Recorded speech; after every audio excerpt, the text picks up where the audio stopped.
Hi, everyone. Sorry for the break. We had to make a little bit of a technical adjustment here, and we're going to move on to the next session. Julie Levy is our moderator. She's also the managing director of SASA, and we thank her for joining us today. Julie, will you share your screen and unmute yourself?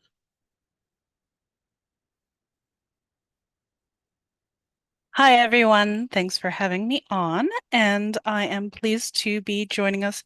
We do apologize again for the technical difficulties, but we expect to be smooth sailing, hopefully. We appreciate your patience. So next up is our presenter for the live events team at SASA, Lauren Kubosh. She is a foundational member of our organization, and she is here to tell you all about the very many lovely live events that we do, including, of course, the virtual conference, but you know that. So we're going to be discussing all of the other wonderful things that happen year round. Lauren, please take us away. Hi, everyone. Just give me a second to share my screen. But thank you all for joining us for our great conference. So I am actually presenting on a few of the teams of SASA today. I am the team leader for the live events and the communications team, but I will also be mentioning the Inspire campaign team and the Archeo Gaming Live team, covering a bunch of bases today. And I'm literally just noticing that I spelled my own name wrong on this intro slide, so that's okay. So first off, we'll start off with the live events team.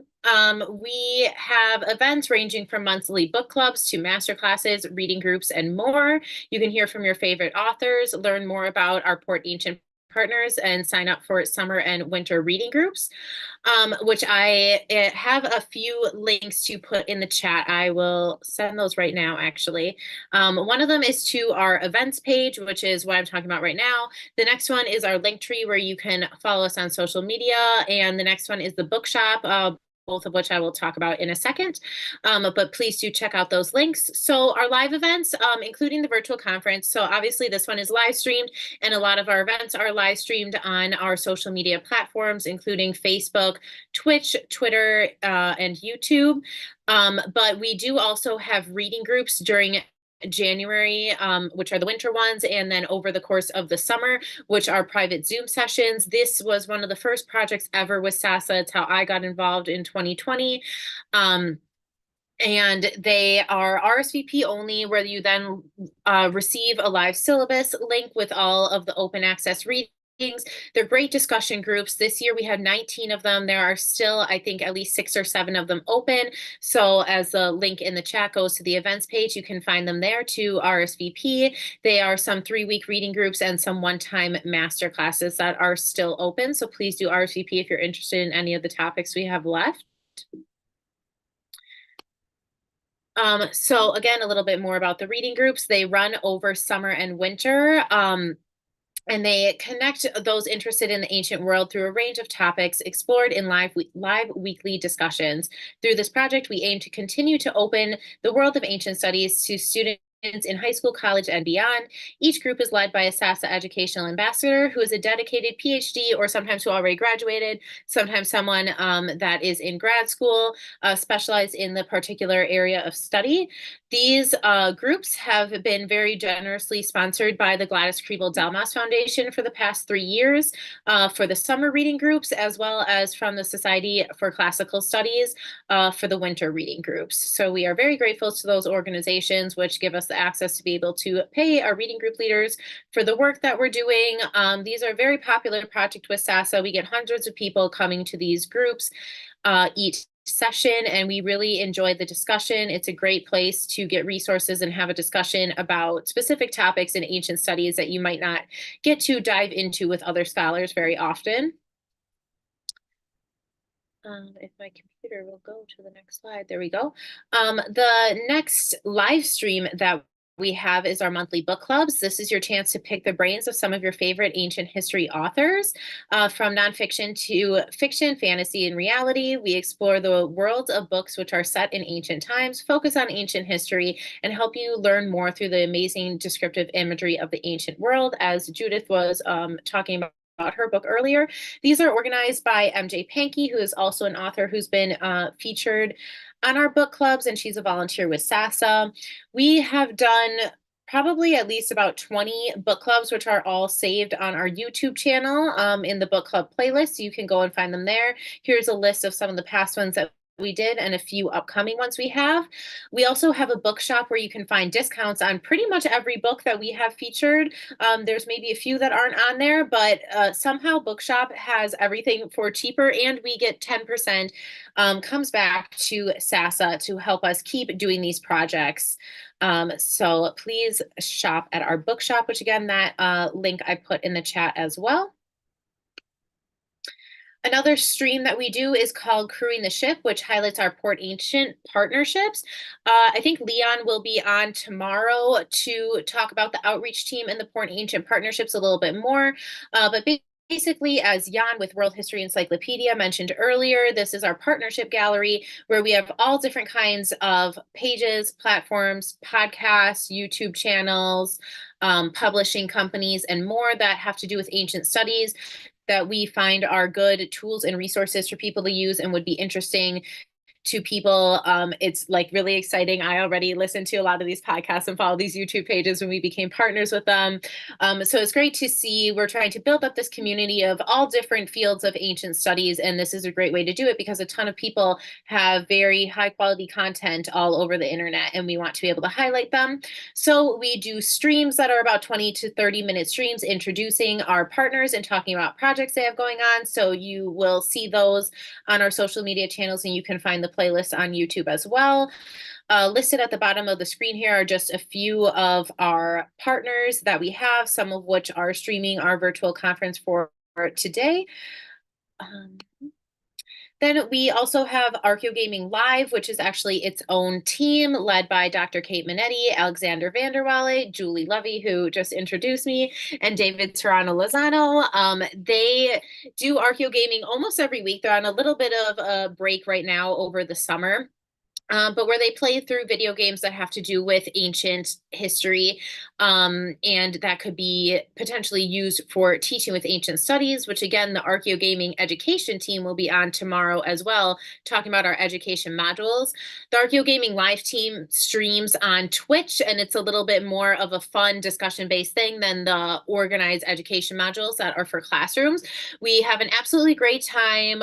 We have played through many video games, at least probably 20 different video games at this point. This is one of our longest running projects as well.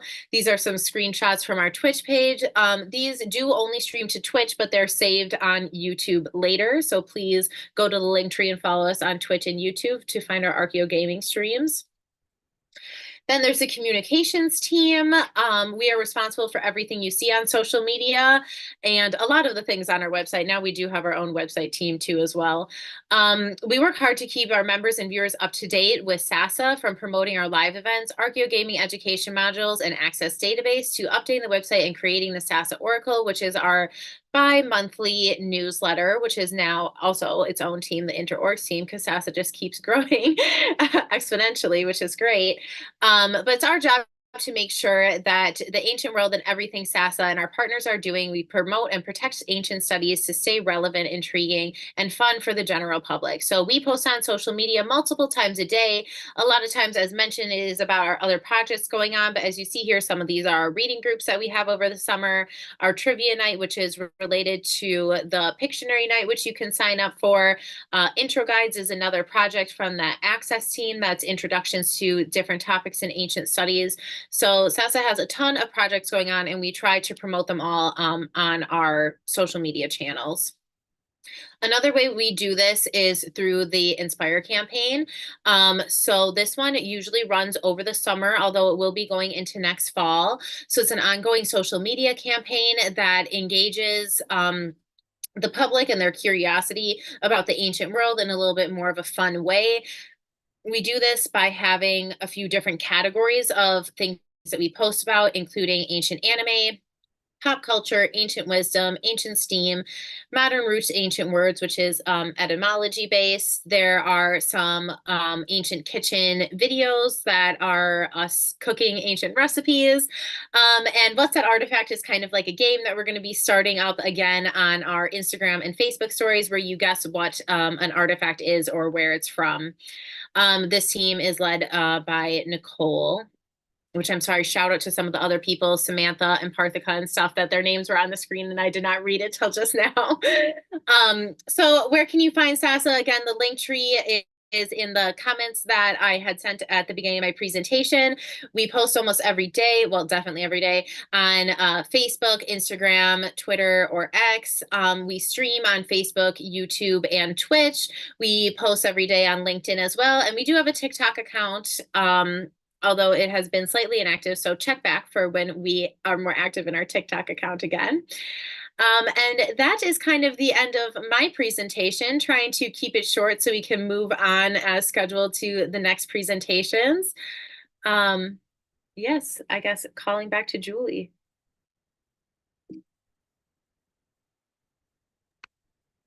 Thank you so much, Lauren. So yes, if you do want to check out any of those great programs, we are doing stuff all the time, and Lauren is at the heart of making sure all of it runs. Trying my best. All right, if you would turn off your video, please. Hi, Thank guys. you. All righty. So with that, I'd like to bring us around to introducing our second session. Bear with me a moment while I get my screen shared.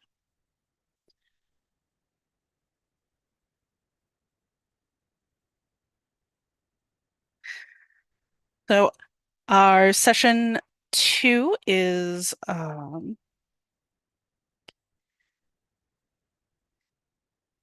mythology and religion over time. So the stories that we tell about our own cultures from our myths and our religions change and view their own histories as time passes. Everywhere from Tang China to late antique Rome, from Athens to Alexandria, our panelists' research puts us in the shoes of those who are learning and discussing their own pasts through mythological and religious lens. Now, in just a moment, we will have our first presenter, Justin Winslet. Justin is a scholar with an extensive experience in higher education in the UK, having held posts at the universities of Cambridge, Oxford, Manchester, and Sheffield. His research focuses primarily on the supernatural and extra-human in texts and material culture in China's early empires, roughly the first millennium CE, and has been published in a number of scholarly works on the subject, most recently having contributed to a co-authored book, The Spiritual Geography of Early China. A devoted teacher, Justin has taught numerous classes related to classical Chinese and pre-modern East Asia at university, but has engaged extensively in outreach activities, working in local schools, and even traveling to overseas programs in Thailand, Indonesia, and China to provide education on pre-modern Asia. His paper is titled The History of the Strange, the Emergence of an Historical Consciousness in Tang Tales.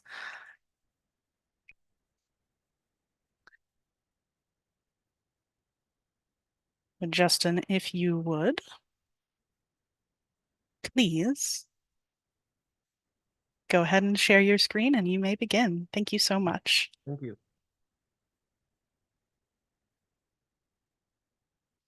There we are. All right, that should be shown. Okay, well, thank you very much for that introduction.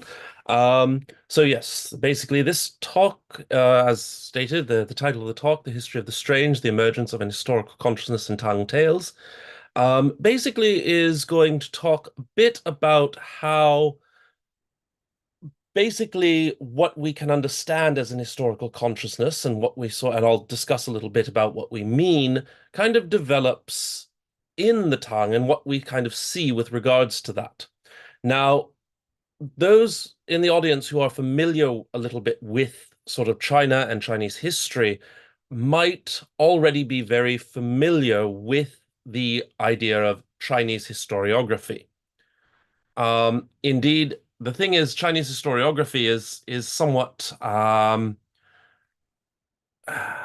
monolithic, let's put it that way, within the framework of particularly modern China and contemporary China.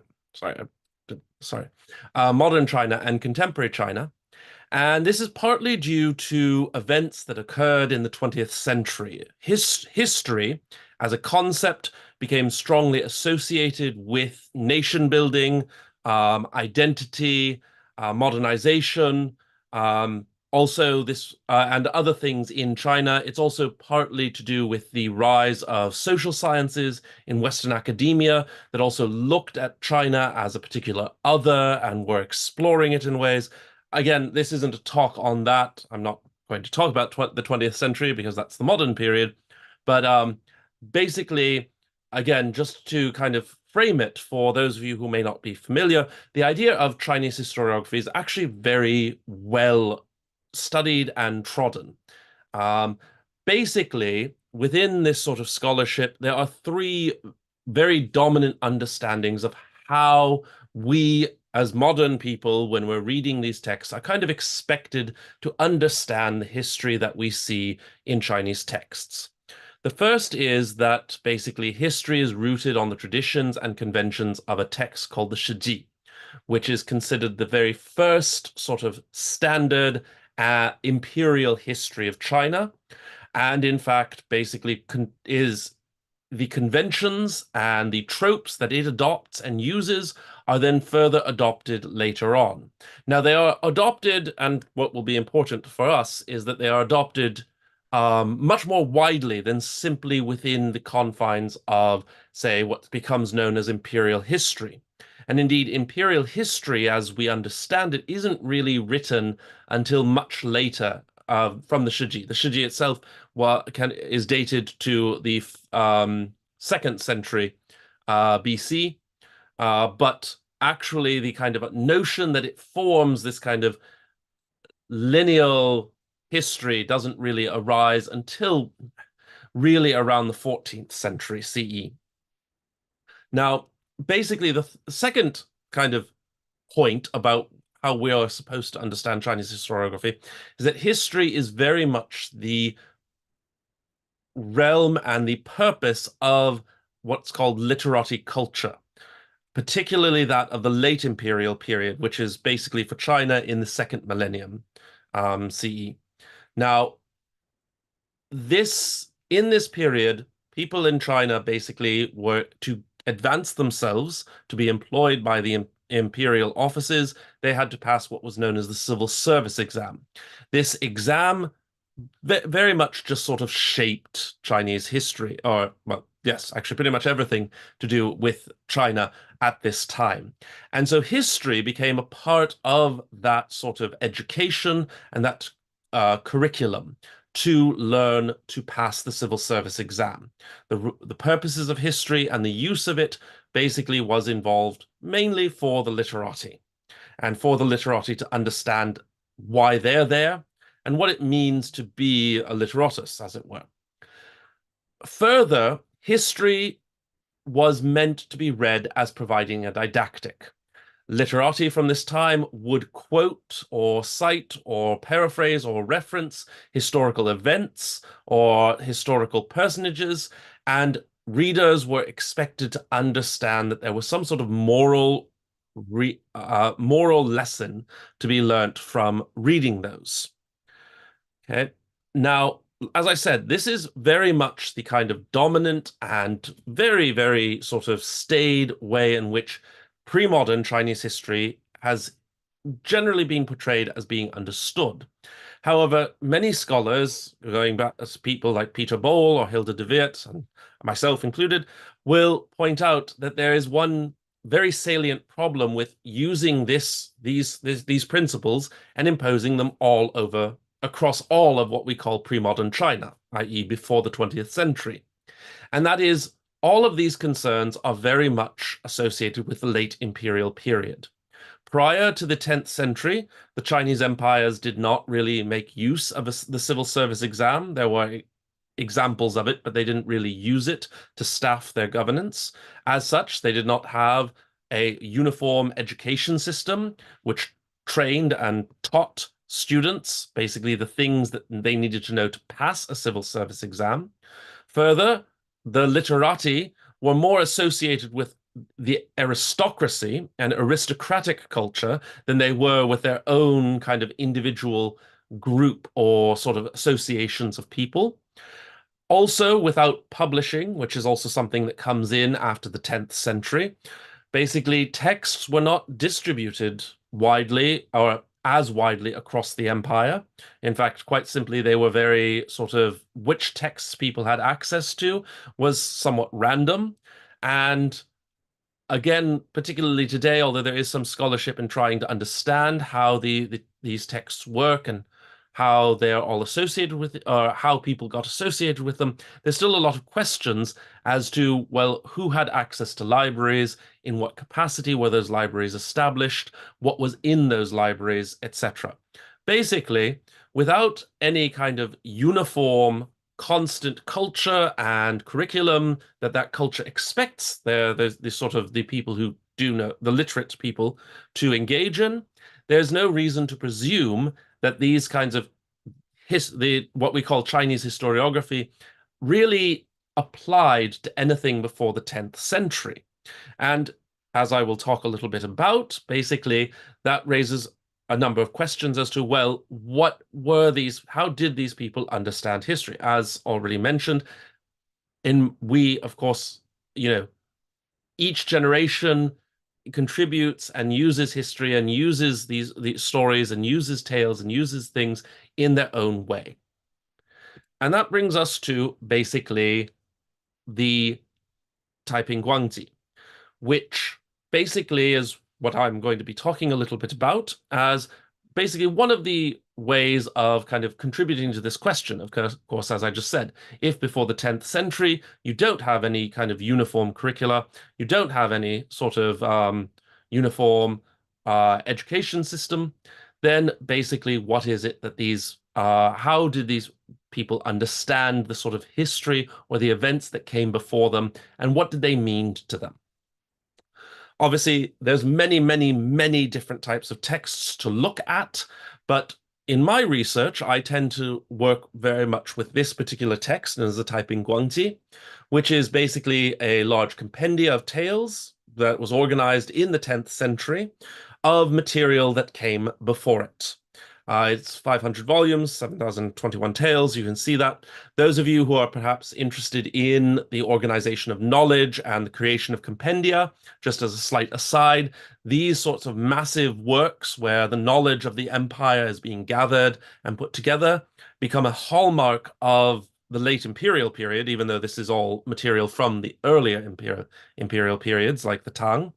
And so basically there's quite a bit of research on that, though that's not related to this talk exactly. What's more important is that all of this information, all of these things that are included within the Taiping Guangzi, although today thought of as fiction, would have at the time been understood under the genre of history, or shi.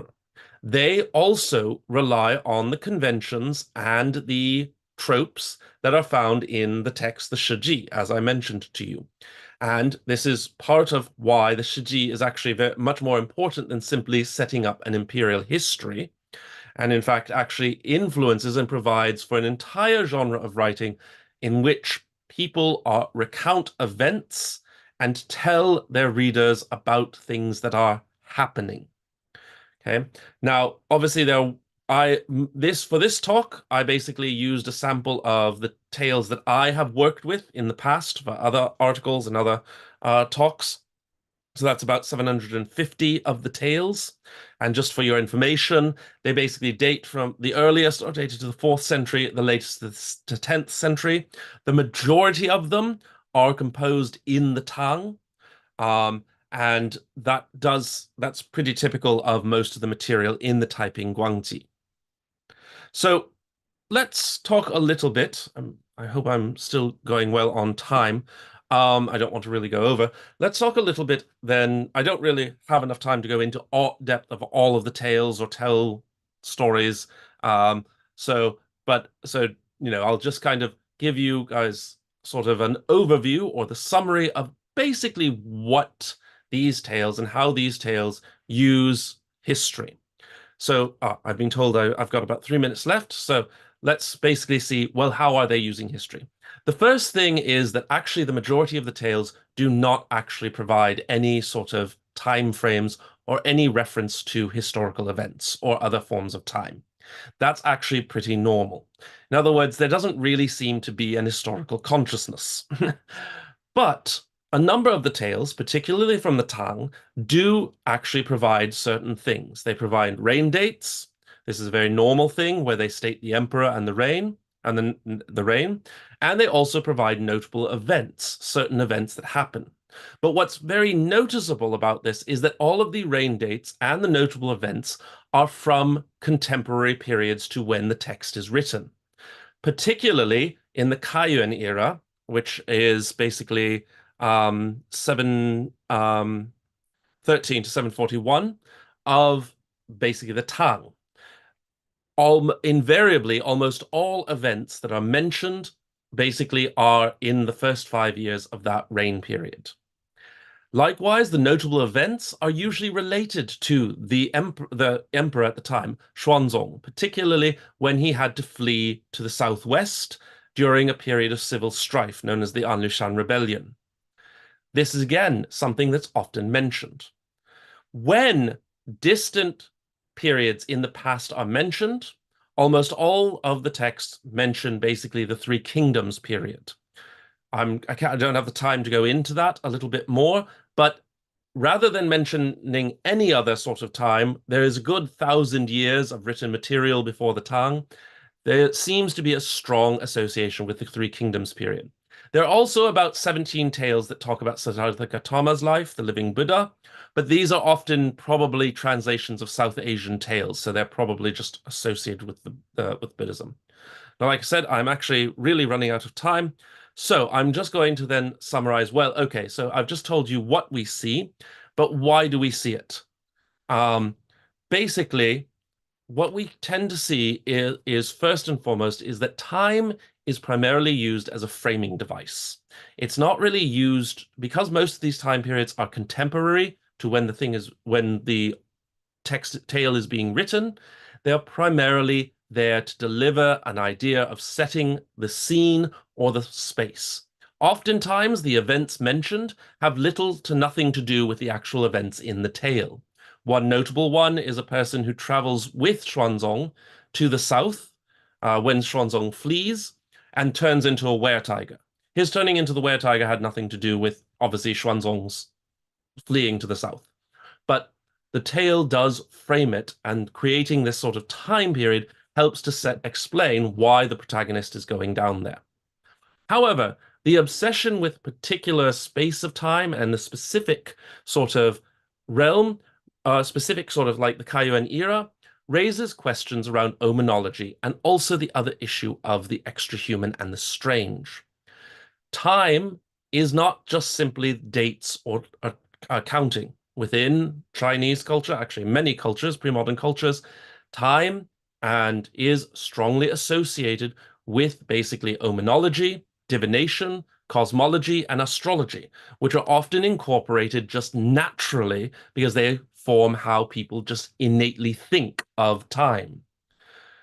Many of these tales being set in specific periods of time, specifically in the most glorious era of the Tang, and the kind of period, a period in which strange and supernatural things are occurring, raise questions about how these people understand the various omenology or signs or role of the emperor.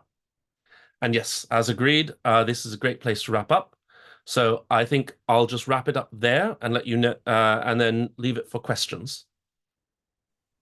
Thank you so much, Justin. That was really fascinating. So the Tang period is not something that I know a lot about. but I'm sort of fascinated by this idea of time as a mythological component almost. So I wonder if you could tell us a little bit more about what that sort of shape shifting has to do with how we view the history, how they're viewing the history, rather. hmm So I think one of the things, the first thing, as I was mentioning, is that I think actually the null response is part of this. What's interesting is they're not really viewing history in many ways. Like a lot of tales are very ahistorical. So I actually think that's very important that they don't have, there isn't this kind of overarching historical consciousness. When it is seen, and when you see this kind of sort of, oh, okay, the time frame makes things change. So the way this functions is that certain periods of time are very well understood as reflecting the moral virtues of the emperor. So time itself is basically the time you live in is good should the emperor illustrate good moral virtue, and this keeps things in order. If the emperor does not demonstrate that, things move into disorder. And so basically it's less to do with like the time itself moves into that, but rather the emperor as a kind of somewhat divine being makes the time in that way. What's interesting is that in later periods, when you mention mythology, later scholars will hearken to distant emperors or mythological emperors in the past who are supposedly so wonderful that everything was great. And this is used as an example of like time of saying, okay, we need to make our empire like this. Here, remember this emperor. This is not what's done here in these tales. They don't really do this. This seems to be a later sort of innovation. Rather, these tales seem to be really deeply concerned with the events that are going on right now and highlighting how those events reflect the kind of time in which they live, whether it be a time of order, disorder, the supernatural, or the normal, or the natural. And that seems to be really what they're kind of how they seem to be framing this sort of using historical events in this way. That's really incredible. The idea of the supernatural as a shift away from our own times into the abnormative, the othering. Thank you so much, Justin. I'm afraid we don't have time for more questions, but if you Okay. do have any questions about Justin's paper or any of the other papers that come up, I do want to encourage you to put your questions in chat. Thank you so much, Justin, and we are so happy to have had you here. Thank you.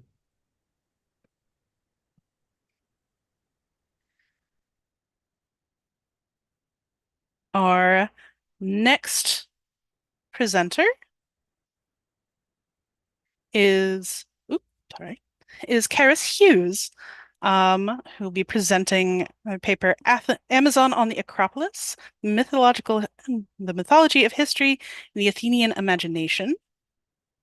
Karis has a BA in Classical Literature and Civilization from the University of Birmingham and an MSc in Classics and Ancient History from the University of Glasgow. Their master's dissertation was on the portrayal of the Amazons in Greek art and literature, elements of which have inspired this paper.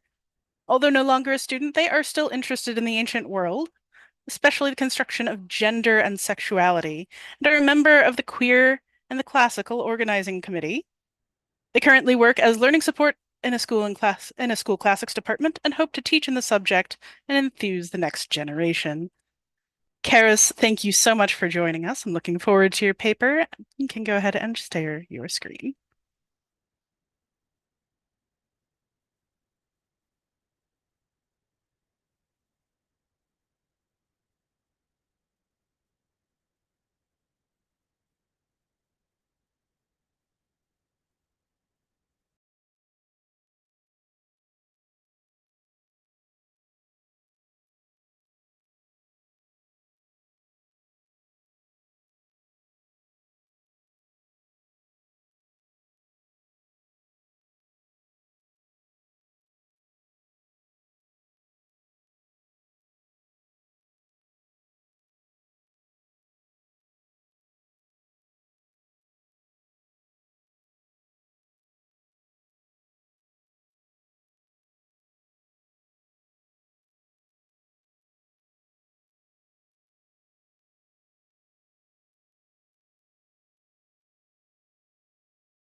I'm so sorry to interrupt, Karis, but I think we're still not hearing you.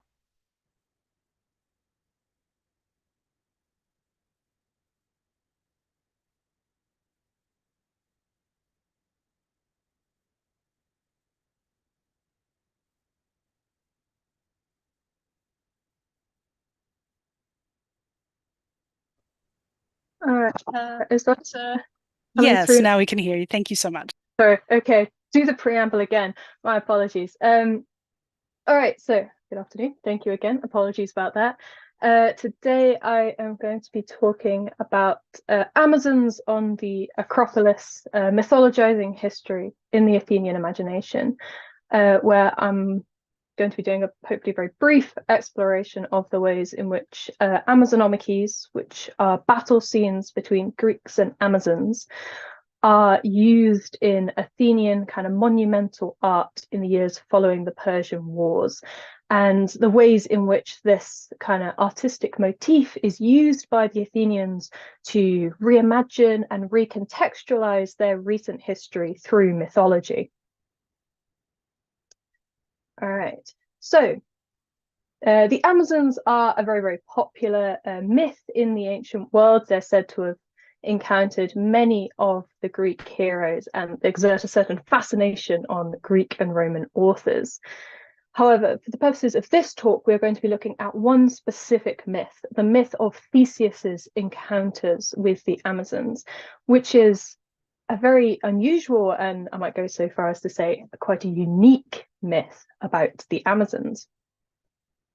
The first reason why this myth is so unusual is that, unlike other sort of myths about Amazon encounters, which have artistic and literary evidence dating back to the Archaic period, this myth only seems to develop around the 5th century. It's entirely unattested before then. Our first evidence for the myth comes in around the late 6th century. This is when we start to see vase paintings depicting the abduction of an Amazon queen, often known as Antiope, by Theseus. These scenes are possibly inspired by the now lost epic, the Theseus, and in general come about at a time where Theseus's status as an Athenian hero is on the rise. His popularity is growing. And this may be just yet another woman for Theseus to abduct alongside his many previous mythical abductions. This then develops into a sort of a further association of Theseus and the Amazons, where we start to see the idea of an expedition against the Amazons in their own homeland in Themyscira. Boardman argues that some of our earliest examples of this comes from the Athenian treasury at Delphi, which depicts on its metopes Theseus's labours, Hercules' labours, and then presumably both heroes fighting against the Amazons. Now, Hercules' expedition against the Amazons has been a very popular artistic motif since the Archaic period, so it seems that the Athenians are here sort of inserting Theseus into a pre-existing myth, perhaps to sort of raise his status, to increase the amount of stories about him. So far, Theseus' encounters with the Amazons fall within the sort of normal bounds of myths about the Amazons, and mostly just seem to reflect a sort of Athenian need to put their own homegrown hero on par with heroes like Hercules. But this changes after the Persian Wars, because we now get an entirely unique and unprecedented development in this myth, which is the idea of an Amazon invasion of Athens. Our earliest evidence, our earliest definitive evidence of this sort of variant of the myth comes from 458, Aeschylus's play Eumenides, where he references in passing the fact that the Amazons were said to have camped out on the Areopagus when they invaded Athens, the same place where the Persians were said to have camped out when they did the same. Now, it's likely that the myth was already fairly well established by this point. It was reportedly decorating buildings such as the Thesion and the Stoa Poiolike, which we'll go into later, which were built a couple of decades earlier, most likely.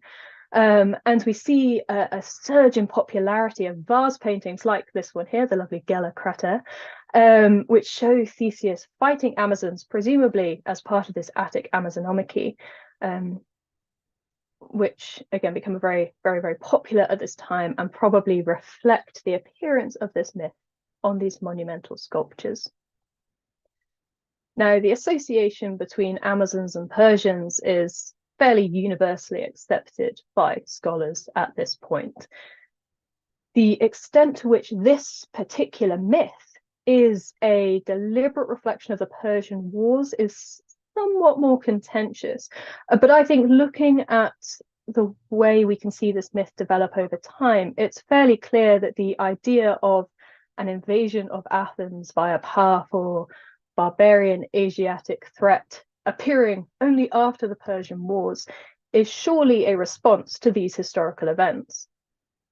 The Athenians are adapting and reimagining a pre-existing mythic tradition in order to better reflect sort of contemporary historical events, to project them back into the past, and to then use that mythology to contextualize their own present. Now, as I said, this myth becomes incredibly unpopular in Athenian art more generally, and it also plays a sort of a central role in monumental art, as well as on things like vase paintings. Its first outing was probably on the Thesion, on the sanctuary to Theseus, which was built to house Theseus's recently returned bones by the Athenian general Cimon, who played a very important role in the sort of later stages of the Persian War. Sadly, this does not survive, but we are told by Pausanias that part of its decoration was this scene, this Attic Amazonomachy, Athenians fighting Amazons. It was also said to decorate the painted stoa, or stoa poileike, which was built as a sort of commemorative monument to Athenian military success, and showed, again, Athenians and Theseus fighting with the Amazons. So this is associated with the Persian Wars, not only because the stoa was probably funded with spoils from the wars, but also by the fact that alongside this Amazonomachy, there was also said to be a mural depicting the Battle of Marathon itself. Both of these murals featuring very prominently the figure of Theseus in the Amazonomachy, of course, fighting alongside the Athenians, and in the Battle of Marathon, there as a deified hero alongside the gods supporting the Greek soldiers, well, the Athenian soldiers. And most notably, of course, the Amazons had a prominent place in the sort of decorative scheme of the new rebuilding of the Acropolis, led, of course, by Pericles. They appeared on the frieze of the temple to Athena Nike, Athena of Victory. Got here some of the frieze from the British Museum, where you can just about see the Amazons in close battle with the Greeks. And most importantly, they appeared on the Parthenon. Although now sadly much weathered, we can still just about see their appearance on the West Metopes. We've got here the best preserved one, West Metope 1 from the Acropolis Museum, where we can see an Athenian rider astride her horse. And they were even said to be depicted on the shield of the great statue of Athena Parthenos herself. They were clearly a central part of Athenian self-image in the wake of the Persian Wars.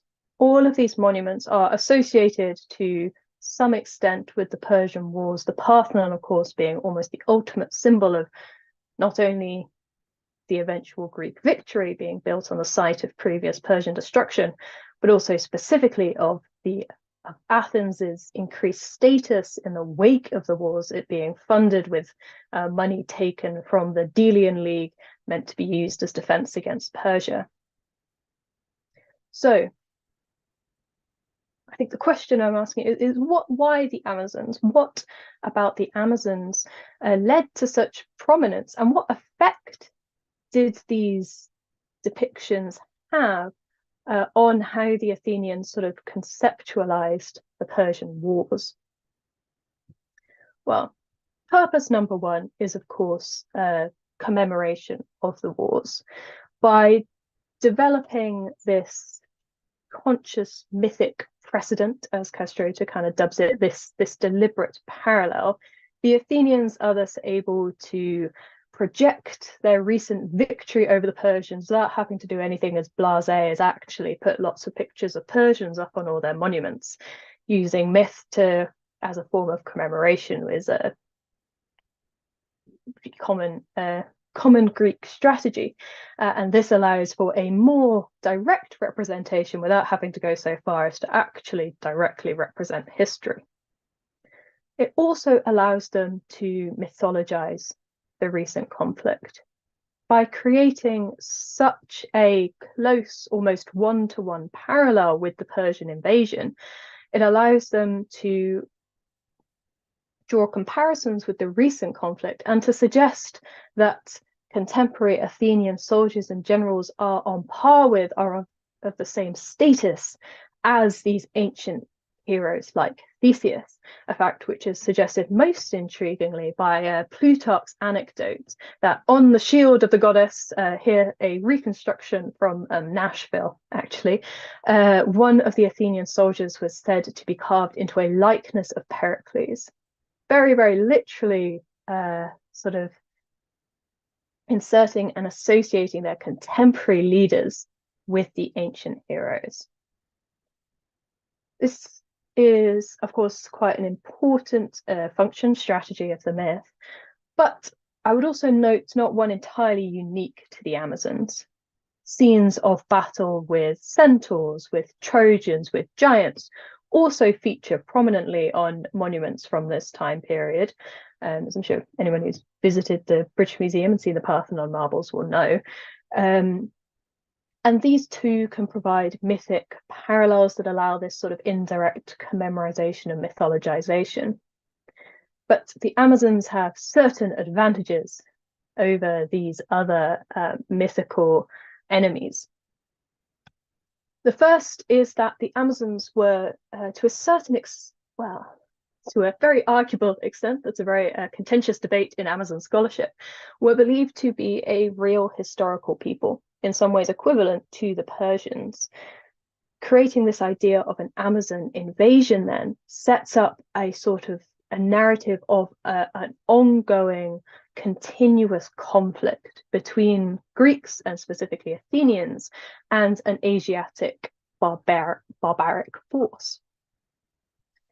This then frames the Persian Wars as not simply a one-off, but instead the latest exchange of blows in an ongoing conflict, and thus stresses, of course, the superiority of the Greeks, that this was not a one-off victory, but instead merely the latest in a long chain of conflicts between Greece and the barbarian. It also emphasizes the barbarian threat. The Amazons come to be characterized by the Athenians, by orators such as Lysias here, as empire builders, as being driven by glory and high ambition in their invasion of Athens. In short, as being depicted as very, very Persian. The idea that Athens has been invaded multiple times by these imperialistic barbarian forces thus kind of stresses the need for constant vigilance. It raises the looming spectra that they've done it before and they may well do so again, and thus justifies the need for Athens specifically as the victor in this battle against the Amazons and the battle against the Persians, for Athens to take a superior position among the other Greek city-states. It justifies the need for Athenian imperialism and dominance as a bulwark against the barbarian threat, which may explain why the Amazons feature so prominently on the Acropolis, which of course is very much a statement by Athens about its new position in the Greek world. The other and potentially even more important aspect of the Amazons is their role as women. They are not just foreigners, they are female, they're women running around fighting. It's all very weird to the Greeks. Now, in the years following the Persian Wars, Hall argues, and it's indeed not the only one, that we begin to see the development of the Orientalist stereotype of the effeminate foreigner, of the barbarian driven by love of luxury and pleasure and greed. And by paralleling the Persian and Amazon invasions, the Athenians are thus able to effeminize the Persians by saying that they are no different to these women warriors.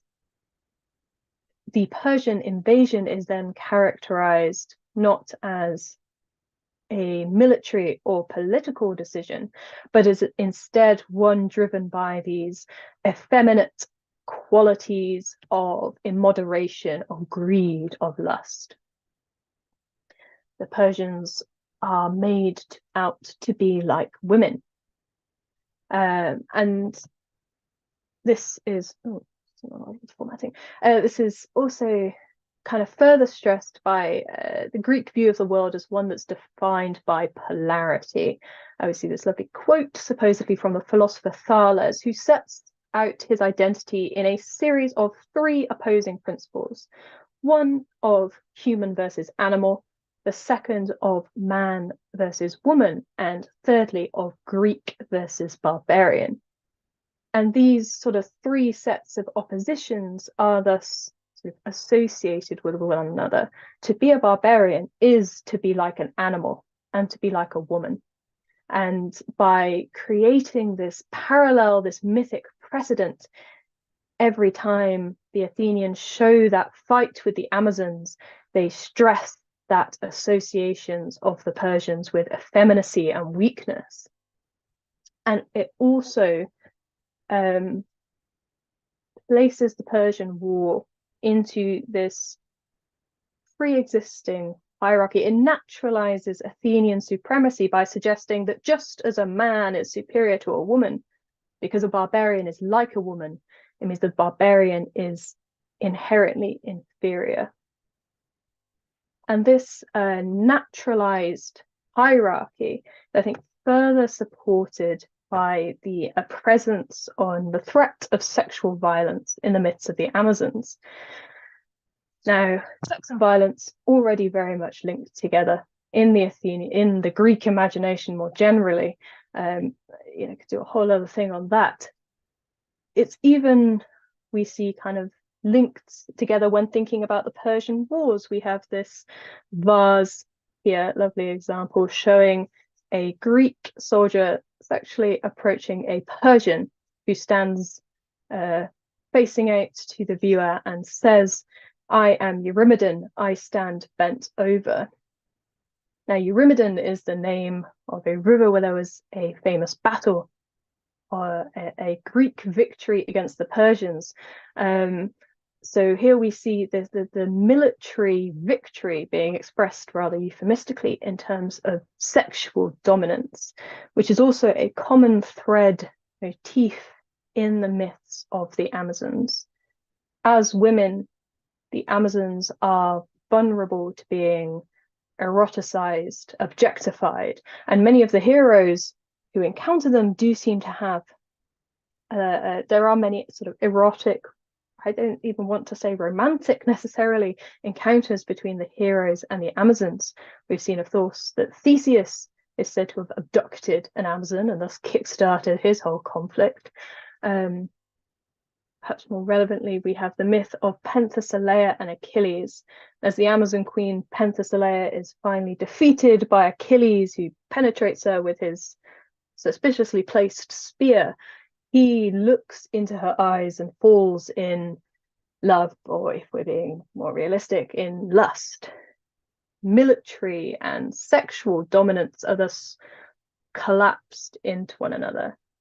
Amazons, as Hannah Dowden says, are destroyed through 2 methods: by marriage, by being subjugated to a man, or by death, by collapsing these boundaries, the military and the sexual, it naturalizes the superiority of the Greek hero over the Amazon, because as a man he is viewed as always superior to this female enemy, which is I think expressed maybe most clearly in Lysias. Now, Lysias is an Athenian orator who also very much characterizes the Amazons as very Persian-like, and his conclusion to the whole sorry tale is that when they finally encounter valiant men, the Amazons are deemed by their perils rather than their bodies to be women. Essentially, that when they come up against a proper man, a proper male hero, their inherent inferiority as women is revealed, just as the Persians' inherent inferiority is revealed when they come up against the Greeks in the Persian Wars. So I see you coming on, so I very quickly conclude. In my view, it's fairly clear that this Attic Amazonomachy develops as a deliberate, conscious response to the Persian Wars, as a way to mythologize their recent history, to make sense of it and to recontextualize it. It allows the Athenians to reimagine the Persian Wars, to stress the importance of their contemporary leaders, to place them on par with their heroes of the past. It frames the conflict as ongoing and thus justifies the need for Athenian dominance and imperialism. And perhaps most importantly, it strengthens this idea of the effeminate barbarian of Persian weakness and tries to justify and naturalize that hierarchy with Greek men at the top and everybody else below. All right, I will stop there for questions. Thank you all very much. Thank you so much, Karis. That was really great. We do have some questions in chat. The first one is there any evidence that there really were Amazons, that there was an all-female society of warriors? I know this is a fraught one, but it's got to be fun. Okay, fraught. Great question. First of all, read The Amazons by Adrian Mayer. That will have a lot more information that I can give briefly. But in short, yes, there is a lot of archaeological evidence that in areas associated with the Amazons around the Black Sea, we do find repeated burials of women buried with attributes of warriors, with women, with horses, not with women, sorry, with weapons and horses, who bear evidence on their bones that they have seen combat. No, they are buried alongside men. So I think the idea, Amazon myths are not the whole truth. There probably was never a tribe of wholly women warriors, but it does seem likely that there were tribes, nomadic tribes in areas around the Black Sea, where women were allowed to fight, where there was a position in society for female warriors, and that these real historic women probably led to the creation of these legends around the Amazons. That's so interesting. So, given that framing of sexual violence, of only the quasi-mythological status of the Amazons, I wonder if you could talk a little bit about how the Greeks thought about gender and sexuality more specifically, because we were talking a bit about the sexual violence and the sexual dominance, and how that compares to what we tend to think of now. Interesting. I mean, the Amazons are very interesting to look at kind of what the Greeks think about gender and sexuality, because in a lot of ways they're almost an inversion of what the Greeks viewed as natural. A lot of accounts of the Amazons paint them as a matriarchy, as a society who subjugate men and maim them to keep them sort of inferior. So that there's clearly a lot of expressing of kind of, I think, Greek anxieties around the role of women in society, which allow us to sort of see more clearly what they did view as the sort of proper place for women. I think they're often associated with maidens. They're often said to be virgins, by which I don't necessarily mean sexually inexperienced, but that they are in that sort of stage of development where they're not a child, but they're not yet married. That they are that stage where they need to be tamed by a man. And in fact, some of the accounts do kind of refer to moments where the Athenians do enter into relationships with men as being tamed, as we might refer to a wild animal. So it suggests a very sort of a viewpoint on a viewpoint that views women as something uncivilized, as I said, to be associated with animals that need to be tamed by men, and that if they are not tamed and sort of forcibly put into this societal structure of marriage, that they're liable to run off into the wilderness with a load of other women and start fighting men with swords. So I think they're very interesting. They speak to very deeply held cultural anxieties about women and how they thought that women should be put in their place, namely through sexual violence and through cultural institutions like marriage. Yes, and that seems to have extended to effeminate males, as you were saying, in the Persians. Yes. So the distinction of that sexual violence seems to be more about role than about anatomy.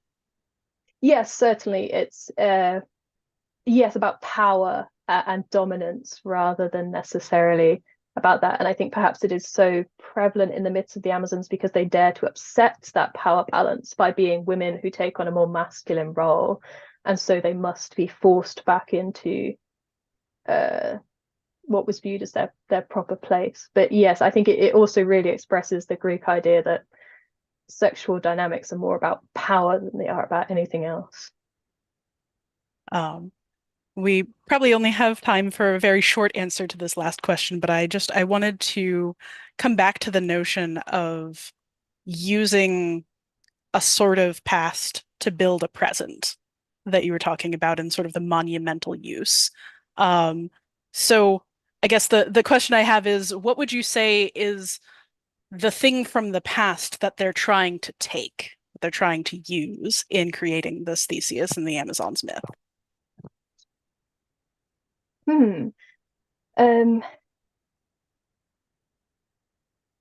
I think the thing from the past that they're trying to sort of take and to use is, I would say, almost a sense of inevitability. That because something is a part of myth, it's set in stone. It puts the world into a specific set pattern. By having this precedent, it suggests that maybe the Persian Wars was always a foregone conclusion, that the Greeks were always going to win because they've won against these other mythic enemies in the past. And I think that's why they're so interested in projecting it back into the mythological past, because it makes it seem more secure, more stable. It makes it part of a larger sort of overarching pattern with the gods and fate and all these other things that make it more set in stone, as opposed to a war that they very much could have lost. Well, thank you so much, Karis Hughes, everyone. What a wonderful talk. That was really fascinating. And now it is time to move on to our third presenter in this session. Hello. Dr. Sarah Davis Leonard. Let me Thank introduce you. Hold on one moment.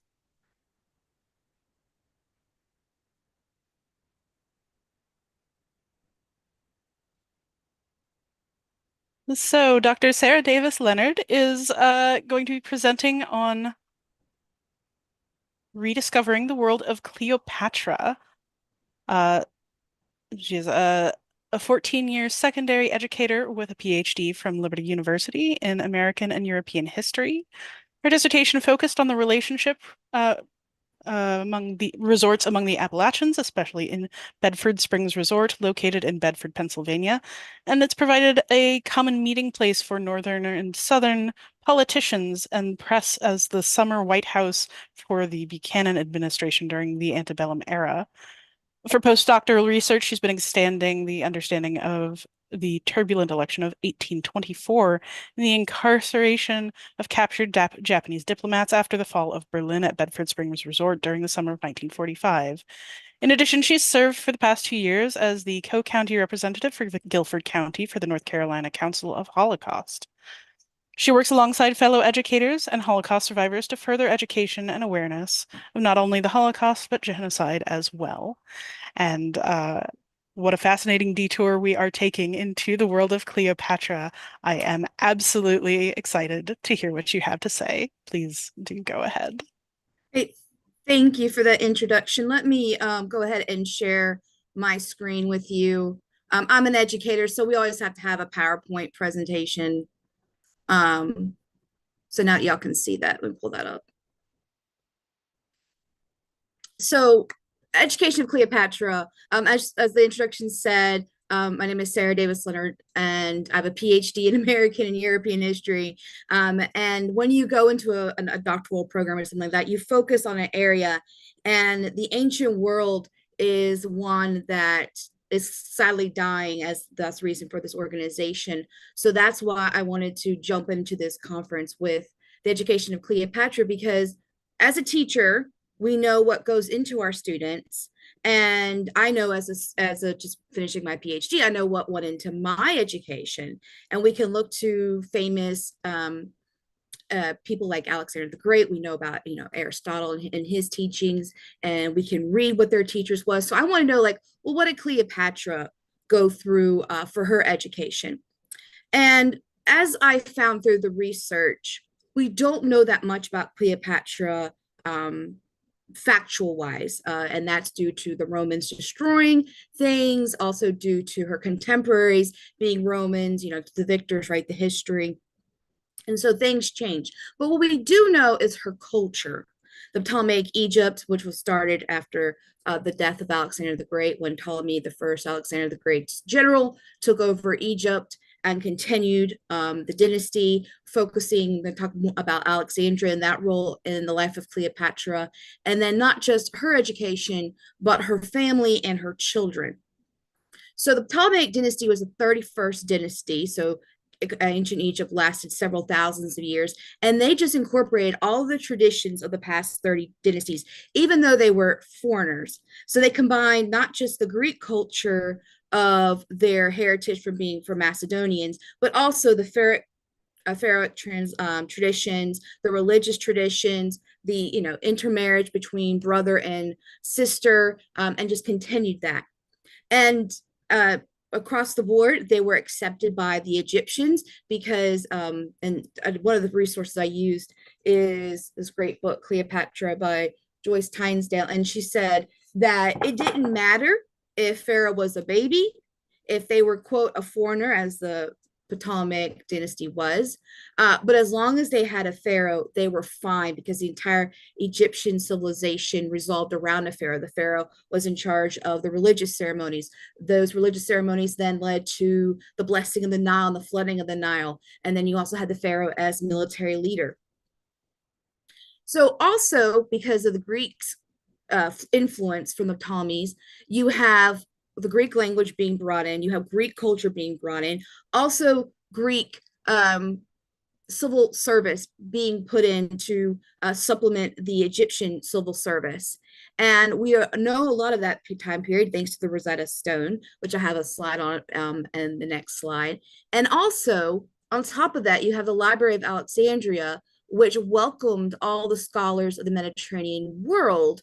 And so you have this bright, shining center of education and Greek scholarship. And I'm going to talk a little bit more about just who was attracted to Alexandria, especially during the time, the latter half of the Ptolemaic dynasty. So the Rosetta Stone is one of the things that has allowed us to uncode and unbreak this time period and get more in factual evidence, in addition to the archaeological evidence. So we can have archaeological evidence out the wazoo, but if we can't read the hieroglyphics and understand what the cartouches say, which ruler is this, then it's all for naught. We can only make suppositions off of images. And so the Rosetta Stone was discovered during the Napoleonic invasion of Egypt. It's the lower half of a stele.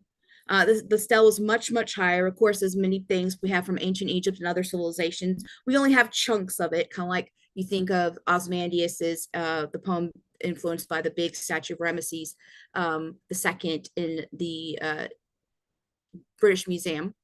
So it's found, actually the anniversary was this past week when it was found, and had been the part of a building and things like that, as many things in the ancient worlds are reused later. And it contains the first part, the top part is hieroglyphics, 14 lines, then the daily speech, which is Demotic, which was 32 lines in the middle, and then the bottom line, which is ancient Greek. So they knew the ancient Greek, and then from that they were able to do the top two. We can actually date a lot of things from the Ptolemaic dynasty. So we know that this referred to the ascension of Ptolemy V from March 27th, 196 BC. I mean, that's very, very accurate, very detailed, the date for that. And Champollion, who was a Frenchman, decoded it in 1822. Thomas Young, who was a British researcher, he had worked on realizing that the hieroglyphics could be decoded from ancient Greek, but Champollion beat him to it, and it was actually at the paper, when he presented his paper at a conference. And even though the French were the ones who really went into ancient, revived ancient Egypt through Napoleonic, the expedition in the early 1800s, because the British eventually won through the Treaty of Alexandria, the Rosetta is at the British Museum. And if you want to read more about the ongoing feud between the British and French schools of archaeology, this just came out earlier this year, Empress of the Nile, by Lynn Olson, and it talks all about how like the Temple of Karnak and all the temples were saved from the Aswan Dam, but also on how that had to lead to inner workings between the British and the French schools of archaeology, and how much their competition had descended. And it all goes back to the Rosetta Stone and how one hacked it, but the other one holds it, which is fascinating, that how feuds start between schools. So in the breakdown of the Egyptian population from this time period, Alexandria is separate from the rest of Egypt. So in Alexandria, it was a mixing, melting pot, as many historians refer to it, and it was primarily Greek. There was a Jewish population. We know that they wrote the Septuagint, and other documents were written in that time period. And then outside of Egypt, you had the lower and upper Egypt being comprised primarily of natives, and then being ruled by Greek civil servants who were then supported by native scribes and scholars. I just saw a recent news article that scholars not scholars, but the scribes were used so much in writing that they actually, you can tell by their bones became brittle by how much they were forced to write continuously from surviving mummies. But in all of Egypt, no matter if you're Greek, Jew, or Egyptian, you were all against Rome. So this is just a breakdown of Egyptian society at that time period, which continued in the Ptolemaic dynasty. And when we say ancient Egypt, we're talking from, over 3,000 years of history, but it was the same. But the priests, of course, were always a very influential part of controlling the rise and fall of dynasties, the rise and fall of leaders. But in this particular time, you also have the influence of Rome and the Greek world. So, of course, Alexandria was founded by Alexander the Great after having a vision, which he quoted a line from the Odyssey. Yeah. And by Homer, when he refers to the island outside of Egypt, when Menelaus visits Egypt after leaving Troy. And in that, Alexandria was planned out, and so there's current excavations going on there right now to find the city of Alexander, going even past what we know of Cleopatra's time period. There's a Netflix documentary on Alexander the Great that shows the current ongoing excavations, of course, in addition to what's the current dig for Queen Cleopatra's tomb, which, if that were founding, and I was hoping it could have been found by this presentation, we would know even more about Cleopatra. So what we know about ancient Alexandria is from eyewitness accounts, from the Library of Alexandria, of course, that was sadly destroyed. But we do know a lot about the city, but not so much about Cleopatra's reign itself. And I have some quotes from historians on that. So in this melting pot, it's very diverse. And because of the Ptolemaic dynasty living in Alexandria, again, because they are descendants, inheritors of Alexander, also of the 30 dynasties before them, the population saw themselves as kingmakers. And when Rome tried to put Ptolemy, one of the Ptolemies, on the throne, the people killed him. The city of the Alexandrians killed him, because they were like, no, we choose who's in charge of, our pharaoh, not Romans. And that was underneath Sulla. So in the city, you have Egyptian and Greek cultural values coming together. So in Egyptian society, women had freedom and independence. There were women who owned their own land. They could get divorced, things like that. You didn't have to marry someone to live. That's the thing. Cleopatra, you were like, well, Cleopatra probably would have wanted to marry Mark Antony. Well, in her culture, you didn't have to marry in order for your children to be recognized. And also, again, you have that rich religious tradition that they had, and also the guise of Pharaoh, the role of Pharaoh. Whenever we think of Cleopatra, we think of her as depicted as Isis. So you have the Egyptian side, and then you bring in the Greek side, where if we look at ancient Greece, we think of Sparta and Athens, where in Athens, women had no role outside of the house. They were, raised to run the home, not much, if any, ability to read or write. Of course, not suffrage, they couldn't vote. But you also have this rich scholaric tradition that is brought over from Athens, from Greece. And so that's all combined in one city. And the Cleopatra is really a product of that.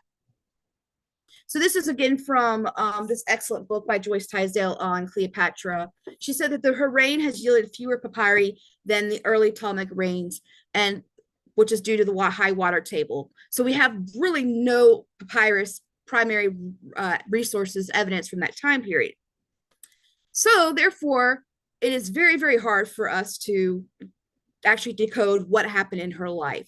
So we have to take what we do have, sometimes with a grain of salt, because of the almost propagandic view that Romans took towards Cleopatra during her life, and especially after her death.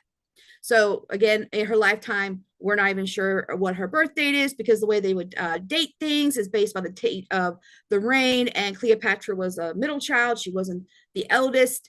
And so there's a lot, even that confusion, just obscurity of her origins. Well, I had a beautiful video here. Just I didn't want to come over, but if you are ever looking for, especially if you want to interest children in history and such, Horrible Histories, which is done by a British TV show, they do music videos, and they had a great one on Cleopatra, which they talked about in 2 minutes, all the factual stuff we know about with Julius Caesar and Mark Antony and stuff. But here are the historians and the primary resources that we can look to get mentions of Cleopatra. Plutarch, who wrote a century later, was very negative about Cleopatra, but he did give us some factual evidence, such as same saying as Cassius Dio, which is even 2 centuries later. Cicero would observe Cleopatra when she lived in Rome. Even the time period that she lived in Rome before Julius Caesar's assassination is questionable. Was she there 2 years? Was she there for a few months and then went back to Egypt and then came back? Even that's questionable. So we do have an eyewitness from Cicero, and Cicero was not too happy with Julius Caesar. Therefore, he's not going to be too happy with Cleopatra. Caesar, who we know spent a lot of time with Cleopatra, he doesn't even really talk about her in his own papers. And now, of course, not everything from this time period survives. We know that, whenever someone would supplant another person, they would raid the archives and destroy resources. Of course, the Library of Alexandria has been burned.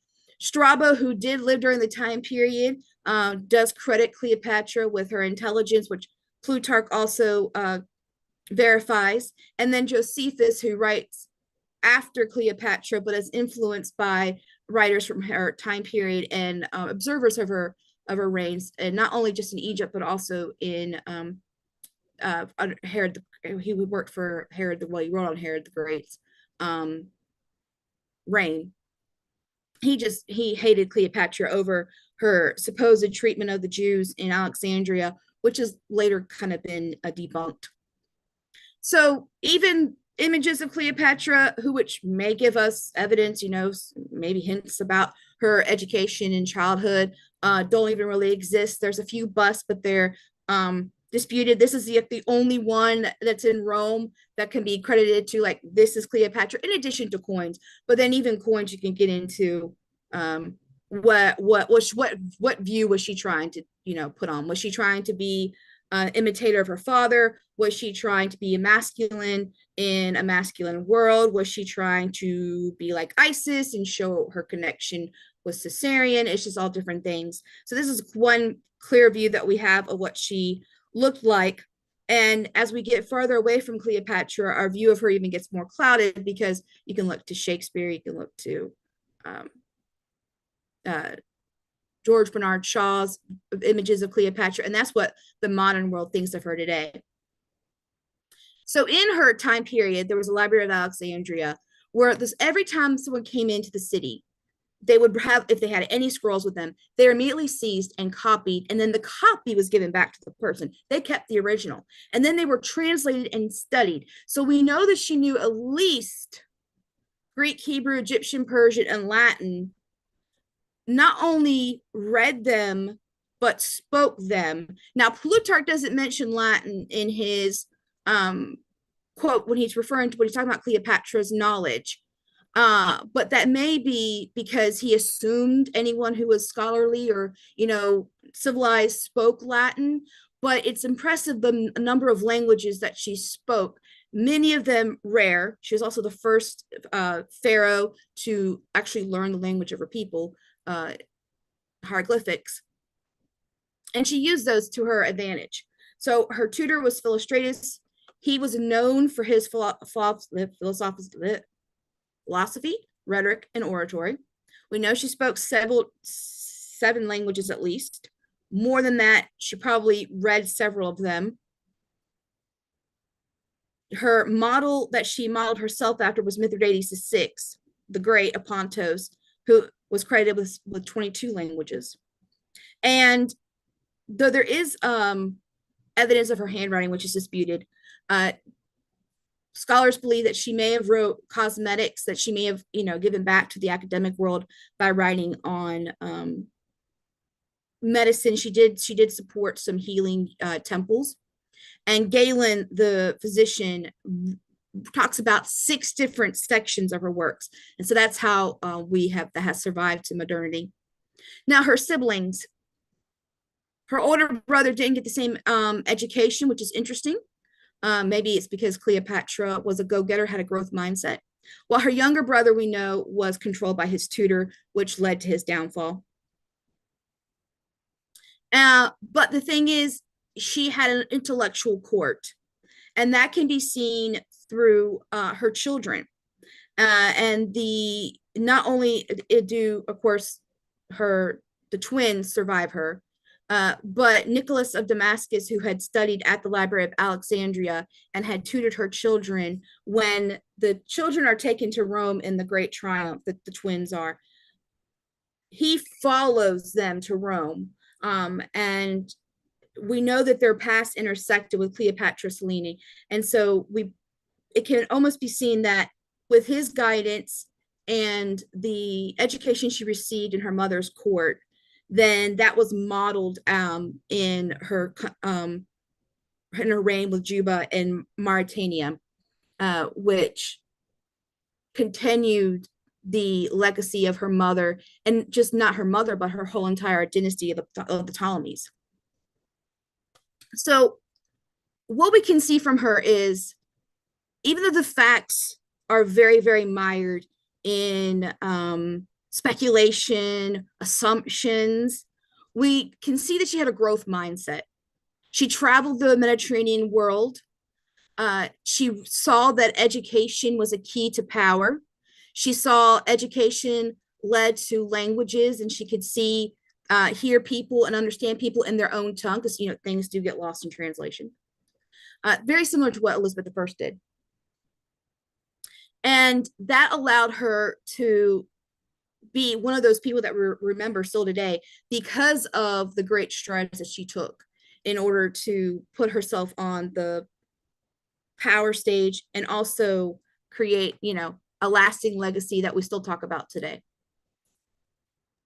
Let me stop my share.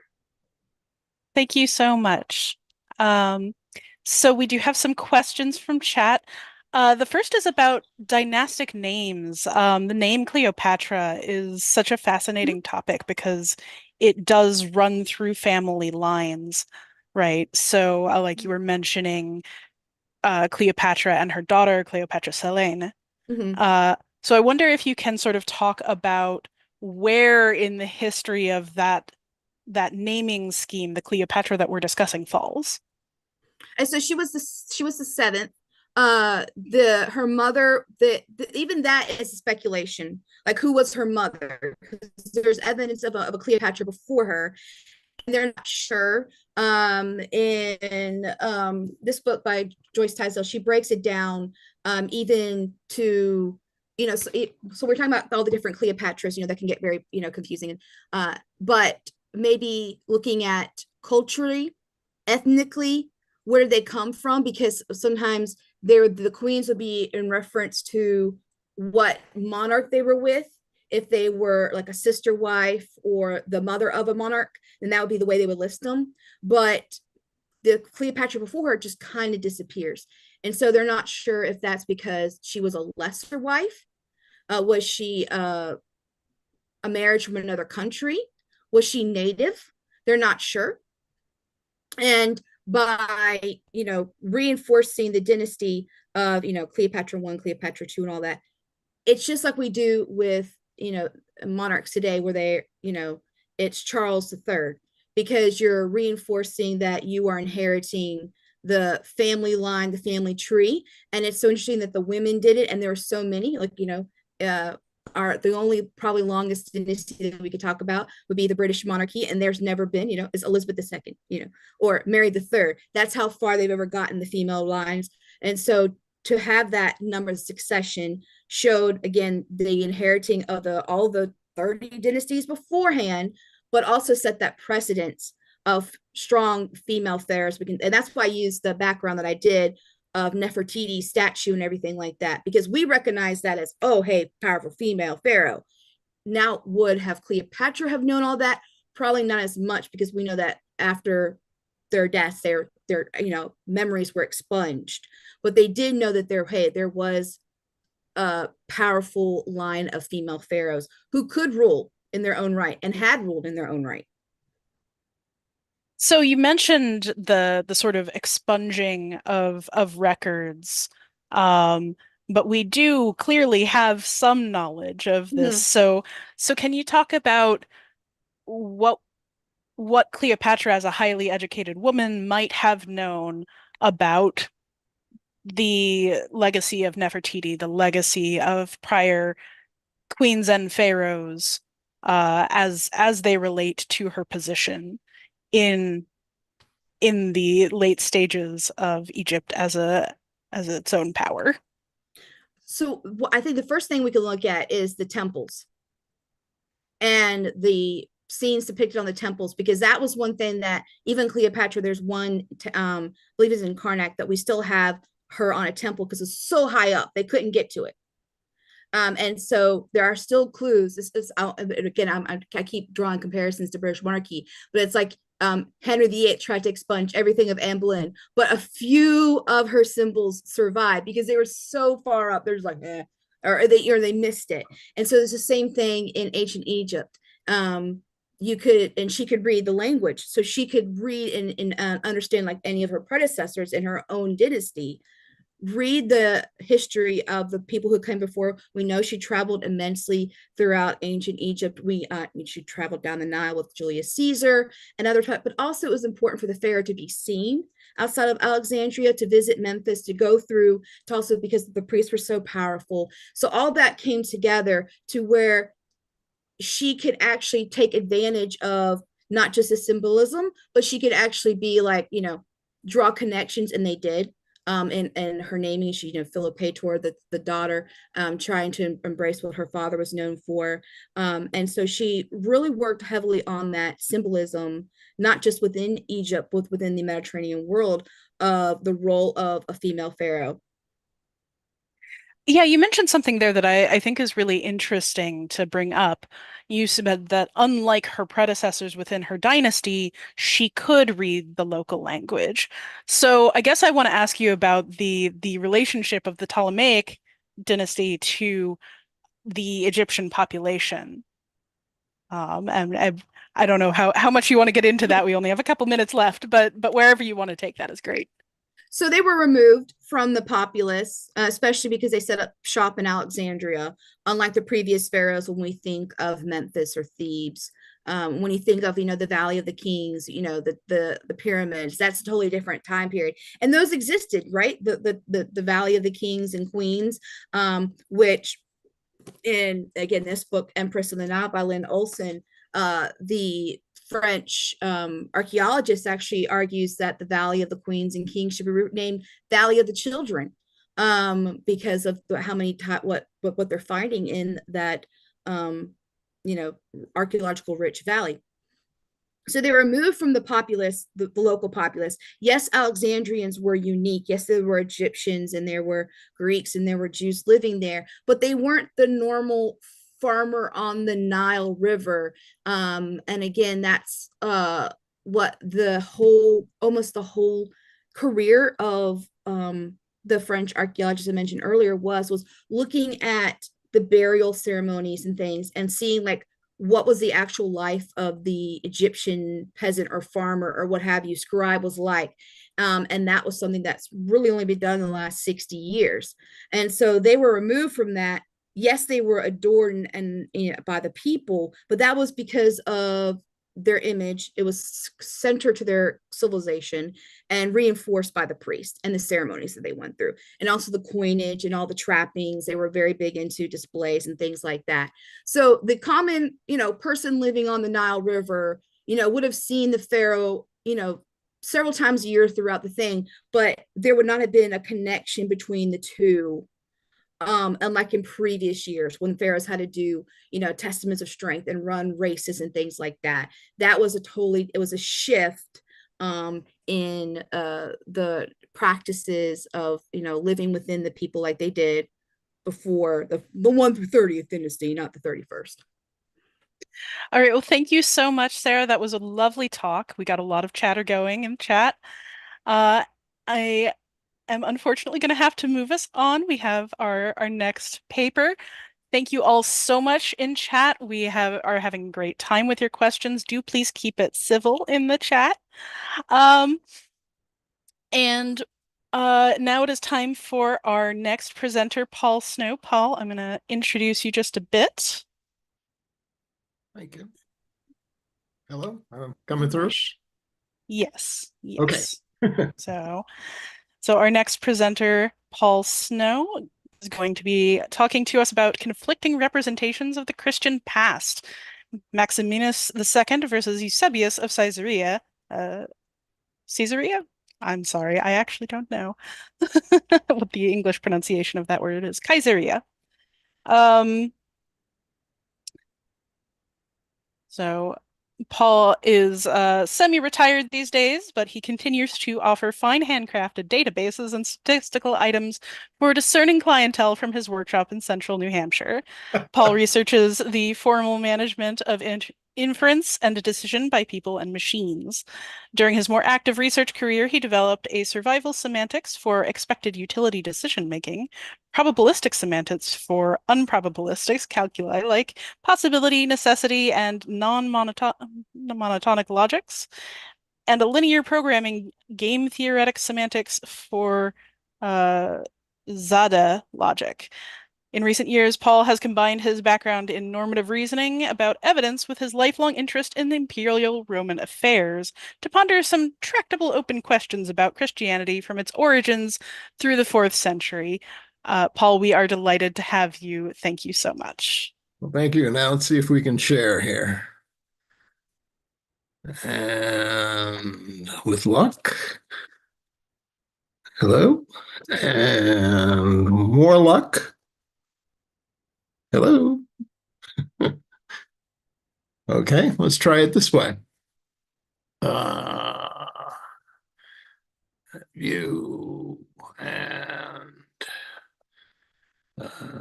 full screen mode. Come on, why don't you work? There we go. All right. This is why they burned witches. Thank you, Julie. This talk is about how two prominent figures from the early 4th century of the Common Era looked back upon Jesus and the first generation of Christian apostles who had been active approximately 250 years earlier. One of the antagonists was a Christian bishop and historian, Eusebius of Caesarea. Pick any pronunciation you like. All the native speakers are dead. And the other was a pagan co-emperor, Maximinus Daza, who is also called Maximinus II, who tried to rid his domain of Christianity. Each side brought forth suspicious documents to support their position with propaganda. The main concern of the presentation will be how Eusebius reacted to Maximinus's publication of a previously unknown scandalous official report supposedly written by Pontius Pilate.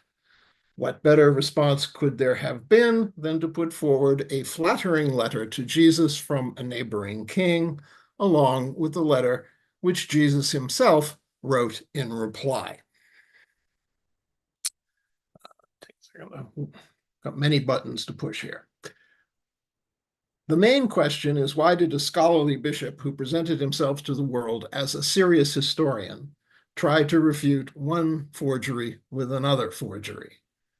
Of course, nobody can read anybody else's mind, but maybe we can recover some context, and if not completely explain what happened, then at least shed some light on this curious incident of ancient historical malpractice. We'll begin with a look at what relevant historical working materials have been available to scholars at different times. We'll compare what is available to us today with the sources that were used in a famous early debate, which was heated but honestly argued, between the pagan philosopher Celsus, who wrote in the later half of the 2nd century, and the Christian apologist Origen, who answered Celsus about 75 years later in the middle of the 3rd century. The evaluation of Eusebius's effort to refute Maximinus will highlight his options based on the raw materials that were likely available to him and the rhetorical vulnerabilities of Maximinus's case. We'll also look at the other elements of Eusebius's rebuttal besides his promotion of a forgery. While avoiding mind reading, there are some things to be said about the tactical choices that Eusebius made in this situation and how those choices reflect his plan for his entire magnum opus entitled The Church History, of which the refutation of Maximinus is a part. In this talk, I'll distinguish informally between history and traditions based on the relative amount and quality of sources bearing on their truth. The word history will refer to well-sourced information about the past as opposed to poorly sourced or unsourced stories, which I'll call traditions. And I'll also call written material that falsely represents its authorship forgeries. When people have questions about the past, then stories will plausibly emerge to answer their questions. Ideally, those stories would be reliable history. However, if reliable, responsive history is scarce, then less well-sourced traditions may appear to fill the vacancy. Perhaps several incompatible traditions will compete with one another to answer the same questions differently. Written corroboration can enhance the credibility of traditions, which provides a motive for forgery. But just as there can be competing traditions, forgeries can compete with each other too. And one especially impressive type of forgery mimics an official government document, but official documents too can contradict one another and misrepresent history. Maximinus and Eusebius furnish two fine examples of this. Let's begin with the raw materials from which reliable historical arguments might be crafted. The sources that are available to us today tell us that Christianity began in Palestine during Pontius Pilate's time as Roman prefect in Judea. That was between the years 26 and 36 or 37 of the Common Era. We have nothing firsthand from the ministry of Jesus himself, but we do have some letters of a well-traveled first-generation apostle named Paul, or Saul, of Tarsus. He was active perhaps from the 30s into the 60s of the first century. The earliest secondary material for those years is largely devotional, especially the Gospels and the Acts of the Apostles, possibly supplemented by a few brief secular notices of the Christian movement. Of special secular prominence are a few paragraphs from Josephus's Antiquities and from Tacitus's Annals, each of whose authenticity as a source for Christian history is disputed. We don't know whether there ever was substantially more source material preserved from the apostolic generation. If there was, then much of it could easily have been lost when the Romans sacked the city of Jerusalem in 70 CE. Anything kept in Jerusalem which had survived that catastrophe would also need to survive the second Roman destruction of the city in the year 135 in order to reach later users.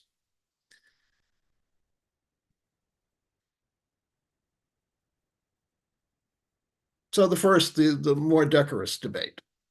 Based on Origen's seemingly detailed rebuttal of Celsus's anti-Christian book, The True Word, there's little indication that much of anything factual about the very beginning of Christianity did survive into the second or third centuries beyond what we have today.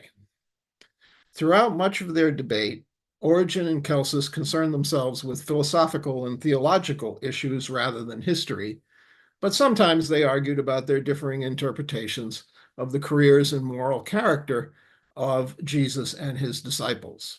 Both sides used the Gospels for their factual foundations, but both sides had reservations about the Gospels' reliability. Celsus remarked upon factual inconsistencies among the Gospels, and Origen discussed this same problem in another work, his commentary on the Gospel of John. Origen concluded there that the factual accuracy of the early Christian literature suffered because its authors were more concerned with spiritual truth than with literal history, and rightly so, in Origen's view. Celsus reached a similar conclusion about the historical value of the Gospels, but he attributed it to the authors being scoundrels. With the bulk of the available source material thus discredited, both sides turned to trading traditions. For instance, contrary to what is believed today, Origen and Celsus agreed that Jesus's disciples or their close associates wrote the Gospels. This is an example of a traditional belief filling a gap in the historical records. The Gospels don't say who wrote them. Yet even a non-Christian like Celsus came to accept traditions about the author's biographies within a century of the Gospel's appearance. Celsus also observed that oral biographies of Jesus were circulating within Jewish communities, which contradicted the supposedly eyewitness Christian Gospels, which would be an example of competition among incompatible traditions. Enter Maximinus. Moving forward about 2 generations from Origen and coming to the year 311, this map shows the territories of the 4 co-emperors who were in power shortly before Maximinus began his final persecution of Christians. Maximinus ruled the purple area in the east on this map, the provinces of Egypt, Syria, and Anatolia. And for trivia buffs, Maximinus is reputed to be the last person ever to rule Egypt with the title of pharaoh. Back to our show. About 8 years before, around the year 303, the Emperor Diocletian had launched an empire-wide persecution. That campaign would have ended when co-emperor Galerius issued an edict of toleration in 311. However, Galerius died the same year, and co-emperor Maximinus restarted the state-sponsored harassment of Christians. The flare-up of persecution was short-lived. Co-emperors Constantine and Licinius issued their famous Edict of Milan the next year in 312. Maximinus continued his own persecution for some months after that, finally ending it by his own edict shortly before his decisive military defeat by Licinius in 313. Maximinus died soon thereafter. Eusebius published about these events only a few years later, writing under the rule of the by then sole emperor Constantine, the Lord of the West on this map. It may be relevant to remember, or just tuck aside, that while Eusebius was writing, he would have no way of knowing that the recent persecutions of Christians by Roman pagan authorities would not be repeated during his lifetime.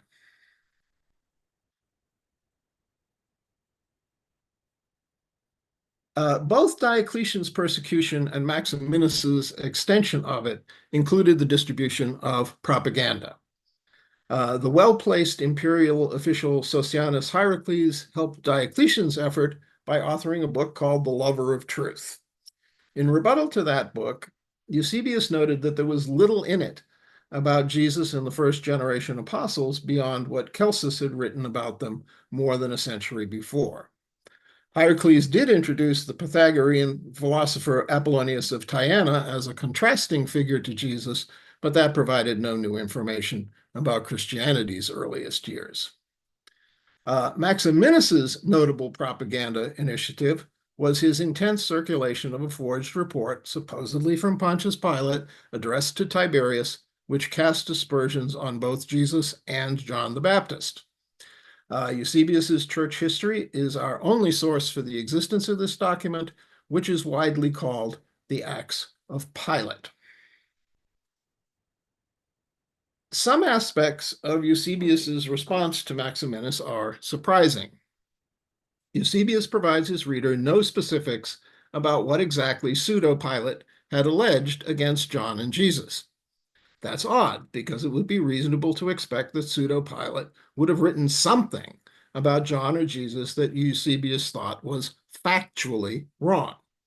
If negative opinion was all there was in the Acts of Pilate, then why would Maximinus bother to publish it or Eusebius bother to refute it? Both sides believed that Pilate had crucified Jesus. Obviously, Pilate would have had a negative opinion about anyone he had condemned to such a cruel death. Eusebius also makes no comment about the provenance of these acts of Pilate. That too seems odd when challenging a writing which disappeared for more than 250 years, a document which suddenly reappeared with such amazing timeliness. Odd too that this blockbuster official report seems to have been unavailable 8 years earlier to the imperial official Hierocles, whom Eusebius described as having failed to improve upon criticisms of Christianity made more than a century before by Celsus. So what did he actually say? Eusebius organized the 10 books of his church history chronologically. However, even though Maximinus's then recent persecution was richly treated in its proper sequence in the 9th book, Eusebius places his rebuttal of pseudo-Pilate among the first century events in his first 2 books. That displacement is somewhat strange given that Eusebius makes so little use of first century history in his rebuttal and how well the Acts of Pilate fit into Maximinus's 4th century story. In any case, the slide lists the key points of the refutation. The paired asterisk mark places where Eusebius paused to declare victory. Eusebius's first main point is that the forgery dates Jesus's crucifixion to the 4th consulship of Tiberius. That was in 21 CE, 5 years before Pilate took office, according to Josephus's Antiquities. Eusebius somehow does not mention that all sources agree that Pilate was in office for Tiberius's 5th and final consulship in the year 31. That year lies comfortably within the range of gospel-based estimates of Jesus's year of death. In other words, Eusebius found a typographical error in a hand-copied document, and he likely knows that a typo is all he found. Eusebius then does a complicated alignment between Luke's Gospel and Josephus's Antiquity, which sets up his introduction of Josephus's notices of John the Baptist and Jesus from the Antiquities, which includes the notorious Flavian testimony. Eusebius is the earliest known witness to this brief writing about Jesus as the founder of a continuing movement. It is widely recognized as inauthentic, having either been heavily rewritten or else entirely forged.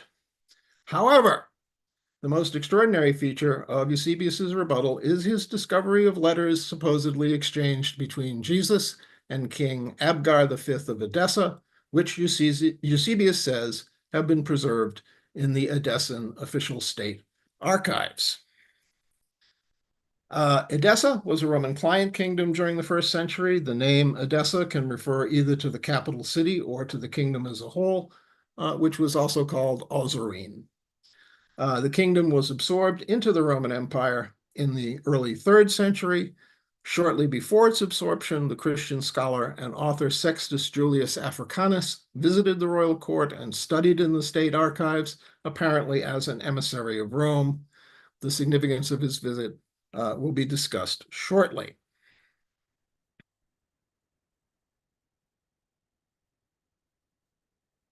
So just briefly, in the letter, King Abgar says that he has heard favorable reports of Jesus's ministry. Abgar asked Jesus to come to Edessa to cure him of an illness, offering Jesus political asylum in return. Jesus declines the king's offer, but promises to send someone to Edessa to help after his resurrection. That someone will turn out to be Thaddeus, whom Eusebius reckons to be one of the 70 disciples mentioned but not named in the Gospel of Luke.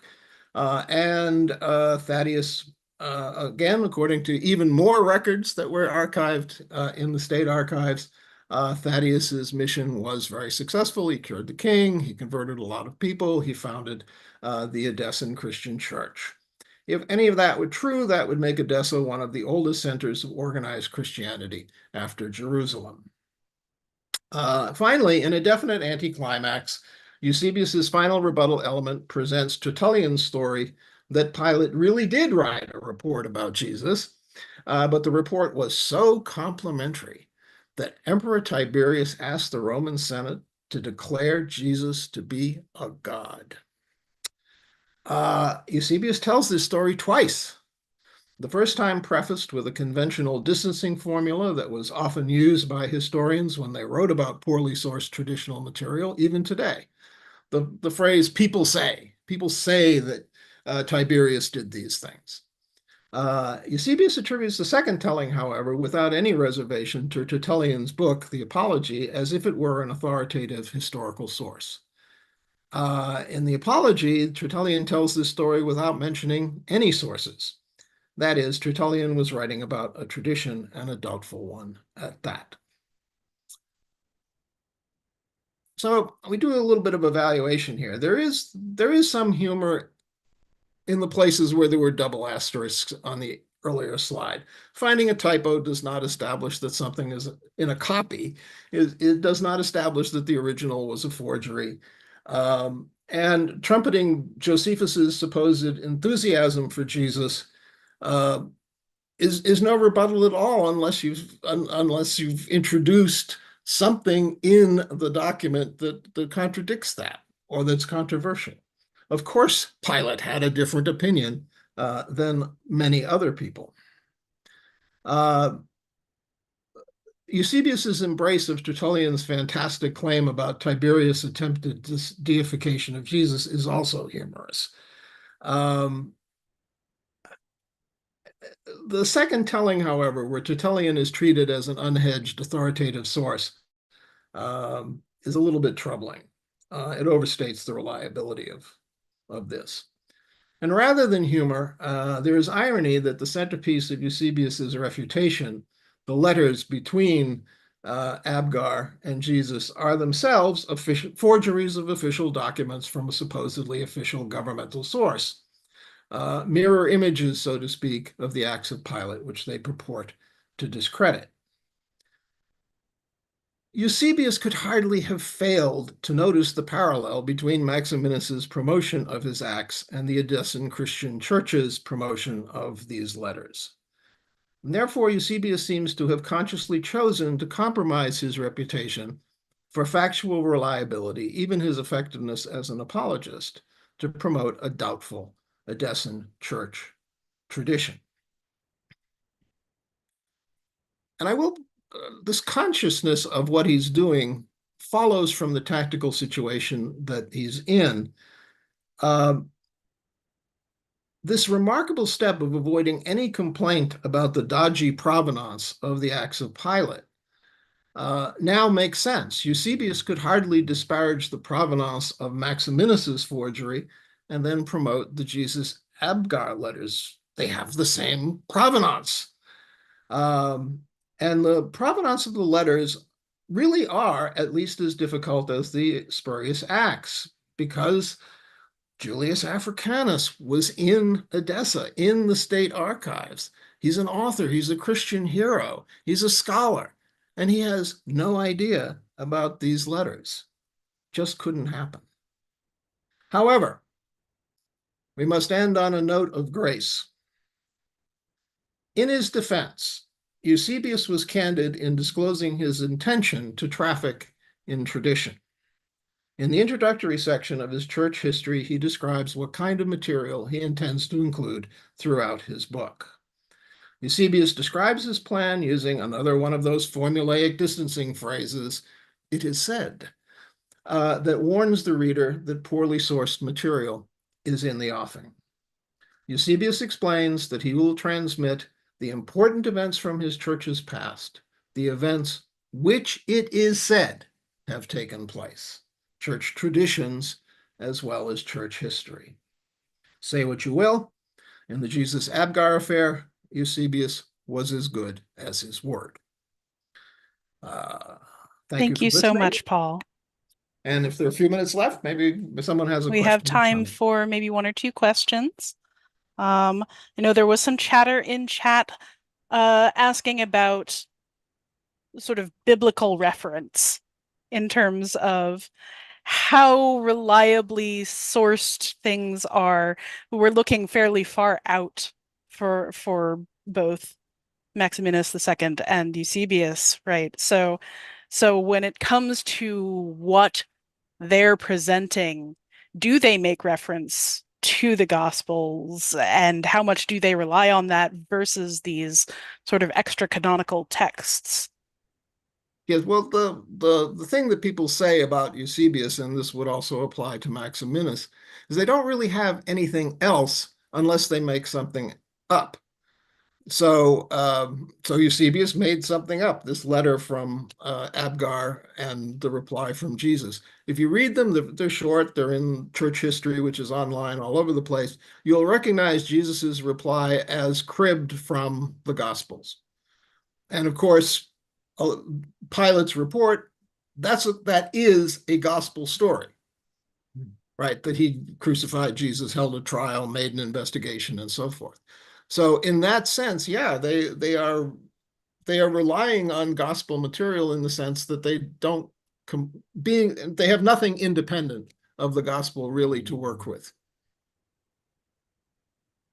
If that answers your question. Yeah, So that's really interesting. So for those of us with not much background in Christian theology, especially later Christian, well, later, but post life of Jesus, Christian theology debates, I suppose. I've really only heard of the Council of Nicaea in terms of details, right? So it's fascinating to see that this kind of argumentation keeps going about what's real and who has the authority to say it. Yeah. I wondered if you would talk a little bit more about how that fits into the larger picture of Christian theological debates, and just the tradition in a broad sense. An awful lot of people are interested from a theological point of view. I'm more interested in the historical than the theological, I'm happy to admit. But a lot of people want to do what the earliest Christians did. And the problem with that as a goal is that for the what you might call the pilot century, the 100 years from he shows up in Judea until well into the 2nd century, is like a dark age. I mean, there's really hardly anything hard, fast, and reliable. The only picture we get about what Christians did, and I don't want to be shot for this, but is Paul, who's a working missionary, and to hear him tell it, what they're doing is fighting each other all the time, for from the 30s to the 60s. And if you think about it, I mean, you fade back 10 yards and you think about it, there's no particular reason for anyone to be in charge yet. Paul has discussions about authority. He certainly thinks he's in charge of his churches, but even there, just because he founded the church doesn't mean that everybody in the church agrees. So perhaps it took 100 years just to figure out, some coherent way to be a Christian. I mean, if you heard if we're in the year 50, you've heard the story about Jesus, you find that spiritually enlightening. Who's to stop you from going off and saying, well, okay, this is the way I'm going to be a Christian? In fact, I'm going to bring my family into it, and they're going to be the same kind of Christian, except you've got a teenage child, and the teenager says, well, I don't particularly like that interpretation of Jesus. Thank you. Who's to prevent that until you have like regular officers and organized church and something like that? Now we see that as you get towards, 100 and beyond, but we have there's no real reason to think that existed before then. And so I'm answering your question with it may be as chaotic as it looks. Thank you for that. It's really interesting for a time when we are living in an era where there's a lot of popular culture telling us that Christianity is one fixed thing, to look back on these early days and see just how little truth there is in that assertion. Plus, I mean, imagine now 2,000 years from now, someone looks back on that of a, quantitative turn of mind and says, well, there were 3,000 Protestant generations, and then of the apostolic succession churches, there are half a dozen of those. And it's like, these people thought they were all one thing? It's impossible. So, maybe nothing has changed. I often think that it hasn't. Thank you so much, Paul. That was a really interesting talk and a really lovely set of answers. I really enjoyed hearing all about this. We have had a wonderful, absolutely lovely session too. Thank you so much to all of our speakers. We have just had a great time with each of you. I know that we've got a couple of questions for other papers in chat. We'll hopefully get those answers back to you as soon as possible. And in the meantime, we are going to wrap up session 2 and move on to a 15-minute presentation from our fundraising team.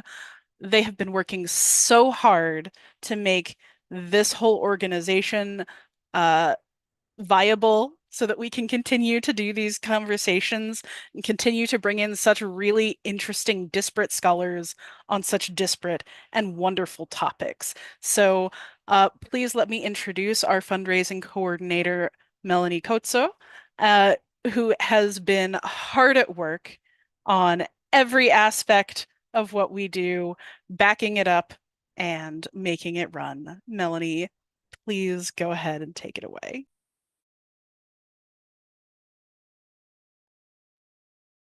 Don't forget to unmute yourself.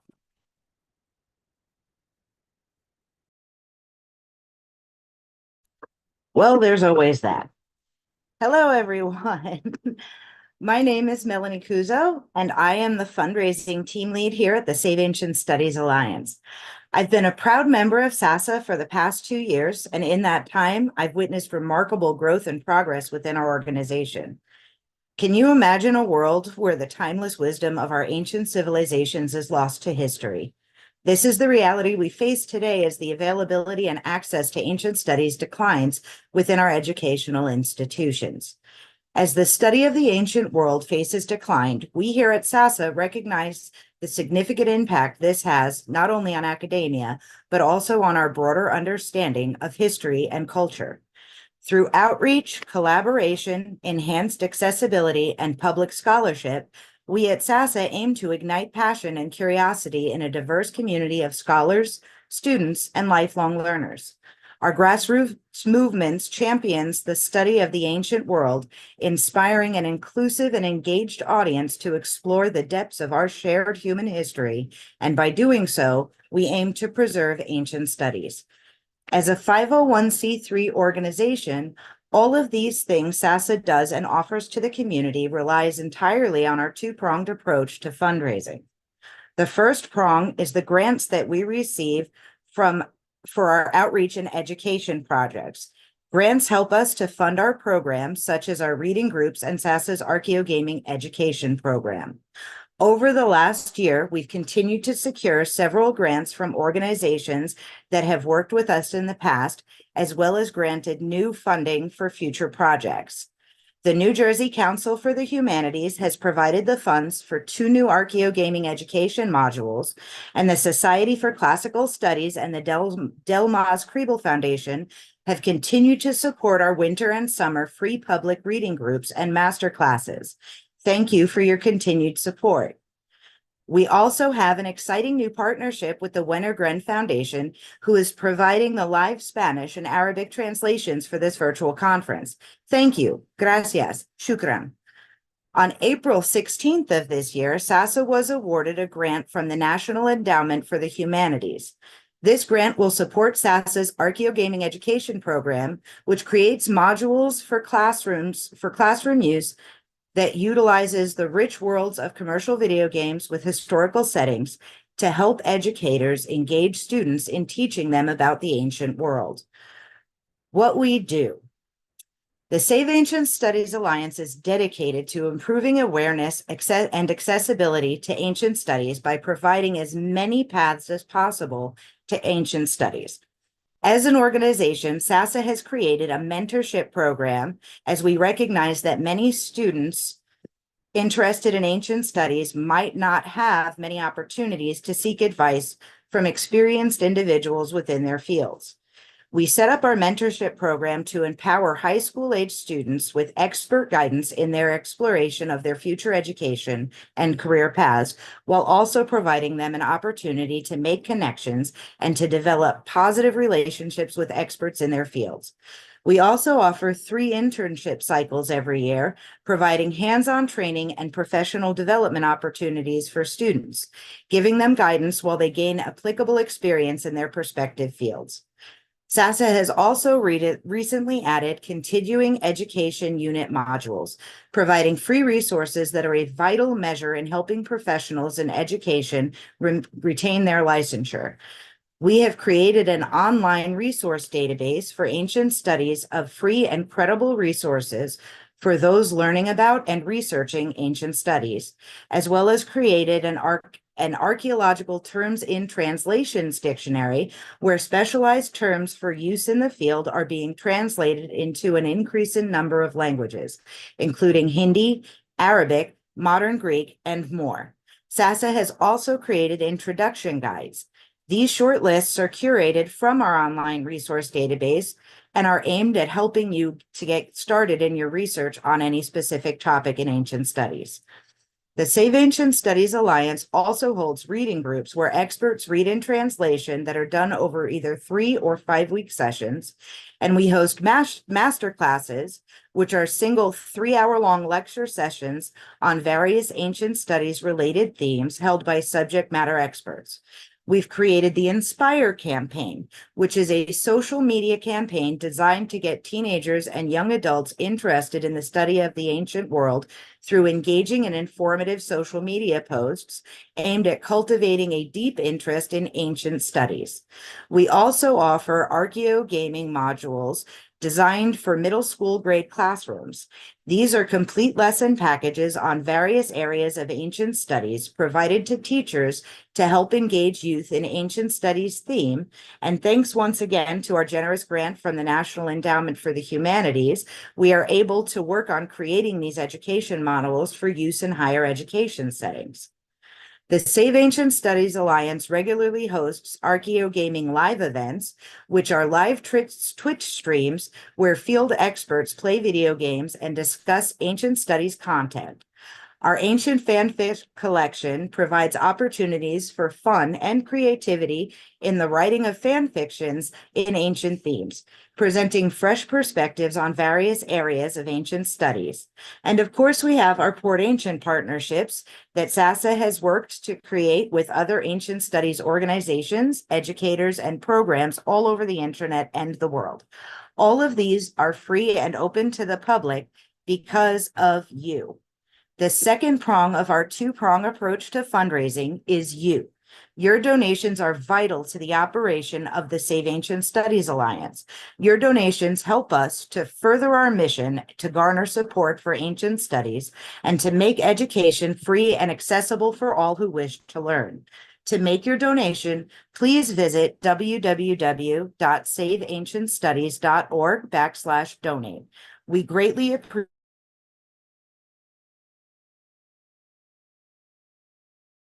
Additionally, you can support SASA by making purchases through our online bazaar.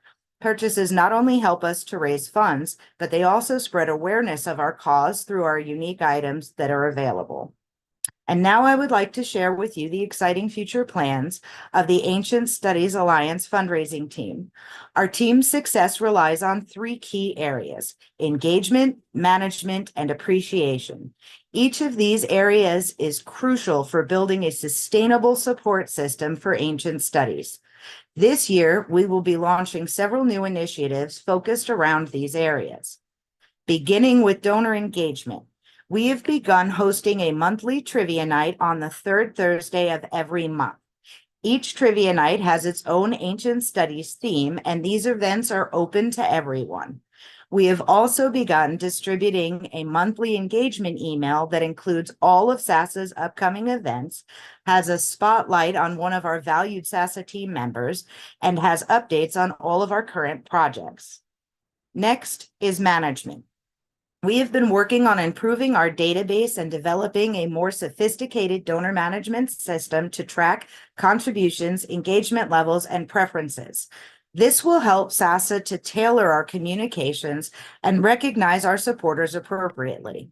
We are focused on creating a more personalized experience through personalized communications, such as sending thank you notes, event invitations, birthday recognitions, and other updates. Our aim is to enhance your donor experience and foster a meaningful and lasting relationship.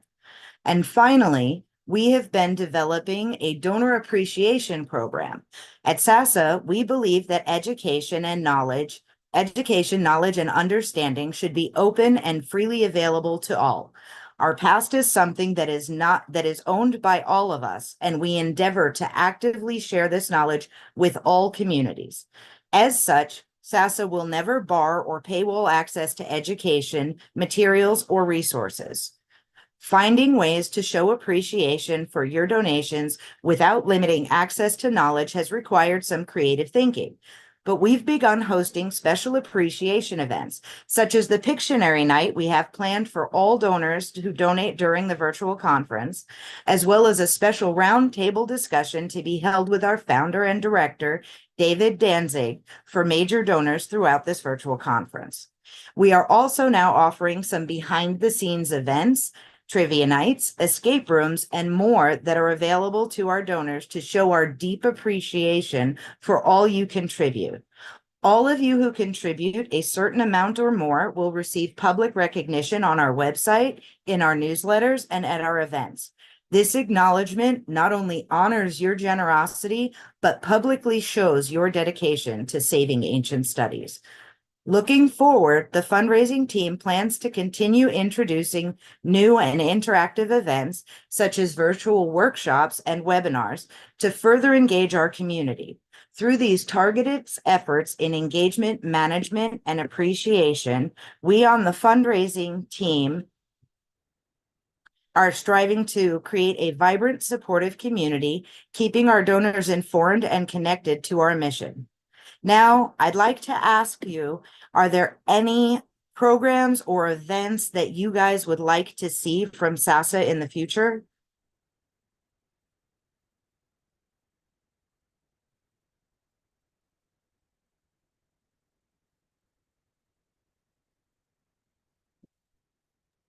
Thank you so much, Melanie. Everyone in chat, I would love to welcome you to answer Melanie's question either now or by writing into SASA. You can write us fundraising@saveancientstudies.org. And we will receive your input. There's also a survey that I believe will be going out. If you donate, you will automatically be entered to all of these future fundraising events and invited, and you will get that survey as needed. So thank you so much to our fundraising team for supporting everything that we do. Melanie, thank you so much. I'd like to thank everyone for their support and dedication in preserving and promoting ancient studies. Together, we can ensure that the timeless wisdom of ancient civilizations is not lost to history. Thank you.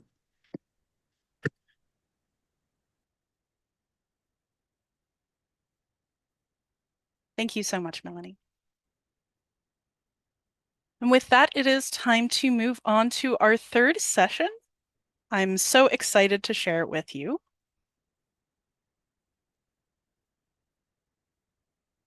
Just as soon as my computer acknowledges that I can do so. One moment.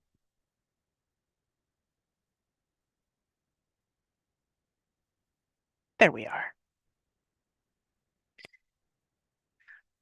So our next session is kinship narratives. Family and lineage have always been a huge part of how humans conceive of themselves and their own cultures and histories. So in this panel, mythical Lesbos, ancient Mesopotamia, and Victorian England all converge on the idea of inheritance and genealogy as the past affects the present. To begin, I'd like to welcome our first presenter, Dr. Paolo Di Benedetto. Paolo Di Benedetto graduated in philology, history, and literature of antiquity, classics, with a thesis entitled The Foundation of Aeolian Chime, the University of Salerno in 2016, and he obtained his PhD in Greek history with a research project entitled Foundation Accounts of Aeolian Cities in Asia Minor, which is forthcoming. That PhD course is History, Cultures, and Knowledge of Mediterranean Europe from Antiquity to the Contemporary Age at the University of Basilicata in 2020. Dr. Di Benedetto is currently attending the second year of that PhD course in Historical Studies at the University of Naples Federico II with a research project entitled The Aeolis in Asia Minor During Roman Times. His research interests range from the history, historiography, archaeology, and epigraphy of Asia Minor in Greek and Roman times, as he has recently approached memory, identity, and representation studies in the field of historiography. He's participated in numerous national and international conferences on history and archaeology and published 13 contributions. Dr. Paolo Di Benedetto's paper is titled Representation of the Past in Mythical Traditions of Lesbos. Thank you, Paolo. Please proceed. Hello, everyone. Can you hear me?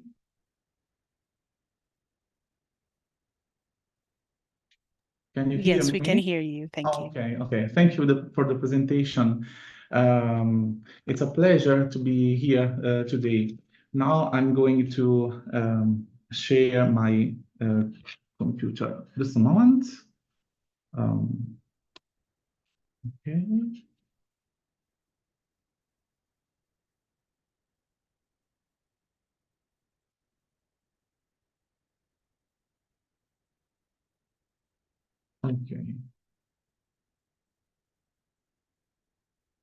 Okay.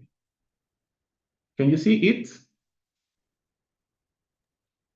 Yes, we're still seeing your view though. Okay. There it goes. Okay. Thank you. It's a pleasure to be here today. I would like to thank the organizing committee for giving me the opportunity to report in this interesting and worldwide conference. So my presentation today focuses on the mechanisms of representing the past, the traditions of ancient Lesbos, whose history began to take shape from the 7th century BC. Through the analysis of the sources, this contribution will investigate the accounts related to the archaeology of Lesbos and the way in which these traditions can identify the of the island and in particular of its main city, Mytilene. In the ancient world, the representation of the past is an elaboration built through the contribution of different basic elements of an ethnos or a polis community. First of all, the memory of an historical which can be framed in categories of space and time. Secondly, the perception and representation of these historical events, which can be represented in different ways. What holds these elements together is tradition, which is the custodian of the historical and cultural heritage. Therefore, memory, perceptions, and tradition create history. Part of this heritage are the accounts of the so-called archaeology, namely the elaborations, literary elaborations, which a polis built its origins through a filter that for us is considered as intentionale Geschichte, according to Hans-Joachim Gerke definition. These foundation accounts, mainly consisting of myths and legends, can be anachronistic or contradictory when compared to other sources, especially the archaeological ones, and could not reflect the true historical facts, but they represent the way in which a community perceives its origins at a precise moment of its history. My aim here is not to investigate real presences, in some cases attested by archaeological data, but to study the accounts in literary sources as kind of representations of the past. Having said that, before going on to examine these witnesses, we shall see on the map where is located ancient Lesbos. As we can see on the map, the island is placed in the Aegean Sea opposite the Aeolian shores of Anatolia, exactly opposite the opening of the Gulf of Adramyttium. The two most important polis are Mytilene in the southeast, which we can consider as the capital of the island, and Methymna in the north. The oldest archaeological evidence on the islands dates back to the 10th, 9th century BC, when settlements are attested. Lesbos was one of the most important Greek areas during the archaic period, but its ancient history has not been deeply investigated. We'll begin our research by first considering the foundation account of the island. which dates back to the earliest Greek myths relating to the Atrides. The ancient myth history of Lesbos is directly linked to the so-called Aeolian migration, namely the mass movement towards Asia Minor, which involved several Greek ethne from Thessaly and Boeotia in primis, and took place after the Trojan War between the 11th and the 7th century BC. Now let's see the literary sources about the archaeology of Lesbos. The migration is represented as an Aeolian expedition from mainland Greece. It took place from Aulis of Boeotia, the same place from which Agamemnon's army departed from Troy, and was organized by Orestes, son of Agamemnon, and his Pentelidae, leading to the foundation of Lesbos. Analysis only the text sections of the sources that interests us will be considered. Let's read now the tradition reported by Strabo. It is said, in fact, that Aeolian migration is 4 generations earlier than the Ionian one. Orestes, in fact, was at the head of the expedition, but after his death in Arcadia, his son Penthilus succeeded him 60 years after the Trojan War. Thereafter, his son Archelaus led the Aeolian expedition. Then his youngest son Gras led the greater part of the army across to Lesbos and occupied it. Without considering the details of the account and the dynamics of the path that the Aeolians took, the Aeolian migration is represented as the succession of descendants from Orestes, Penthilus, Archelaus, Gras, who guided the expedition in order to found Lesbos.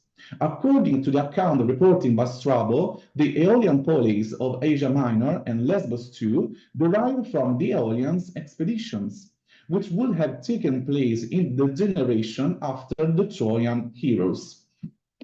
However, as we will see, this version comes after the earlier mythical accounts of Lesbos, which can be placed in an age before the Trojan War.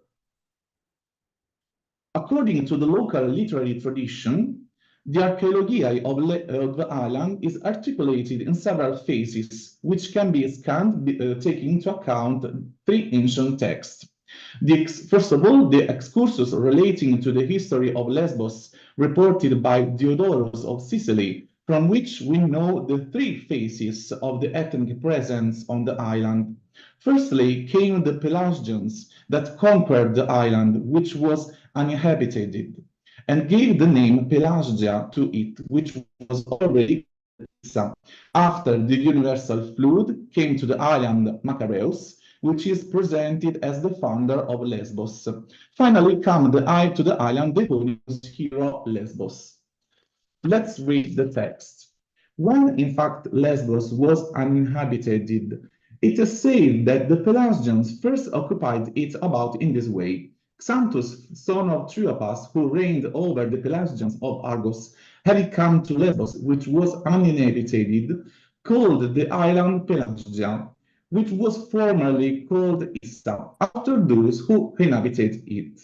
7 generations later, after the flood at the time of Deucalion and after many men perished, it happened that Lesbos also remained deserted because of the flood. After these events, Macareus settled here. Macareus had within picked people, some Ionians and others who came from the other lineages of all kinds. At first, Macareus settled in Lesbos. In the time, Lesbos, son of Lapitus, having sailed with settlers to the island just mentioned, settled there and named the island Lesbos after himself and called the inhabitants Lesbians. Then the list of names reported by Plinius the Elder, which give us the ethnic and unethnic phases of the island.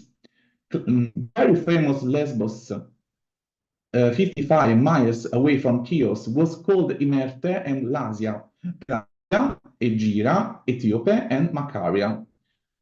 In the end, Eustathius of Thessalonica provides a series of references that complete the previous text. Once upon a time, Lesbos was called Pelasgia, and the other text, according to the ancient history, once upon a time, Lesbos itself is said to be named as Imerte, and Pelasgia, as well as the same island, was called Issa. We can observe that tradition of Lesbos preserves the memory of several names assigned to it over time, and that these names are ordered in sequence so to make up a chronologically ordered list.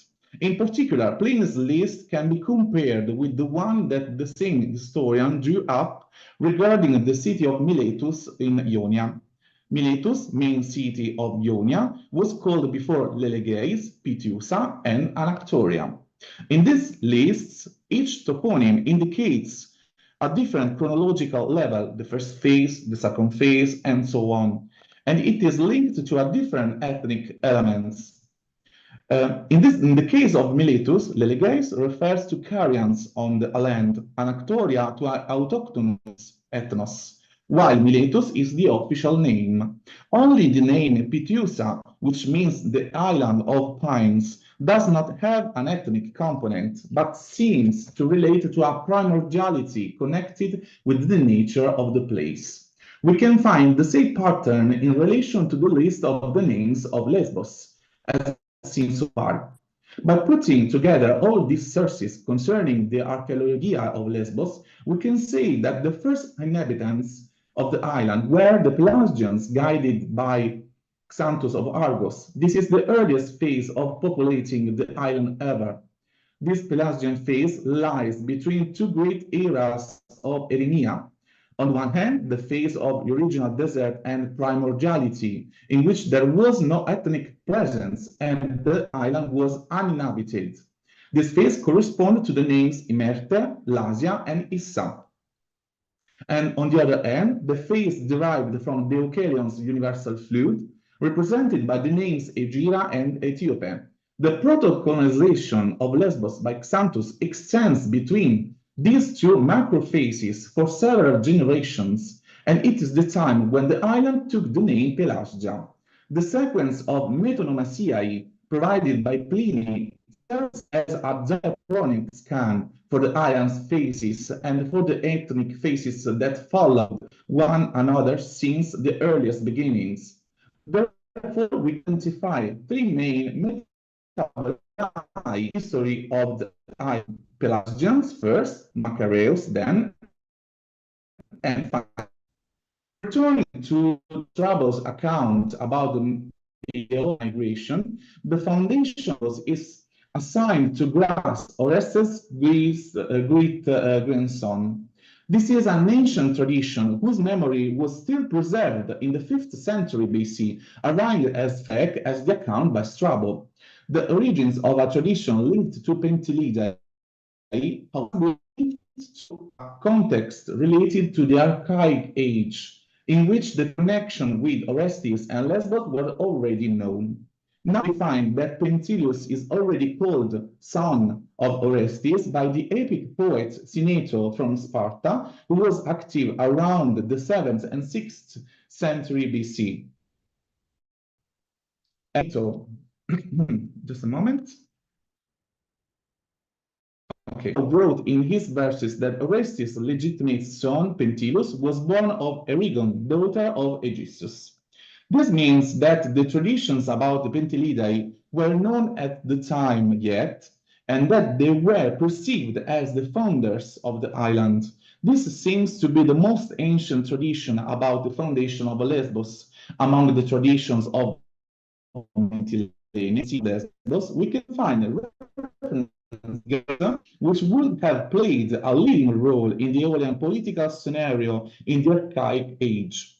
Following the accepted chronology established by Pierre Carlier, this genus gained power on Mytilene around the first quarter of the 7th century BC. According to the reconstruction made by Santo Mazzarino and Carlier, there is evidence of sources from the century BC, around the same time of Sappho and Alcaeus. The literary sources about the Archaic Age of Mytilene show that the dominion of the genus of the Pentelidae was part of the city's tradition. As we have seen before from the local genealogy, we know that these Pentelidae were descendants of the founder Pentilus, who led the Aeolian migration. Sappho and Alcaeus are the only us with details about an historical context relating to the 7th century BC, which is difficult to reconstruct due to the lack of the further documentation. The tradition of Pentelidae in Mytilene is well documented, as we can see from the following references. The first one, Sappho, refers to the woman of the Isaac group in competition with the Sapphic one, probably belonging in the second witness. We can see the word Pentile, which is understandable. It can be Pentilus. And the word presumably linked to Pentilus. The last witness is Stephanos of Byzantium. Pentile city of Lesbos. The inhabitants are called Pentilids, named after Pentilus. So the first attestation of the 7th century BC, as we can see, led us to suppose that these Genos would have created a link with the epic genealogy and thus assigned to themselves descendants from Pentilus, the head of the Aeolian expedition and founder of Lesbos. We can suppose that the Pentelidae, or a genealogist or a mythographer related to them, would have elaborated this tradition, trying their original figures of Homeric epos in order to legitimize their power on Mytilene. This historical process is configured as a representation of Lesbos' past. As we have seen, traces of this kind of tradition would be found in the surviving verses of Salphus and Arceus. So we are going to conclude this contribution. In this part, talking about the mechanism of representation of Lesbos' history and past. The aim of this paper was to show how in the various historical periods, from the Archaic Age to more recent times, the accounts of the regions of Lesbos have been represented in literary tradition. It was clearly not possible to delve into historical issues that influenced events on the island, such as the period of tyranny or the Sigean War. The case of Lesbos is an example of how identity and history are built and represented, starting from different accounts, but which are in close relationship with the territory on which they developed. The literary tradition has provided a particular representation of the island's thesis, which corresponds of the territory, starting from its origins with uninhabited phase to the sequence of settlements by others and foundation by Maccabeus and Eos. In Greek traditions, the Pelagian phase is often the one preceding the Greek foundation because it identifies a land held by a non-Greek or more likely a pre-Greek ethnos. The last segment is the one chosen by the community's memory to begin its history. This tradition takes precedence over the others and becomes recognized by the Aeolian area, and which allows it to interface with the identity heritage of the rest of Greece. It's a typical mechanism of foundation accounts dating back the origins to an epic ancestor and finding a place for the founder's genealogy, who represents the historical and cultural heritage of the whole community. This makes us to go back to a greater to the Trojan War in order to legitimize the foundation and its own historical path. Trying to reconstruct the overview of the foundation accounts about Lesbos, according to what has been shared so far, we can outline an articulation of the ancient history of the island in 5 phases through the toponyms. The first one, Imerte, Lasia, Issa, represented as an regional and linked to primordiality, and there is no settlement of any people. The second, Pelasgia, this name shows the first settlement by Pelasgians. It indicates only the possession of territory, but not a foundation stage, and corresponds to the pre-Greek settlement. Third, the three, Egira and or Ethiopia, the two names perhaps indicates filler account made by the Deucalions flood. In any case, they indicates no ethnic presence on the island. 4. Macaria. Lesbos is recorded as Macareus settlement, which indicates the first or alternative foundation account and identifies the primitive ethnic identity of the island. 5. Lesbos. The island is represented through the settlement made by the hero Lesbos and an eponymous account. In the sixth phase comes Pentilus, son of Orestes, who guided the Aeolian migration and started a new era. The Aeolians, led by Orestes and the Pentelidae, thus arrived on Lesbos last, after the earlier stages of the Archaeologiae described so far. This is the second foundation account of Lesbos and the one that stood out from the others, namely the official tradition. The previous accounts attempts to date back to a time even earlier than the Aeolian foundation and before the Trojan War. Behind this process lies an attempt to arrive at an origin even older than the Trojan War by means of the inclusion of an earlier or alternative phase to the Aeolian migration. However, this attempt fails because the epic tradition imposes itself as the most widely recognized by the Greek world and thus becomes the representation account and the self-representation account of Lesbos' past. According to this scheme, the list of toponyms that correspond to the different phases of Lesbos history can be included within a diachronic grid, showing the different levels of settlement of the island, from a primitive state to the establishment of Pentelidae. Basically, each name carries the reconstruction of the origins of the city, elaborated according to the account that conceals an ethnic component. We must also consider that Archaeologiae are perceived by the ancient writers as a constructed history, and so it's a history, the foundation of the shared common past and local identity traditions. In this sense, the Aeolian migration represents the watershed from which the Aeolian history begins.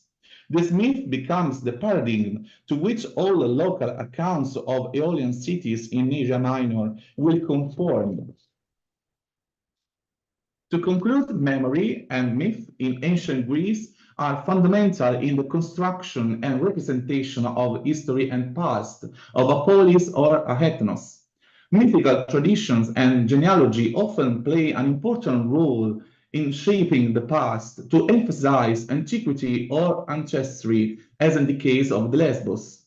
They search from a shared common illustrious figure, which is proposed at the basis of ethnic ties. This is not a just mythopoietic process, but is part of an attempt to reconstruct a contemporary historical need, starting from genetic ties perceived as ancient, of Archaeologia in Thucydides' histories. In any case, when dealing with foundation accounts, sources are often conflicting and contradictory.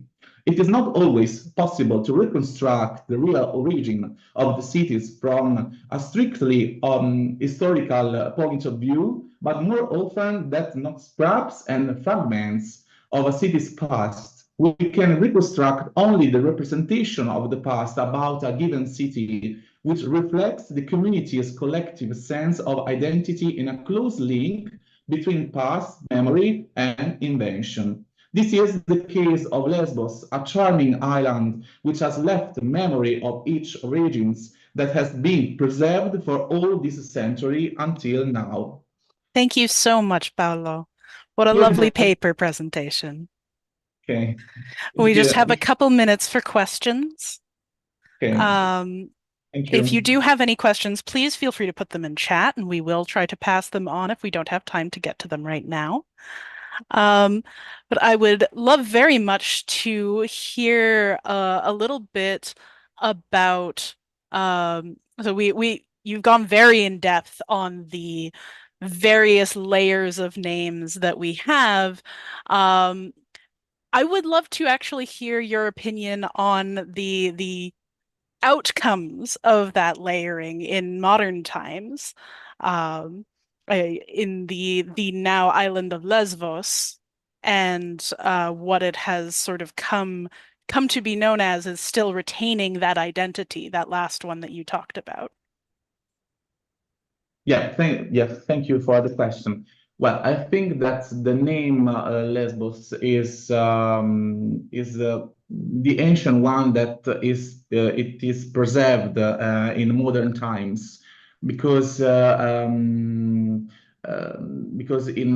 Anatolia, so in Turkey, we see often dynamics of rethinking of past. And I think that the name Lesbos is the first one attested. It is the most ancient, I think. The other names maybe are filler names, because in historiography, and so in some sources, mainly literary sources, we can find often situations like this, as I tried to show Miletus, but there are other examples. We can see Samos, Chios, and not only in Asia Minor, but also in Greece mainland. So, thank you so much. I'm really interested in how the history of naming of the island interacts with the archaeological remains. Do you have a sense of the sort of the timing, because of the various settlements that were there in Miletus, in the various other towns around Lesbos? Do you have a sense of that kind of interaction, the material culture versus the nomenclature? okay. I can. I studied Lesbos for much time. The archaeological data are different from literary sources. We often, when we try to reconstruct the history of a city, we can't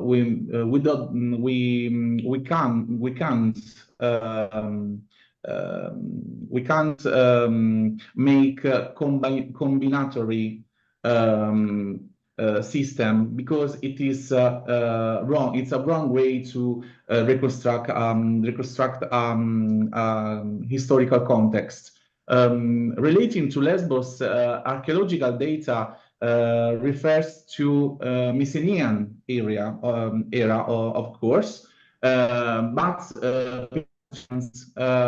when we find in sources Pelasgian names, when they are called some people as Pelasgian, the Greek think about their past. So the past is the past of a city usually is linked to Pelasgian phases. As in Ionian cities, in Aeolian cities, and in the Troad too, because there are some cities where we can find sources about that are related to Pelasgians, like Larissa, near to Troy. So while the archaeological data are different from this representation, so because there are two levels separated, and it is not it's unfair to make to make up reconstruction by archaeological data and literature sources without, of course, without studying the other sources as material culture and other sources, other data. But I was clear when I started the representation, because I wanted to deepen inside the literary sources that are different from archaeological data. Right. What a fascinating thought, because we so often conflate those two things, the way we talk about something with the material history of it. Yeah. I'm afraid we're out of time for questions. Thank you so much, Paolo. What a great talk. We're now going to move on to our next presenter in this panel.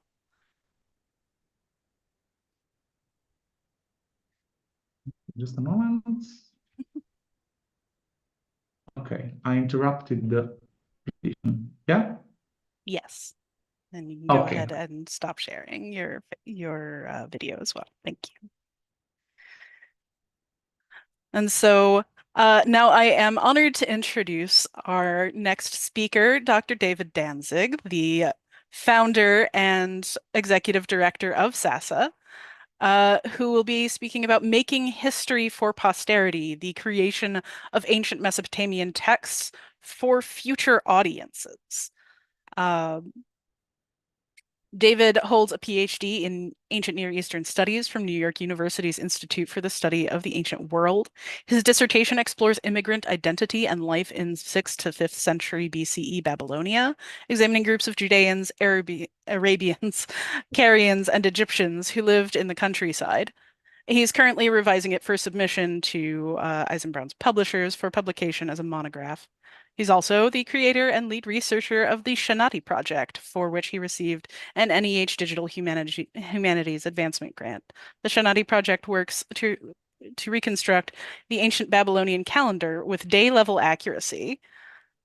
David founded SASA in 2020 and has been our executive director ever since. His work in developing SASA and building partnerships with like-minded ancient studies organizations has helped SASA grow into the wonderful organization it is today.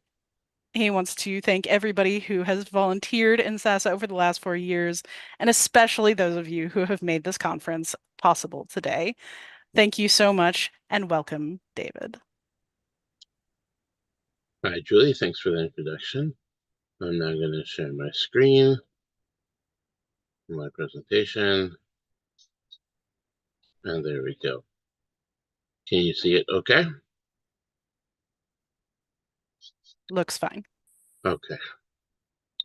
Hi, everyone. Thank you for being here. Today, I will present the preliminary form of a method that I'm developing to explore such artifacts and texts in their future thinking aspects. I will discuss an ancient Babylonian case in light of my concepts. I'd love to have your feedback at the end of the presentation, or send me an email.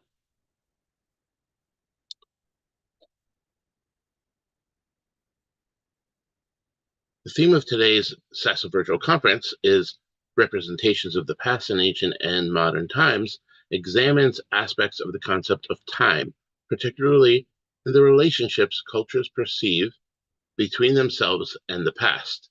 Connecting with the past is a large feature of social group identities of all sizes, as they seek to root themselves in the past. For example, groups of all sizes maintain a collective memory of events that occurred to them in their past, while a constitutive feature of ethnic groups is their conceptualization of their ethnic primordial history. For the historian and archaeologist, this is the normal point of departure in their work, thinking backward in time to understand some past in some place and some past time. Anthropologists have discussed the concept of time. For example, Arthur Gell examines the history of sociologists' understandings of time and explores issues of time and power. Anthropologists and philosophers since the 1970s have also engaged with time in a processual and phenomenological sense in terms of its perceived flow. These types of studies treat time as a social concept, but do not concern themselves with the directionality of time from the personal and social moment in the present that looks toward past or future. Anthropologists have also investigated history, or the concept of history, as a human social endeavor. Since Marshall Sahlins, this work has been mainly geared to understanding how societies change over time through a structural lens. Along these lines, Johannes Fabian's Time and the Other criticizes anthropological notions of time as a culturally relativistic anthropology, done by and for Western society and its adherents. In the past decade or two, there has been movement toward taking a more general approach to understanding how societies relate to their pasts. At the same time, some anthropologists have begun to think about an anthropology of the future. In 2015, an article by Peter Pels criticized anthropologists for their excessive interests in the past, saying that, quote, anthropologists have long neglected the future. In 2019, Rebecca Bryant and Daniel Knight investigate this topic, but from an individualist perspective that borders on the psychological. In my thinking about past cultures as an historian, I have come to believe that in general, societies' thinkings about their future is equally important to their thinkings about their past. I would like to, not so humbly, describe this cultural mode with a new term, futurality, the sociocultural activity of imagining, preparing for, and connecting with the future. So just like past looking or historicality is an important feature of cultures, so too is future looking or futurality. They are both constitutive of identity and have significant roles in the purposes and motivations for activities on all scales, from individuals to families to small groups to societies. Much of the discussion of the future to date has been the purview of futurists who have approached the future in different ways. In the past 2 centuries, much futurist thinking has taken the form of science fiction that explores the impact of technologies on society and imagines possibilities of what futures may hold in this regard, often under the dichotomous positions of utopia versus dystopia. Scientists have also engaged with imagining, or perhaps it would be better to say, attempting to predict futures by extrapolating from current technologies and imagining possibilities beyond the current limits. A common example today is the scientific discourse on contemporary anthropogenic climate change and human ecological sustainability in the future. However, historians rarely engage with futures. In my experience, historians' work on the concept of future is limited to investigating pasts in which the future was highlighted as of utmost importance. An example of this is the study of the eschatology and apocalypticism in ancient Judaism during its Second Temple period.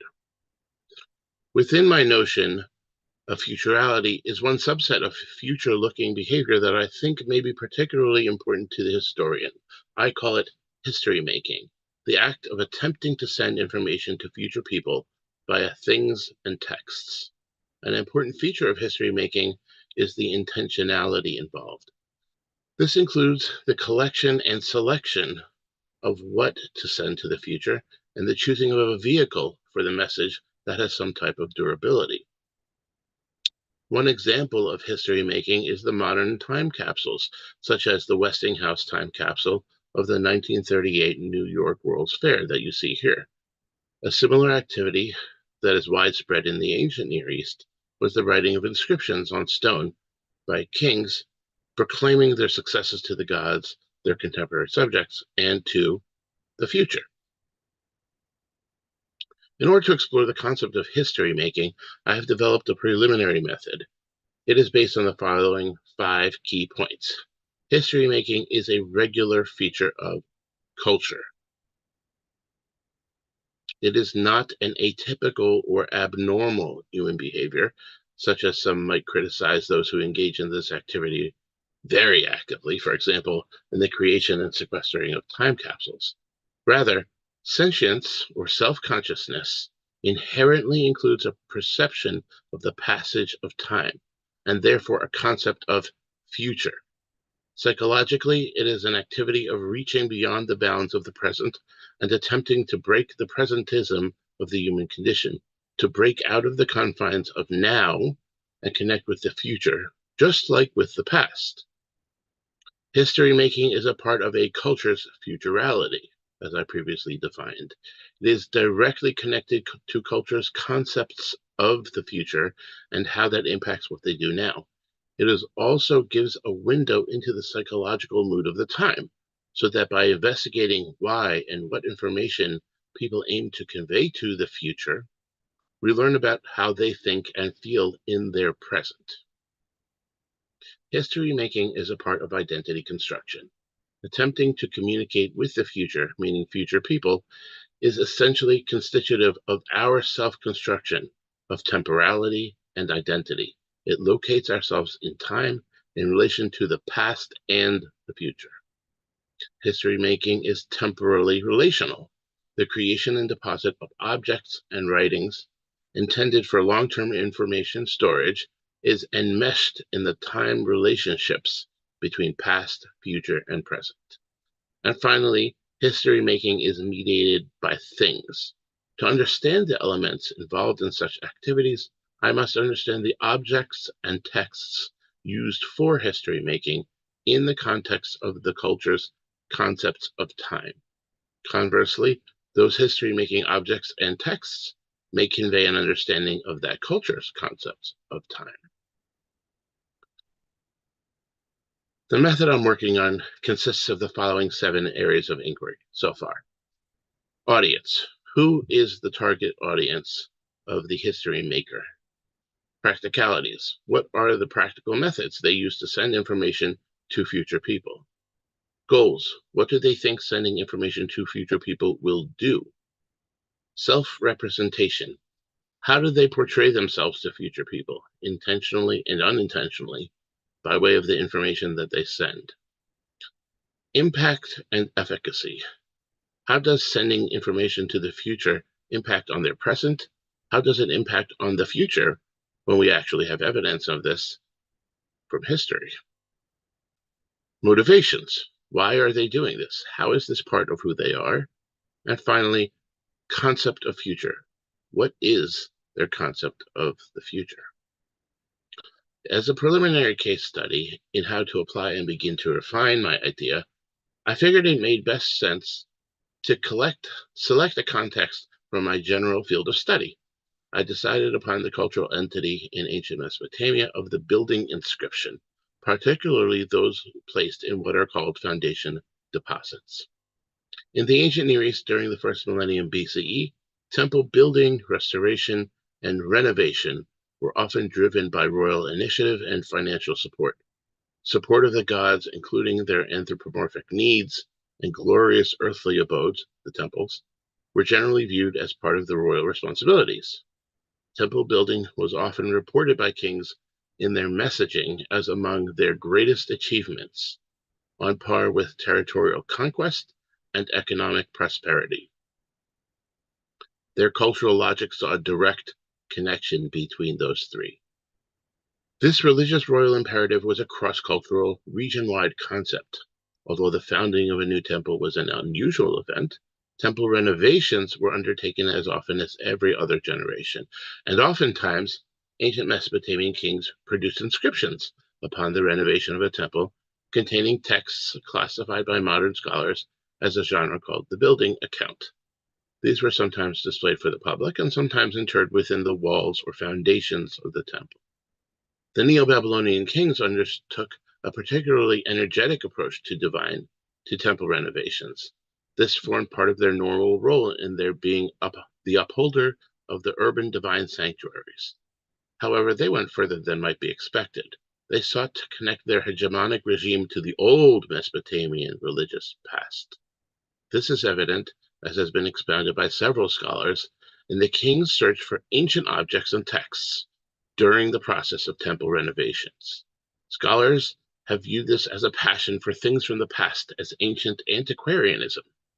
For their understanding of the king Nabonidus, this dovetailed with the notion that he was out of touch with his reality and psychologically unstable, a notion probably promulgated by Cyrus, the Achaemenid Persian king who conquered Nabonidus' empire. However, I believe that a large component of what they were doing and why it has been overlooked is that they were building for and aspiring to the future. The fact that Assyrian and Babylonian kings often included a curse formula in their inscriptions, warding off future people who might destroy or deface it, makes it very clear that there was a future-minded component to the creation of the inscription. One such fascinating instance of an ancient discovery centers on what scholars have called the sun god tablet. This stone tablet, found in 1881 at the site of ancient Sippar in Babylonia in the main temple near the divine cella, contains a register of artistic depictions at the top, followed by an inscription that continues on its reverse side. The text commemorates the revival of the Ababar temple cult, the temple of the sun god Shamash, and the return of its prebendary incomes to the priestly families by a king Nabu-apla-iddina in the 9th century BCE. The text relates a series of events from the 11th century BCE, 200 years earlier, about the destruction of the temple and the loss of the statue of Shamash, followed by the failed efforts of two kings to locate the statue and instead the installation of a sun disk icon in its place. In general, an ancient statue in Babylonia was humanoid in form. Instead, they replaced it with a sun disk, which was then itself lost as the restoration was abandoned. Then in the time of Nabu-apla-iddina, over 100 years later, who wrote this inscription, a clay model of Shamash's statue is discovered, and a new cult statue is ordered to be fashioned and rededicated by the king. Even more fascinating is the context in which this inscription was found.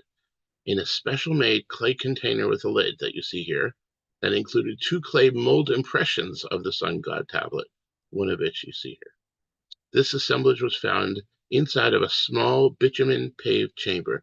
Directly on top of that chamber was an enclosed brick area with 2 barrel cylinders of King Nabonidus.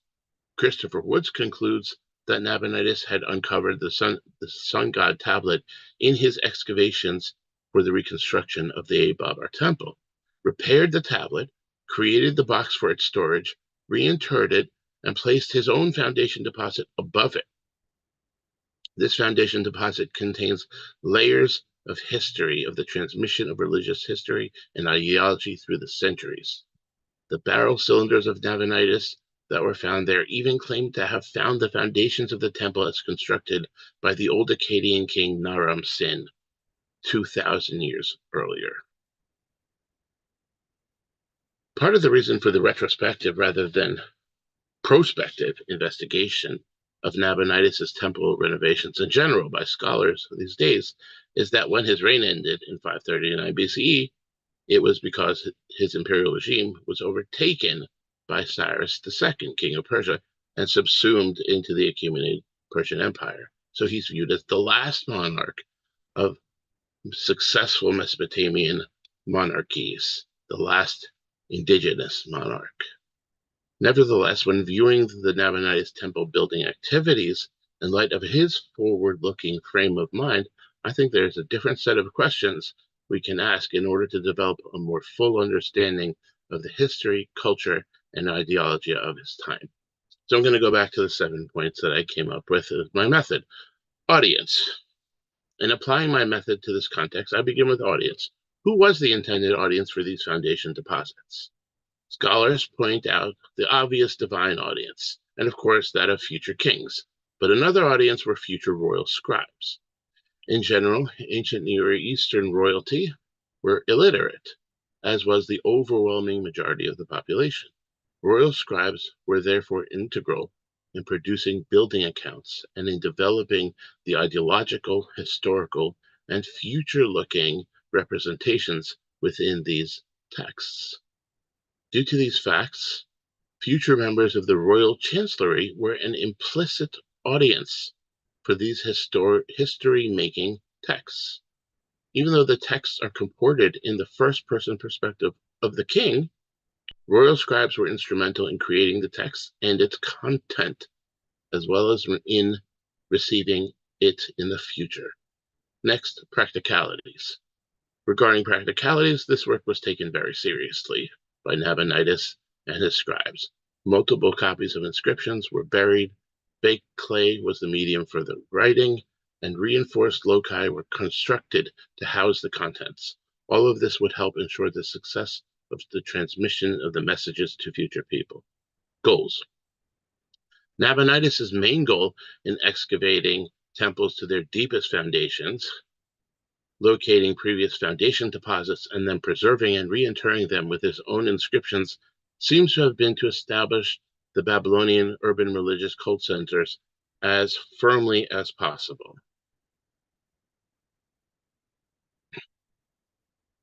He connected them to as far into the past as he could and set up their reconstruction to stand on that secure ideological foundation for far into the future. Since we know Nabonidus had discovered multiple instances of very ancient foundation deposits at different temples, he held the concept of the antiquity of his religious lore in the centuries and millennia. I would venture that this time depth backwards would have corresponded to the duration he envisioned in which his foundation deposit inscriptions would be discovered by a future king. He was confident that his Mesopotamian religion would last for centuries through future nomadic raids and international conflicts and what have you, and beyond. Next area is self-representation. In this activity of history making, Nabonidus represents himself to future audiences as the pivotal religious figure in creating successful continuity for high Mesopotamian religion. This is evidenced by the fact that several objects were often interred together, including those from past time periods, making clear connections for future kings who might find this regarding the historical relationships between Nabonidus and his predecessors. Impact and efficacy. In terms of Nabonidus' history making and its impact and efficacy, it's hard to say much at the present, although future Achaemenid and Seleucid kings did undertake some temple building projects in Babylonia, and the major cults were maintained for several centuries, if not longer. I do not know if there is any evidence whether any of Nabonidus' foundation deposits were actually discovered in ancient times. Motivations. Now let's think about motivations. Our information about Neo-Babylonian efforts in temple renovations cluster around the reigns of Nebuchadnezzar II and Nabonidus, the two kings of the empire who enjoyed the most stability and therefore were able to concentrate on territorial expansion. Nebuchadnezzar regularly campaigned to the west, even attacking the Egyptian homeland, while Nabonidus emphasized the development of the frontiers of his domain at Ur in the south, Haran in the north, and Taima in the west. Viewed in this context, their extensive temple renovation work was a key part in building toward their imperial future, to have an economically and territorially expanding domain that was secure in the divine beneficence of the gods. Nabonidus, though often portrayed as derelict in his duties for leaving Babylon for a decade to reside in northwest Arabia, may have had a strong future-looking motivation for this, in fact. During his absence from Babylon, his son, Crown Prince Belshazzar, served as the acting head of state in Babylonia proper, at least in regards to the province's government and economic administration. In fact, it was during his time period that a document called Belshazzar's Edict, by some scholars, was promulgated, which enacted a major change to how the urban temples operated by transferring control of the rental of temple lands into royal hands. Although Nabonidus is named first in that text, it was possible Belshazzar, named second, who promoted this innovation. I suggest that by absenting himself to Arabia, Nabonidus was furthering his grooming of his son and royal heir Belshazzar to take his place after death. And so finally, looking at the concept of the future. Rather than born out of anxiety to avoid catastrophe, as some scholars have written, I think when viewed all together, the work of Nabonidus and his future history making in seeking to rededicate temples and his placement of foundation deposits intended for future royal audiences speaks to a positive future outlook. Nabonidus seems to have thought that future kings would look back upon his religious work with pride and view it as a key step in the chain of transmission of the royal safeguarding of the ancient cultic worship and high religion. Thank you for listening, and I hope this might be a first discussion and many more to come. Thank you so much, David. That was such an interesting presentation. A whole new style of looking at the past and the future. We often talk about sort of the retro future from our perspective. So things like how the 60s or the 80s thought the 90s or the aughts might be. And we seem fascinated with that sort of recurrent, like, oh, this is the day that Back to the Future went to the future, or Right. Yesterday was the first entry in Parable of the Sower, for those of you with a little bit darker tastes. So we did get a question in chat about calendars. I wanted to sort of bring that around to your point. Like, one of the ways that we talk about the future and the past is through this sort of rigid schedule of time, this codified calendar, which is, of course, one of your main interests. So when we look at something like this, the dedication seals and curse tablets and things like that that have a future-looking aspect, how does that interact with the rise of calendars and that sort of more rigid look at how time will proceed? Well, I think there are a few things to talk about in relation to calendars and the future. First of all, calendars are clear culture-wide evidence or manifestation of futurality and thinking about the future and the past. The way we have calendars these days, you can go forwards and you can go backwards. It's all within the realm of one cultural time. But I think also this is potentially a Western concept of having a super fixed calendar. Some other cultures don't have such fixed calendars. In fact, the ancient Babylonian calendar was not perfectly fixed. And at certain points in time, it became more and more fixed, potentially after their interactions with the Greeks, but really stemming from the development of Babylonian mathematical astronomy and the precision that it achieved over time. So there is time that it can be thought of as fixed, and then you sort of think of the future as known. But I think there's also, in terms of different cultures that can handle this in different ways. And also, I think you have to think about differences in group size. When you're thinking about families and small communities and villages, the sense of a larger time scale that's calendrically known doesn't mean that much, or it's not as important. Even in rural places in America, I think that that's potentially true. There are fixed points at different times that are celebratory times, holidays, or mourning times, that those are signposts along the way in time. But I don't think that it's thought of as structural. And on the other hand, you just have to think of this in terms of how people relate their present to the past and to the future. A calendar is one high-level way of handling that, but people have their own experiences of that too. Another question from chat. With respect to the view of the future, how did the sort of concept of eternality fit in? like particularly when we're talking about these Mesopotamian religions. But how do you see that in general interacting between the future view of a human and the forever view of a god? Yeah, I think that's a great question. I would say that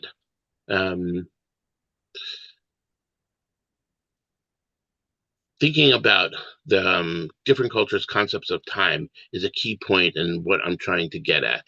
I think talking about the future and thinking about the anthropology of the future or the history of the future, meaning looking at any specific culture and trying to understand how it thinks about what its future might be, or what the world's future might be, or what the divine future might be, is part of understanding what they think time is.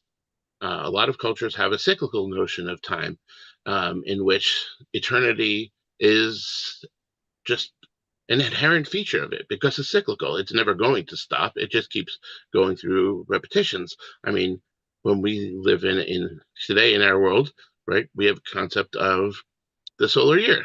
The Earth travels around the sun, and it's going to keep going on forever. Yes, scientists have said that maybe at some point in the future something bad will happen, but we're really talking in the billions of years range.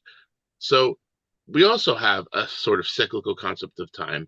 In terms of the Mesopotamians, I think that does get to the point that there was a notion of divine eternity, but that the human relation to that divine eternity could ebb and flow. So when you have that in that sun god tablet where Nabu-apli-Iddina says that he knows things about the kings living 150 years ago and about the disruptions in the temple cult in Sippar that happened in between them. So that's where he talks about it as the divine Shamash removing himself from the cult. So we're in human time, the cult came to a stop, but now he's reinvigorating that cult. But yeah, I think that goes partly to the heart of what I'm trying to think about, and I'm trying to think about this in a broader sense. But I thought I know ancient Mesopotamia, so that's what I'll try to start with. Yeah, we did get a question a little bit off topic, but I did want to bring it up since we have some time. Um, when we talk about sort of the ancient calendars and the other concepts of time, you had mentioned that sort of apocalyptic Judaism, and certainly we've experienced that in modern apocalyptic Christianity. How does that view of the end of days fit into this view of the future? I think that's very important because that's the key of their concept of the future, is that they actually, people in such religions and cultures, they have an understanding of, sometimes a very detailed, specific understanding of what the future holds and what will be. So that, I think, can lead to very interesting things in terms of what types of interactions they might want to have with that future in terms of history making. They might want to send specific information to a specific group of people at a specific time in the future and say, okay, hey, this is me back then. I want to tell you something, or I want you to do something in some certain way. So yes, having a future that comes to an end or has an abrupt and radical change is one way of a culture's thinking about the future. Thank you so much, David. What a wonderful presentation. I'm really looking forward to seeing what projects come out of this. I think that's a really useful way to start looking at our predecessors and how they thought about us. Yep. Our next speaker for this section will be Jordi Alonso. Let me just grab that presentation for you.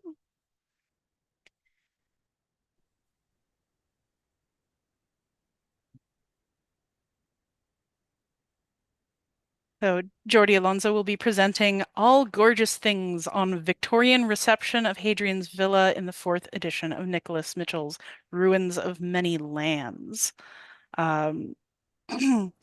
Jordi graduated with an AB in English from Kenyon College and was the first Turner Fellow in Poetry at Stony Brook University, where he received his MFA. He has a PhD in Victorian Literature from the University of Missouri.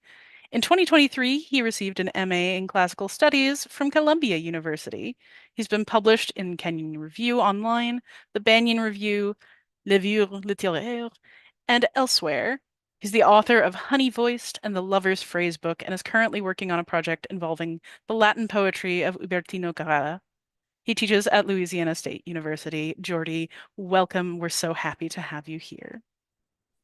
Thank you so much, Julie, and the rest of SASA. I'm thrilled to be here.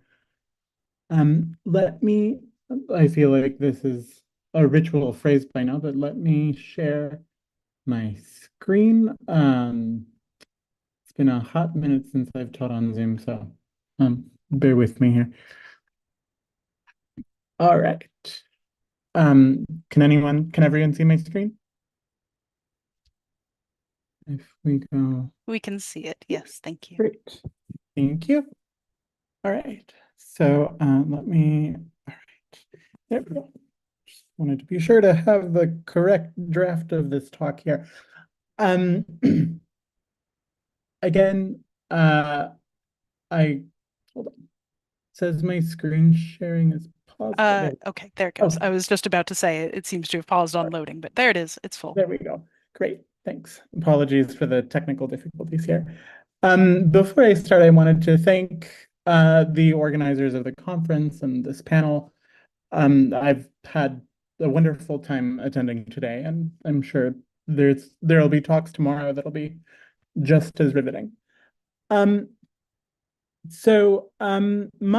talk today is titled All Gorgeous Things, Victorian Reception of Hadrian's Villa in the 4th edition of Nicholas Mitchell's Ruins of Many Lands. Let us enter the ruins, says an anonymous 19th century guidebook, Rome and its neighborhood, visited in 8 days, where, quote, the Emperor Hadrian had surrounded himself with all that imagination could devise and wealth procure in the shape of lavish magnificence and luxury, end quote.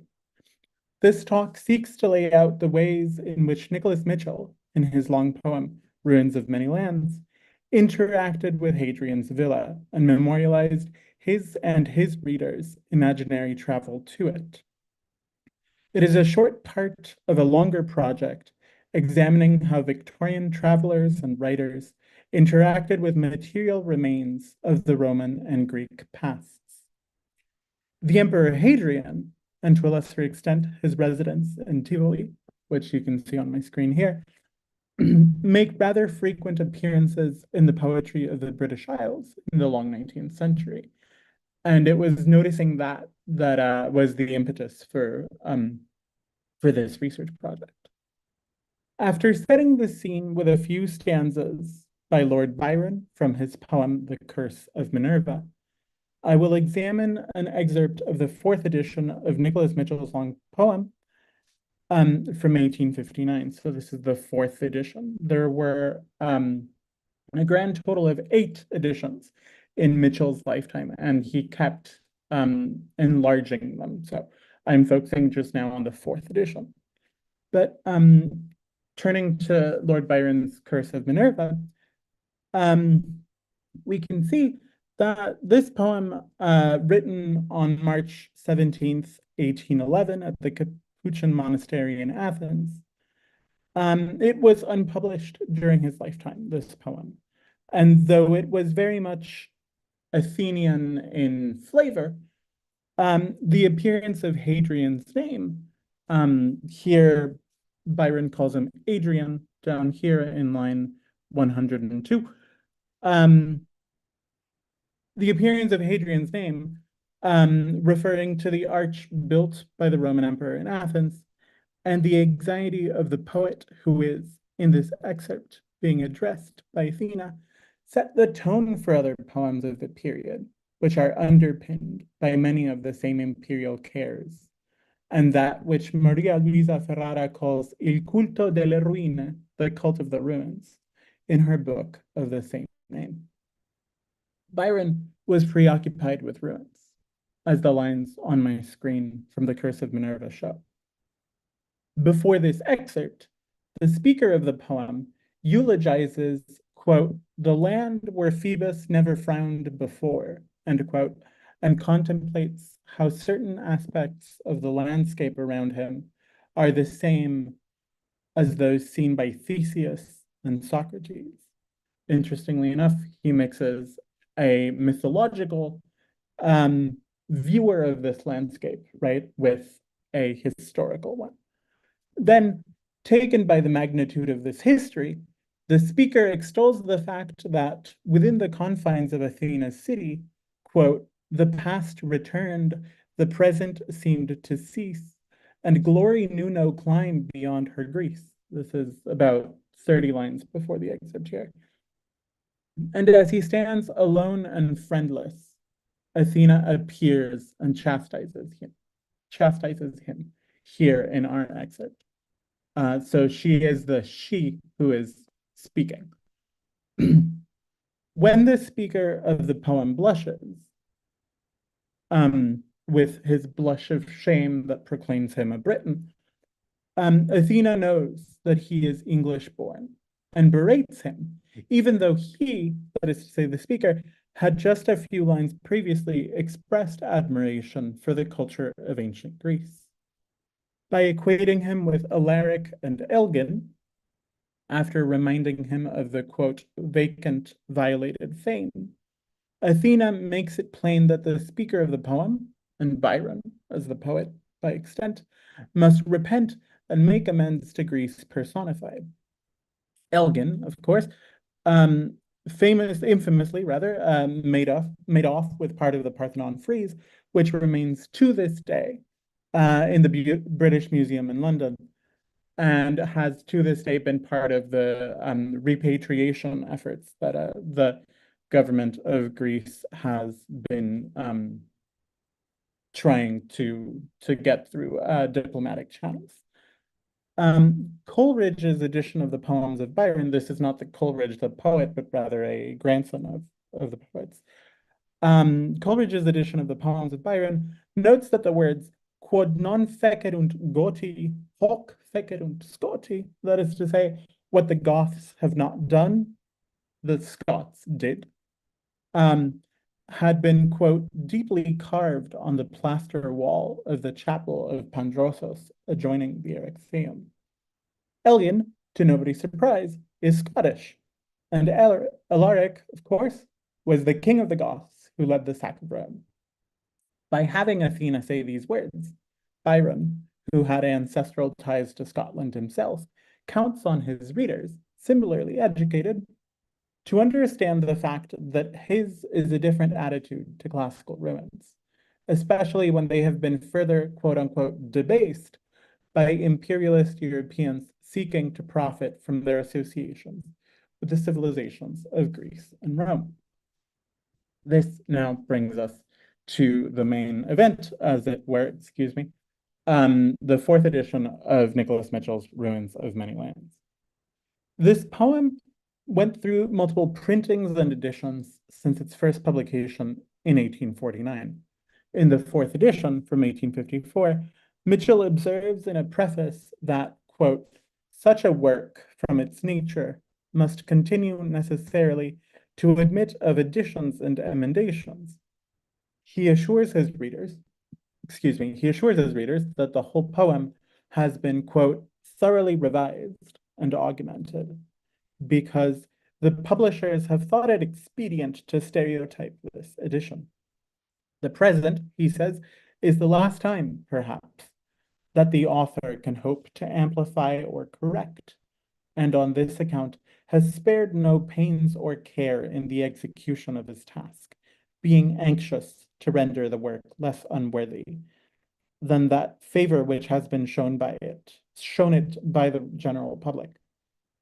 Unlike Byron's Curse of Minerva, where ruins are used to clue the readers into the emotional state of the speaker and the general tenor of the poem, Mitchell's epic is designed as a conspectus of, quote, the ruined cities of Central America the rock temples of India, and the classic antiquities of Greece and Italy. As well as, Mitchell makes sure to tell us, quote, the very interesting Roman remains in the south of France, which are now described, and the ruins on the African coast, and in the Holy Land, and so on and so forth. So this is a conspectus of all the ruins that a Victorian reader might want to visit or at least learn about. Though nowhere does Mitchell state explicitly that this poem is meant to instruct, he is aware of the phenomenon of the grand tour, which I would love to go into, but I'll just have to obliquely refer to it now. The grand tour was a tour in which guidebooks like the one cited to begin this talk endeavored to give the grand tourist, I hope you can hear the capital letters in my voice here, surely male, often wealthy, and perhaps interested beyond the requisite cultural cachet required by a station in the antiquities and history that surround him, a plan to visit these must-see sites. Ruins of Many Lands is subdivided into 3 books. I'll be focusing on the second one here, since it takes Greece and Rome as its purview. And then, so book 1 is about Babylon, Nineveh, Petra, Nubia, and Egypt. Book 2 is about Greece and Rome. And then in book 3, we hop across the Atlantic and look at Mayan and Aztec ruins. In book 2, part 3, part of which is on your screen at the moment, I read a Victorian preoccupation with the rhetoric of empire, which comes to a head in the description of Hadrian's summer home in Tivoli, some pages later on. The narrator the narrator casts the death of Rome here as a prerequisite for another transalpine empire to, quote, rise around Albion's cliffs, namely the British Empire under Victoria. By adopting a voice out of time and addressing a reckless man, as well as in points both earlier and later in the book, where, like Byron's narrator, Mitchell's narrator too interacts with the ruins around him, specifically by using deictic phrases like look here or there stands such and such a thing. He implicitly invites the reader, should they find themselves in the same physical place that the narrator is inhabiting, to use this poem as a sort of guidebook and to adopt a laissez-faire attitude towards physically interacting with ruins. Don't try this if you all are ever around there. I don't think people would take kindly on you, sitting at the steps of the Athenian treasury in Delphi or anything along those lines. Mitchell casts his authorial voice as a being out of time, calling to mind a supernatural being like the Sibyl in Aeneid 6. By engaging with a tradition which arose in Romanticism with the publication of the purported poems of the Scottish poet Ossian, an invention of the 18th century poet James Macpherson, where the poet adopts a pre-Christian character's voice in order to make observations about the poet's present and imbue them with the gravitas of prophetic vaticination. Mitchell uses here his speaker to draw attention to the human world and the parallel spiritual and ancient world, which is also found in classical texts.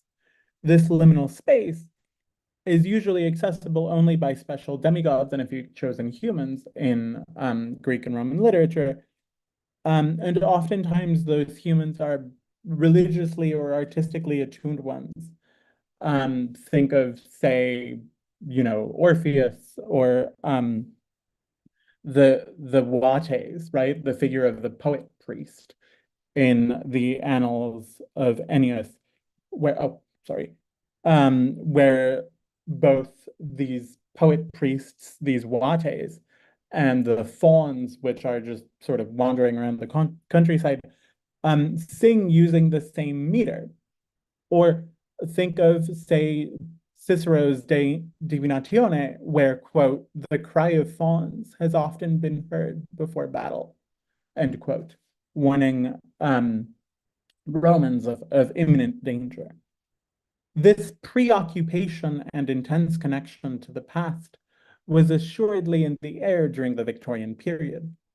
The sense of being connected to, quote, unquote, great men of the past through sharing a common space is a common one in the era. Though George Nugent Banks, then an undergraduate at King's College, Cambridge, wrote in the 1870s, so some years after the fourth edition here of Ruins of Many Lands, a volume of essays about his life as a student,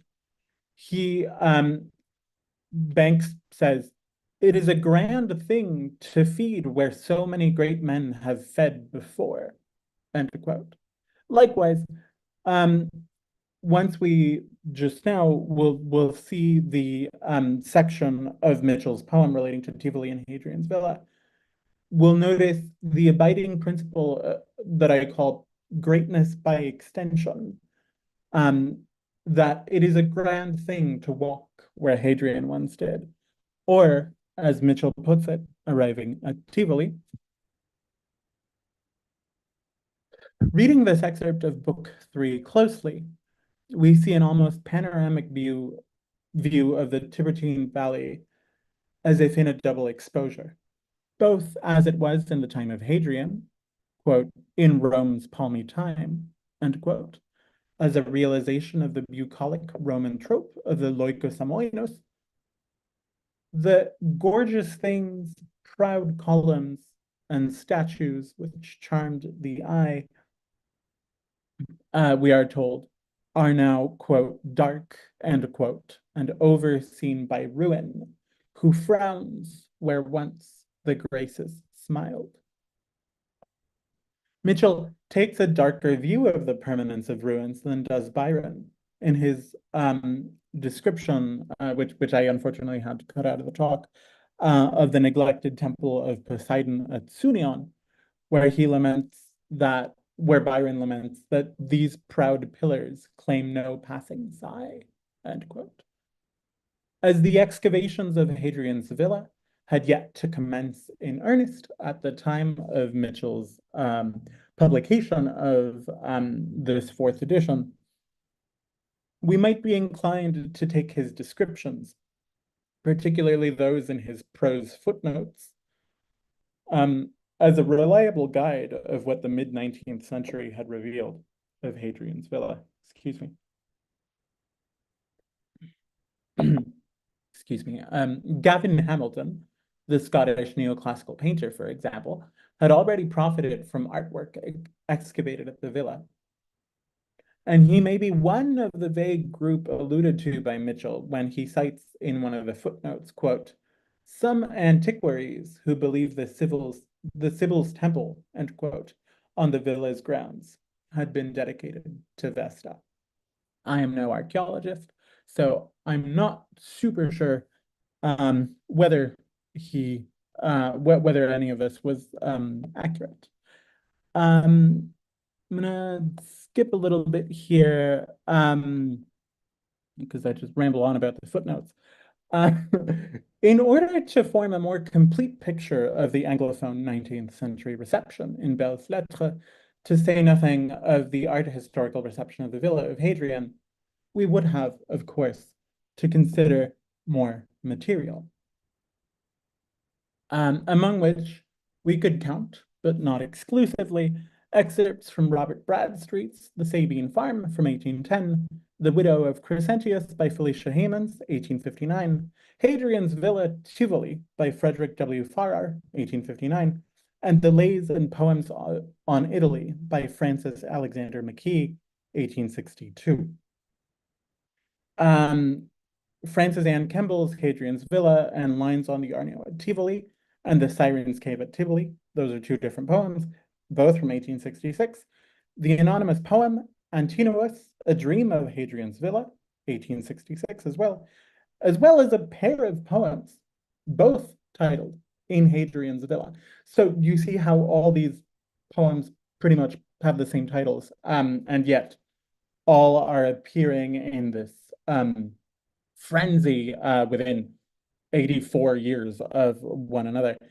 All of these things, not in an exhaustive list, show a short list of reactions to the villa and to classical antiquity more generally in popular English verse of the late Georgian and Victorian eras, about which no critical work has yet been published.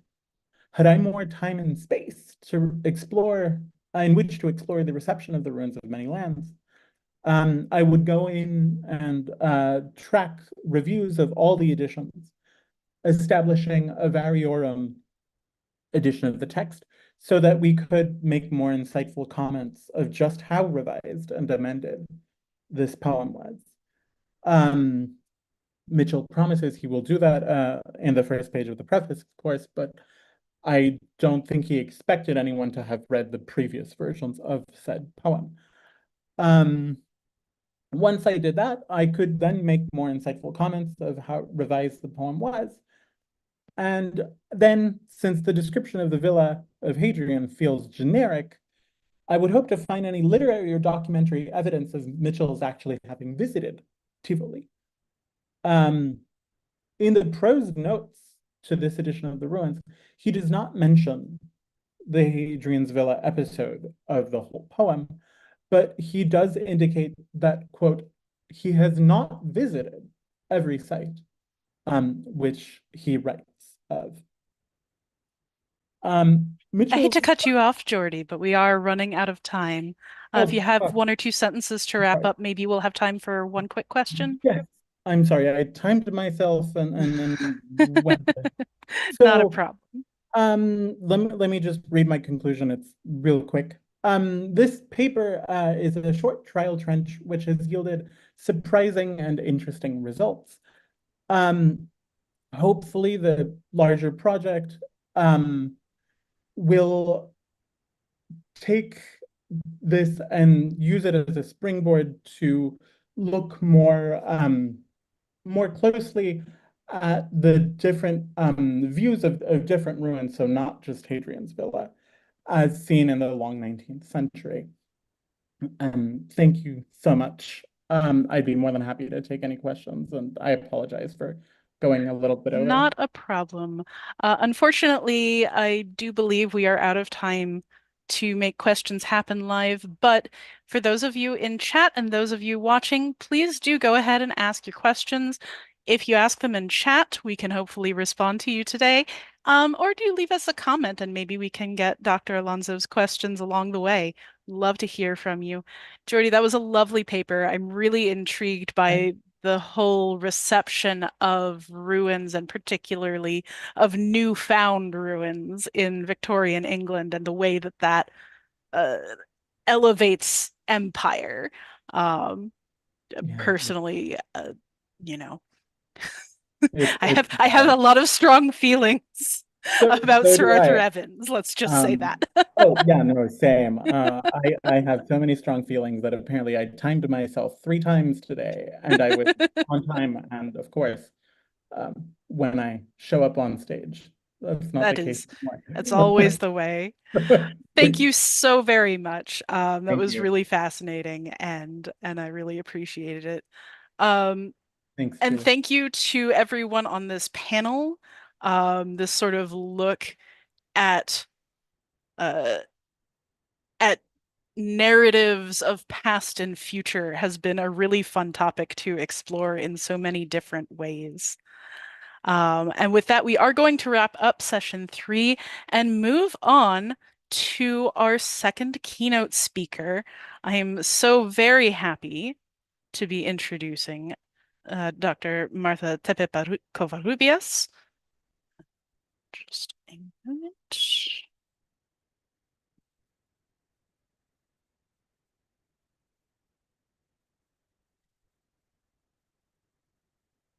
Dr. Martha Tepe-Covarrubias will be presenting on the shifting representations of the Maya. She has received her MA in Cultural Anthropology from Columbia University in New York and her PhD in Urban Environmental Studies from El Colegio de México, Mexico City. She's currently an adjunct professor of anthropology at Western Connecticut State University, and I hear that you are involved in some activism around the native Maya cultures. So please, everyone, give a hearty welcome to Dr. Martha Tepe-Covarrubias. Thank you so much for joining us. Hello, everybody. I am so grateful to be part of this exchange of ideas, and I come here to present you one that I hope resonates with you, given the current state of the world and what's going on in our countries. I would like to share my screen. Can I do that? While I was working in this paper, many ideas came to mind, and while I was doing the research, a lot of themes, just embalmed to each other, and I had to decide to cut it short. So I think I've managed to make a very succinct argument and put together ideas that I hope I can share with you today. So I'm gonna share with you my screen. Now bear with me because sometimes I'm not very good at this. So I think I can do it here.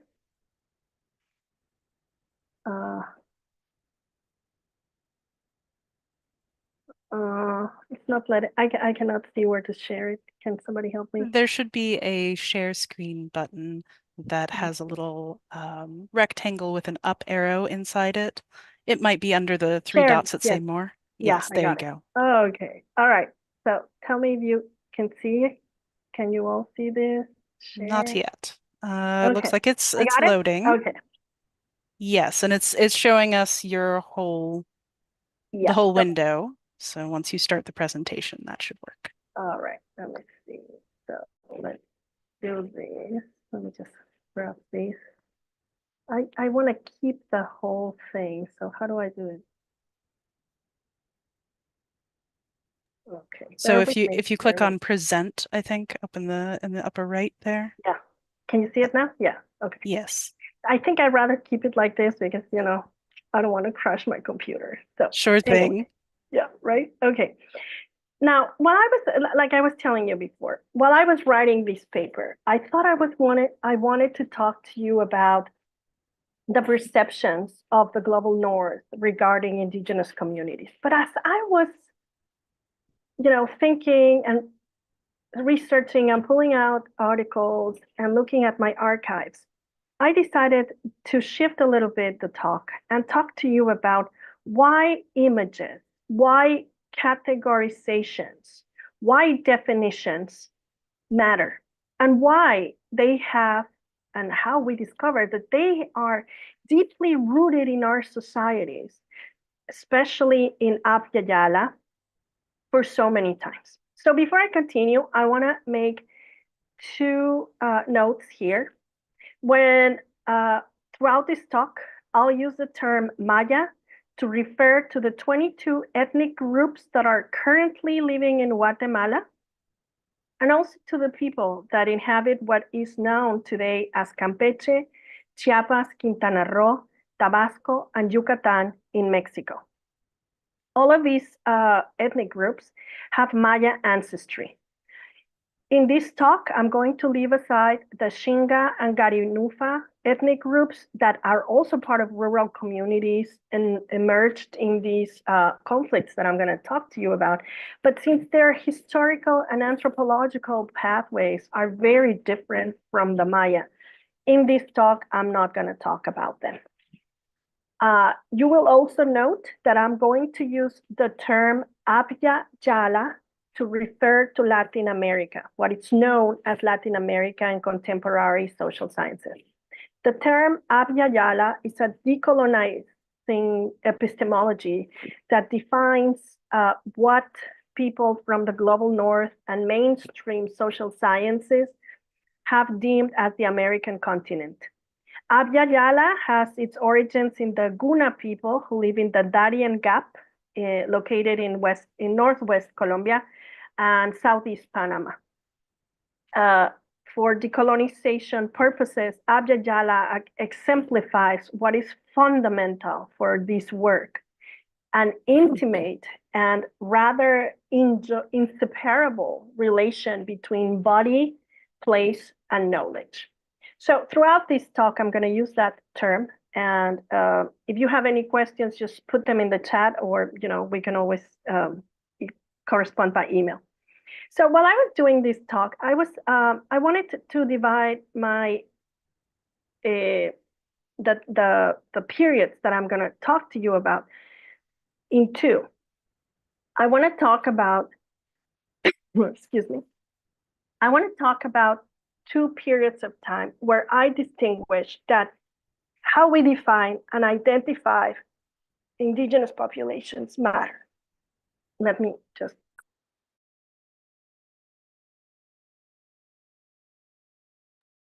Especially colonial times that start around the 1500s, and then the period that is known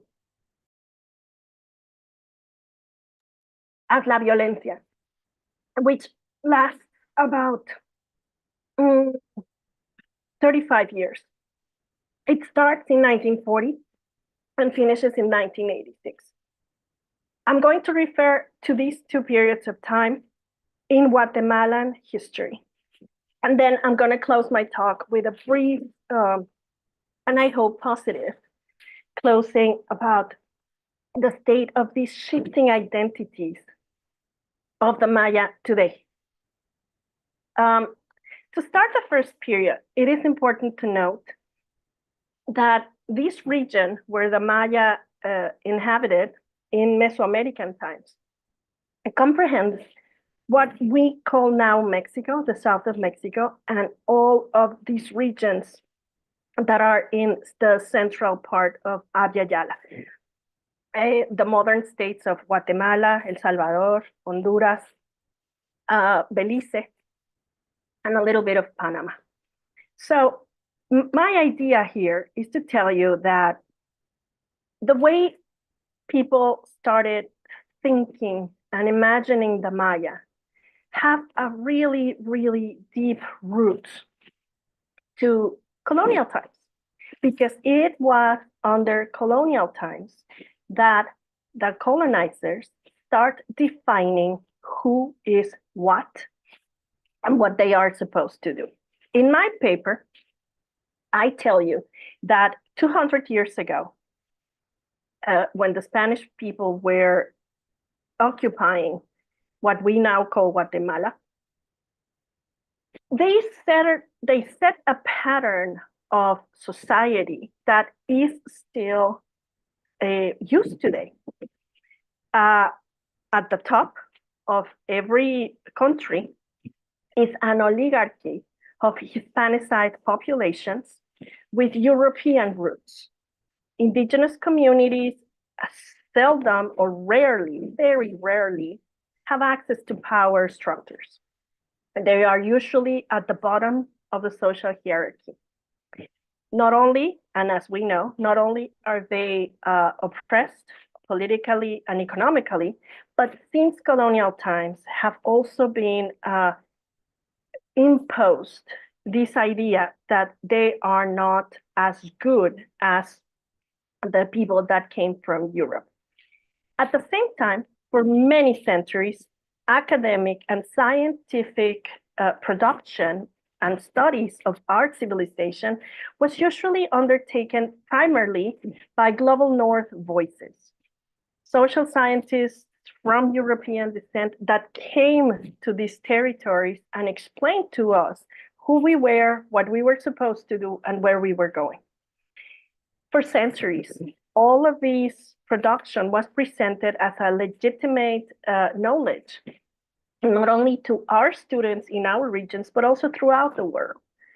So until the 1960s, you rarely ever found a thesis, or you rarely found a legitimate, what is called a legitimate publication done by an indigenous voice, let alone an African, Latin voice or Brazilian voice. It was always done by this type of people.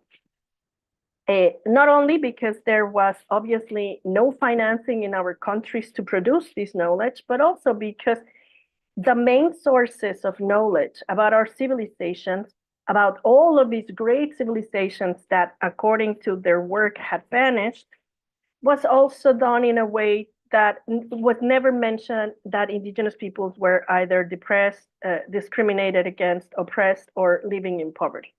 Take, for example, and this is my first example, one of the first few of the first voices, and actually in Abya Yala, in Latin studies and history studies, we recognize that the first anthropologists in Abya Yala were actually missionaries, Spanish missionaries that sent the chronicles of the new discovered territories to the King of Spain.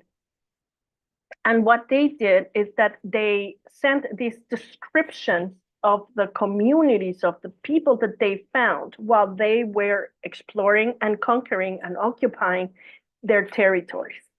There is actually in history of art or art history, classification of pictures of cased pictures.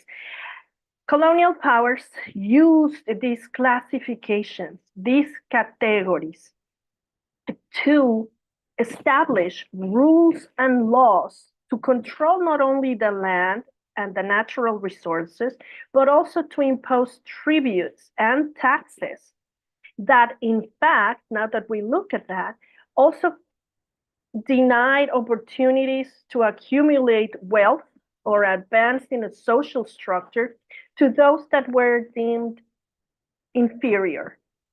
Why is this important?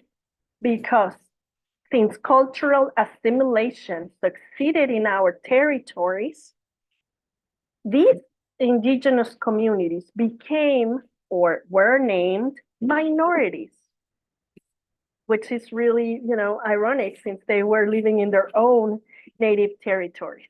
We can see this impact today. When you look at social policies, when you look at economic policies, you see that many of the definitions that are made of these vulnerable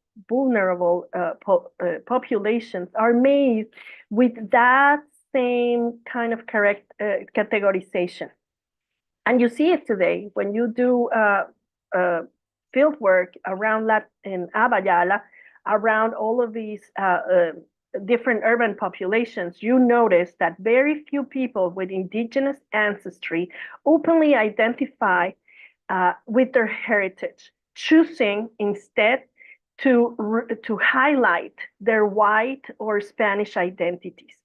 In the case of the Maya, and this is the contention of my presentation, is that during these two periods of times that I'm presenting to you, identifying as Maya was actually a matter of life or death, since assuming an identity that was Maya was actually lethal.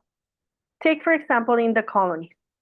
The conquest of the Yucatan Peninsula that I showed you before took around 200 years. It was very slow and remained unfinished. While central Mexico was subdued by 1520s, the region of the Mayas took longer, not only because of the environment, but also because the Mayas were fighting and never really establish led to the Spanish establish their cities. It was until 1524, more or less, that the city of Mérida in Mexico was founded, and it's only until around 1697 that the Spanish claim to have occupied what we know now as Guatemala. All of these historical records and anthropology, early anthropology records, are known because of the work of two bishops, Catholic bishops that were established in Guatemala. One of them is Diego de Landa, and the other one is Bartolomé de las Casas. They both describe how the lives of all of the people that were inhabiting these new colonial cities was totally changed from the conquest, right? During the colonization time, the missionaries had the responsibility to convert all of these new populations into Catholicism. And they were able also to classify people not only by their race, but also by their origins in this stratified social system. At the very top of the colonial cities were only reserved for men that were born in Spain, what they call in Spanish, españoles peninsulares. And then also, eventually, the men that were born in the New Spain, but had Spanish parents. So if your mother and your father were Spanish, then you were called criollo, and then you could probably assume a leadership post. At the bottom, at the very bottom, were the most of the native populations. And de Landa and de las Casas describe throughout their writings and the records, you notice and you can read how they considered that native populations were considered inferior to Europeans just because they were not Catholic and looked in a very different way from them. It should be pointed out that many times throughout the colonial times, in many writings and works of the colonial times, especially, for example, in Las Leyes de Indias, most of the responsibilities and duties that were imposed were done through a kind of slavery system called la encomienda. Although it's not, how do you say, directly referred to as slavery, it is kind of a slavery. When you read the encomienda legal status, you see that it is basically granting to Spanish people, granting Maya adults, women and men that are assigned or granted to the Spanish encomendero to perform unpaid labor, while the children are sent to school that are managed by the Catholic Church, where they are supposed to learn Spanish and religion. Seldom or very few, if ever, Maya students, or close to none actually, were ever sent to work in universities or to learn something rather than hard work. Most of the children, as they grew, work in workshops or were apprentices or work as housekeepers. It is then, and we can point out that this is during this time when indigenous families started encouraging children to speak only Spanish and are pushed to wear only Western clothing because of this harsh violence, ideological pressure, and terror that was inflicted during these times by Spanish institutions like the Inquisition. The Inquisition, as you might know, is a procedure in which the Catholic Church had the right and, as they say, the responsibility to judge and put basically to death people that did not abide to the Catholic Church. So during that time, that is my contention, during that time, identifying as an indigenous person was considered very harmful during that time. The other time that I referred to in my paper comes in 1940s, 1960s. And for that, I wanted to show you an article that was published in Life magazine in the United States in the 1940s. It's an article written by Professor Morley August. What's his full name is Silvanus Griswold Morley. And he's in charge of writing this spread in Life magazine. At that time, Professor Silvanus Griswold Morley was leading the world expert in Maya hieroglyphic writing. And he was basically the public face of Maya studies for more than 40 years.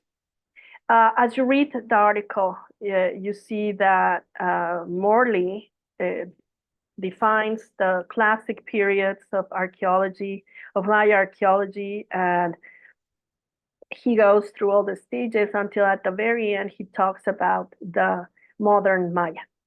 He states that the Maya were the greatest native civilization of the New World and that they were isolated and unknown to the nations of Europe and Asia, and I'm reading here, to the primitive Indians of the North.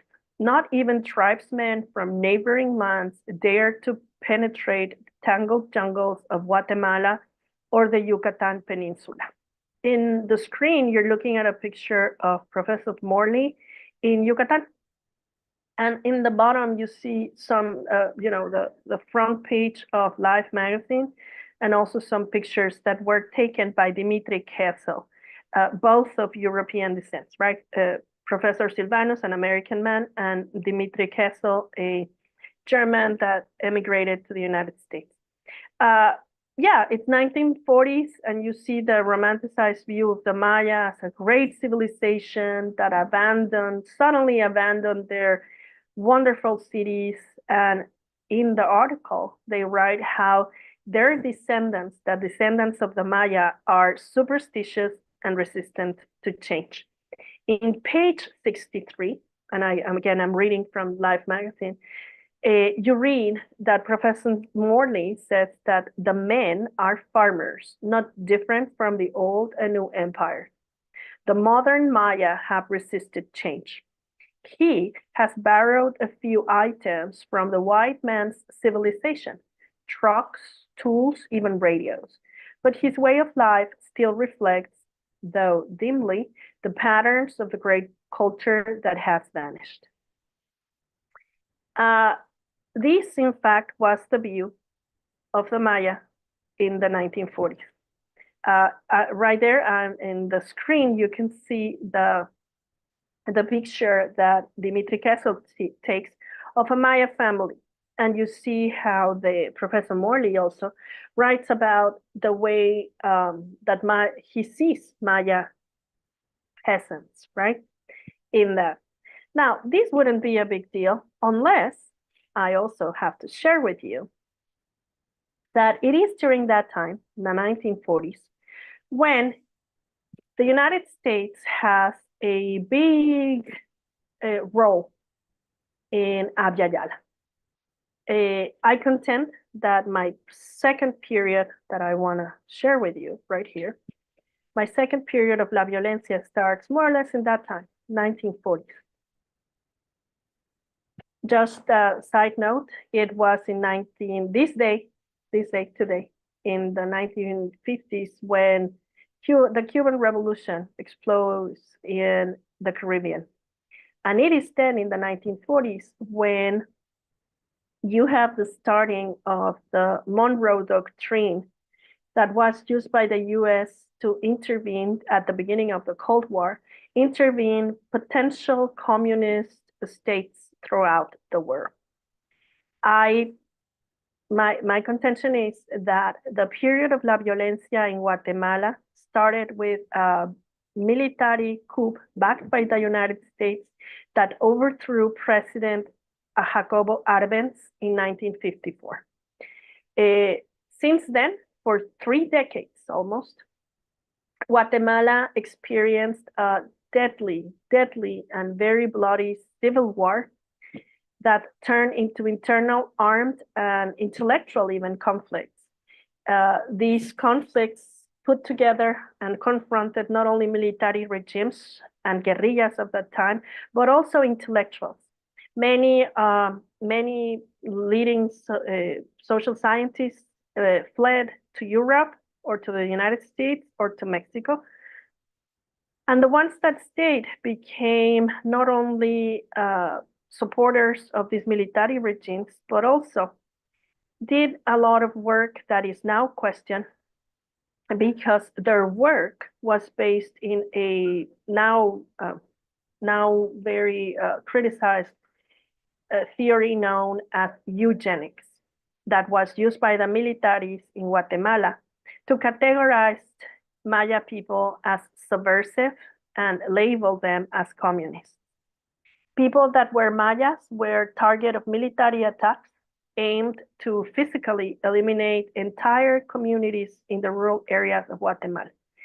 The end results of this internal armed conflict, according to a commission that was established in 1994, was the forced displacement of about 1.5 million indigenous peoples from their native territories, the disappearance of more than 40,000 people, and the blunt and clear assassination of more than 200,000 individuals. We're never going to know the extension of these crimes against humanity because the same people that were putting to trial the people that committed the atrocities were the same militaries that eventually became president. The UN now recognizes that during this time of La Violencia, there were the Guatemalan military committed acts of genocide against the Maya peoples. One of the contentions of decolonization academics is that not only many anthropologists, sociologists, and social scientists from the global north remained silent, they did very few actions to protect Maya indigenous peoples. In another contention here is that it was the work of many eugenic physical anthropologists like Maurice Stergita, the ones that contributed their work to support not only the US intervention, but also the actions of the Guatemalan state. You can see today, in 2024, the legacy of violence that has been permeated since then in Guatemala. Even if the signing of the peace accords in 1996 gave the whole region a moment of peace, it also transformed our countries into neoliberal economic programs that conceded a lot of territories to transnational government.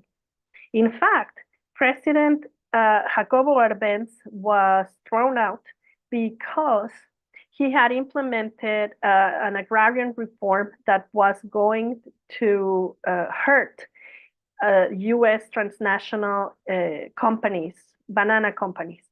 So while he was going to be thrown out, they put in, since then, the United States backed a series of regimes that not only conceded all sorts of, facilities to US transnational corporations to exploit and occupy indigenous territories, but they also thrown Guatemala economy into one of the most poor countries in the world today. The periods that I presented you in this paper and their historical context, those two, we believe are the pillars of the decolonizing efforts of contemporary social scientists. Indigenous Maya intellectuals that returned to Guatemala at the beginning of the year 2000, more or less, coinciding with the Zapatista rebellion in 1994 in Mexico. Since then, they have been trying to rescue and repossess and retake their own history.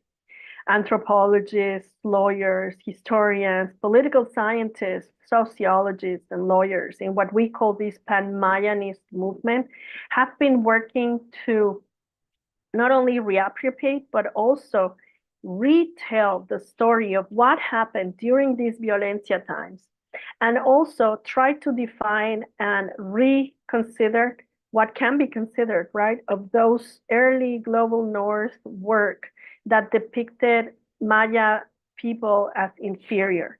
So what we're trying to do is to put together all of these pieces and tell a story that not only validates, but also dignifies the diverse Maya identities and experiences that are today very well alive, and challenge these colonial legacies of categorization and definition of Maya people.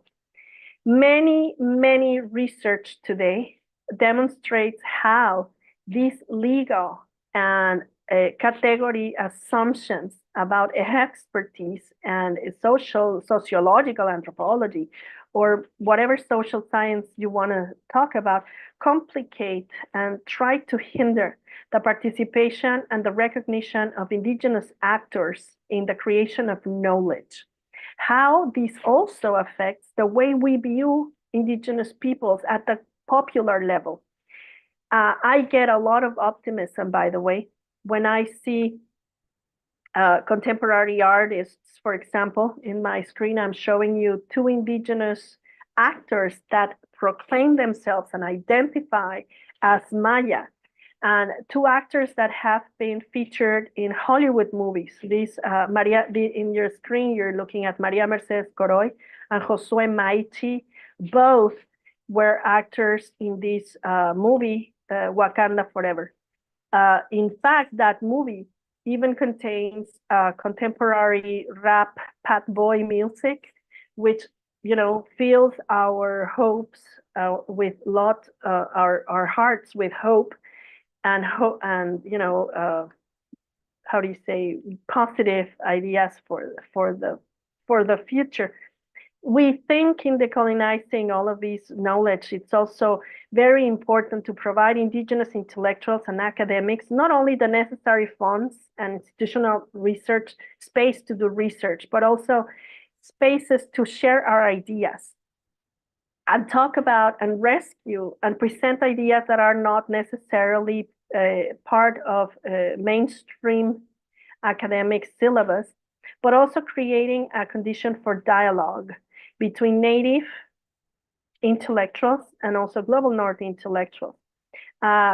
In popular culture, like I told you, we see now more people that identify as Maya or indigenous in many realms, in media, in the music, in the literature. There is still a long way to go. We recognize that, of 250 films that were done in Mexico, for example, not even 12% are even centered in indigenous or Afro-Mexican characters or storylines. In fact, it's a very, very tiny fraction. But along this track of representation, it's also, very disheartening to see the racism that is in daily life, right? 3/4 of people aged 12 and up say that indigenous people are still very valued very little in our communities. So in this paper, I'm trying to present to you that how we define indigenous people have a colonial connotation that we still haven't been able to shake out. I will share the paper with the conference participants, and I thank you very much for listening to me, and I'm here to answer any questions that you may have. Thank you so much, Marta. That was really fascinating. I think it's a story that a lot of people who live in colonized areas have forgotten, right? Deliberately, it's been erased. And one thing I wanted to ask you to maybe elaborate on a little is the way in which the victors writing history, as it were, shapes the reality of the people who are erased. I mean, there's so much there, but I'm really interested in this, in the sort of the deliberateness of this narrative, because so many people here in North America, also known as Turtle Island, and also in I'm sorry, I did not catch the name that you called Latin America. But all throughout the Americas, especially, and certainly other colonized parts of the world, there's this perception that indigenous peoples no longer exist, that they died out. And that's simply not the case. So I wondered if you could speak a little bit about the narrative crafting there and what effect that has.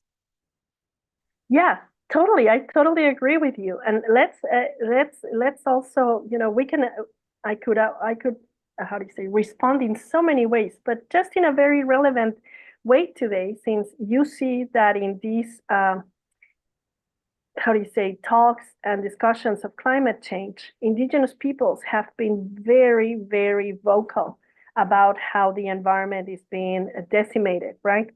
In Abya Yala, that's the term. That's the term, Abya Yala. In Abya Yala, you have a lot of transnational corporations that today are facing trials put up together by those that were defeated, right? The indigenous peoples. You have Chevron, a trial in Ecuador against Chevron because of the decimation of the Amazon in Ecuador. And that trial was won. Now, the Supreme Court in this country just a week ago decided to get rid of that is called the Chevron rule. They totally suspended the Chevron rule, and like that, the winners take it all again, right? So it is important. It is important to define and for legal procedures to erase those identities. Why? Because erasing the identity is the easiest and most legitimate way to extract possession, right? So since you don't live here, since you never existed, this is not yours. Remember that private property was something brought by the colonizing powers. They decided this is mine, and people didn't realize, indigenous people didn't realize, what does that mean? Well, you still see it today. That cultural establishment, that property invention of the colonial powers has repercussions to this day, 2024. 500 years later, we are still going through all of these problems. Who is accountable for the pollution of? Who is accountable for the cancer, the water safety in our territories? Not us, right? So it is important to see that, yes, the winners keep winning, and the people are going to keep losing until we put together our efforts. It's taking very long, and it's going to take a lot of time because we're playing again under the winners' rules. But it is taking time, and you see the harm that it has done to many populations, especially around, well, in this country, right? You see all of the treaties that were signed by the colonial powers and were not complied, pushed away, and eventually just, how do you say, eliminated, right? Yes, fully voided just by dint of ignoring them. Exactly. And there are so many places where that colonialism is ongoing, like the current occupation of Hawaii. Yeah, exactly. Yeah, so, we here at SASA really believe that connecting the past to the present has a very positive effect on how people understand each other. And I think this is one of those great examples where people don't even know how much they don't know. So I guess my next sort of direction of question is, how does the modern Mayan, as it were, relate to the pre-Columbian past? Before we had these colonizers, how much can we tease out there? Oh, well, that is one of the most amazing, how do you say, aspects of Pan-Mayanism. You have a lot of intellectuals today creating not only art, but also knowledge, not rescuing per se what the pre-Columbian people do, but just using it as a base to diffuse, to expand and to share this knowledge with other people. For us, it's actually from people from Abya Yala.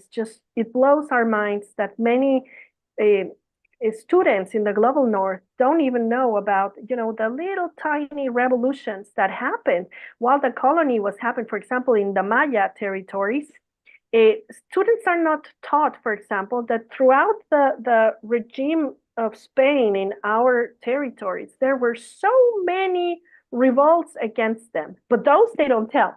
You see, those things are not told. They are not shared with students.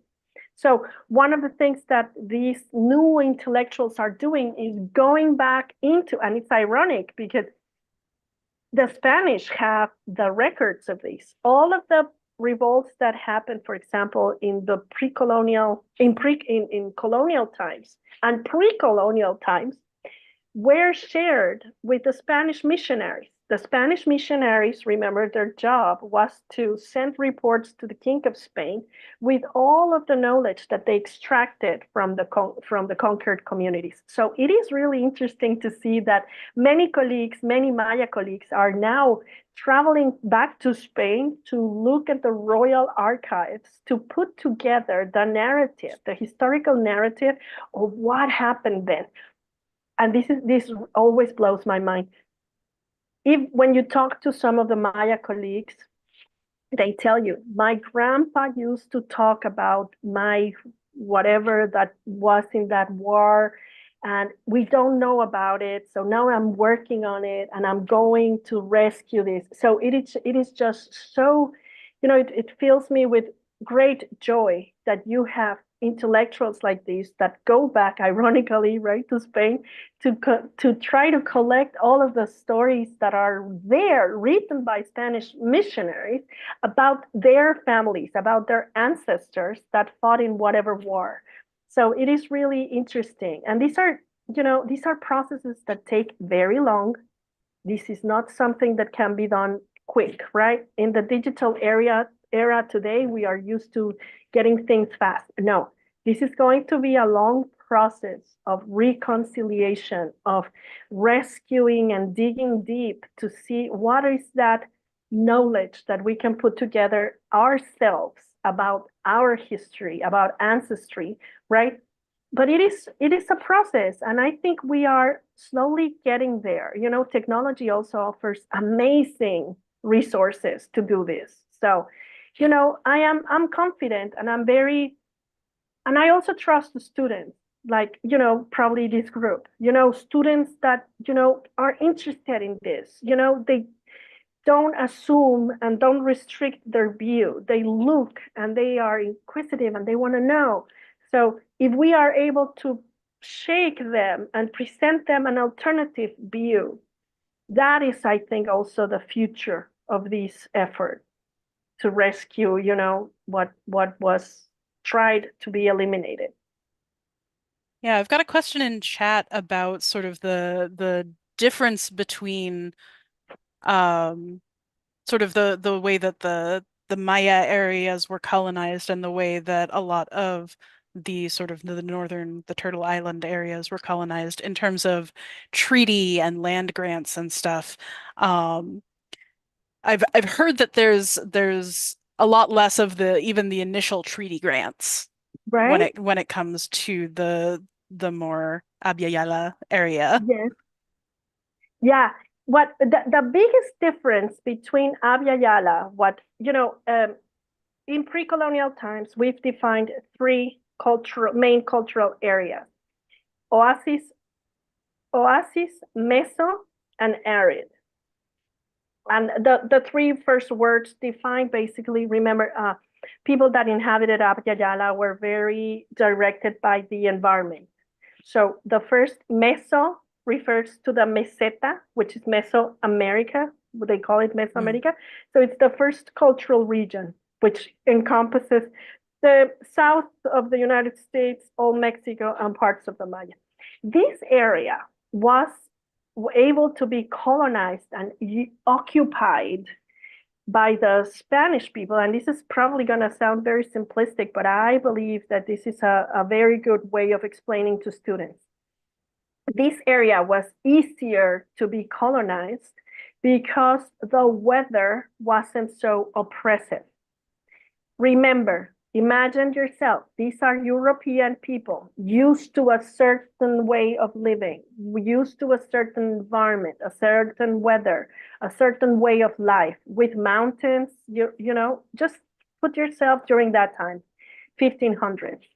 And then think about the environment that was up there in these areas.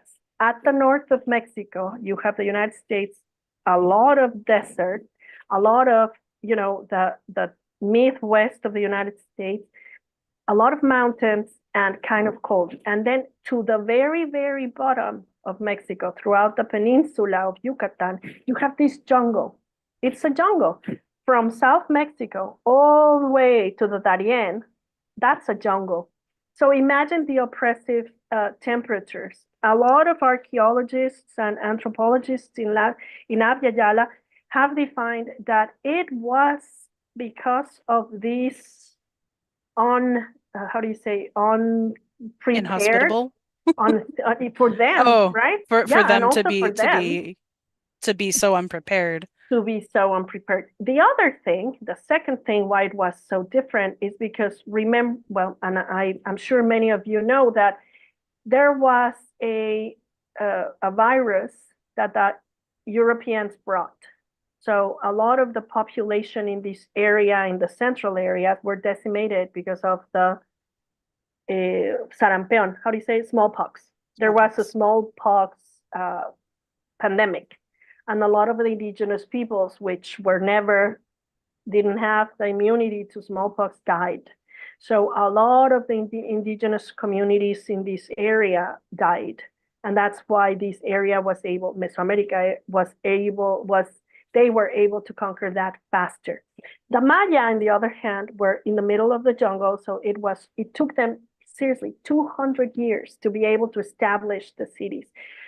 The heat, the animals, remember there were jaguars, there were a lot of animals there, and there also the mosquitoes and all this, the fauna that Europeans were never familiar with.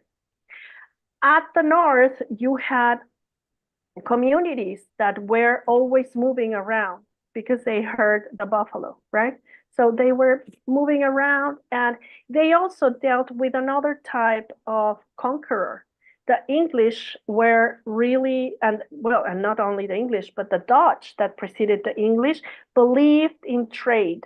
So they established, and that's where all of these pacts and treaties and whatever root from.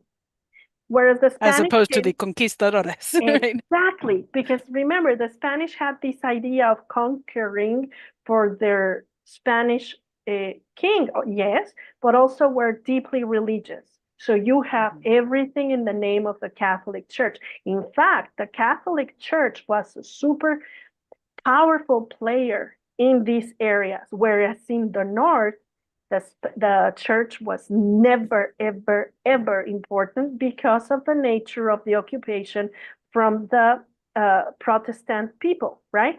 That they were kicked out of their Europe and came here to this area to establish a more, open society. So that's why they were more open to play this game of treaties. Whereas in Spain, they were there to claim the land, convert everybody to Catholicism, and present the King of Spain, Queen, and then their land, their newfound land. That's, in my opinion, the main difference. One, Catholicism, and two, the nature, just the nature of the environment and the nature of the occupation.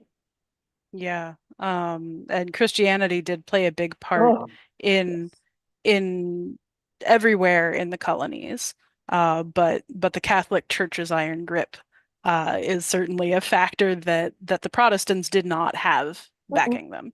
But the idea of missionaries is inherently a colonial a colonial idea, and it's interesting when you go around places like Portugal and you see these monuments to missionary colonization that they're still revered, right? Oh, yeah. People have not deconstructed that at all.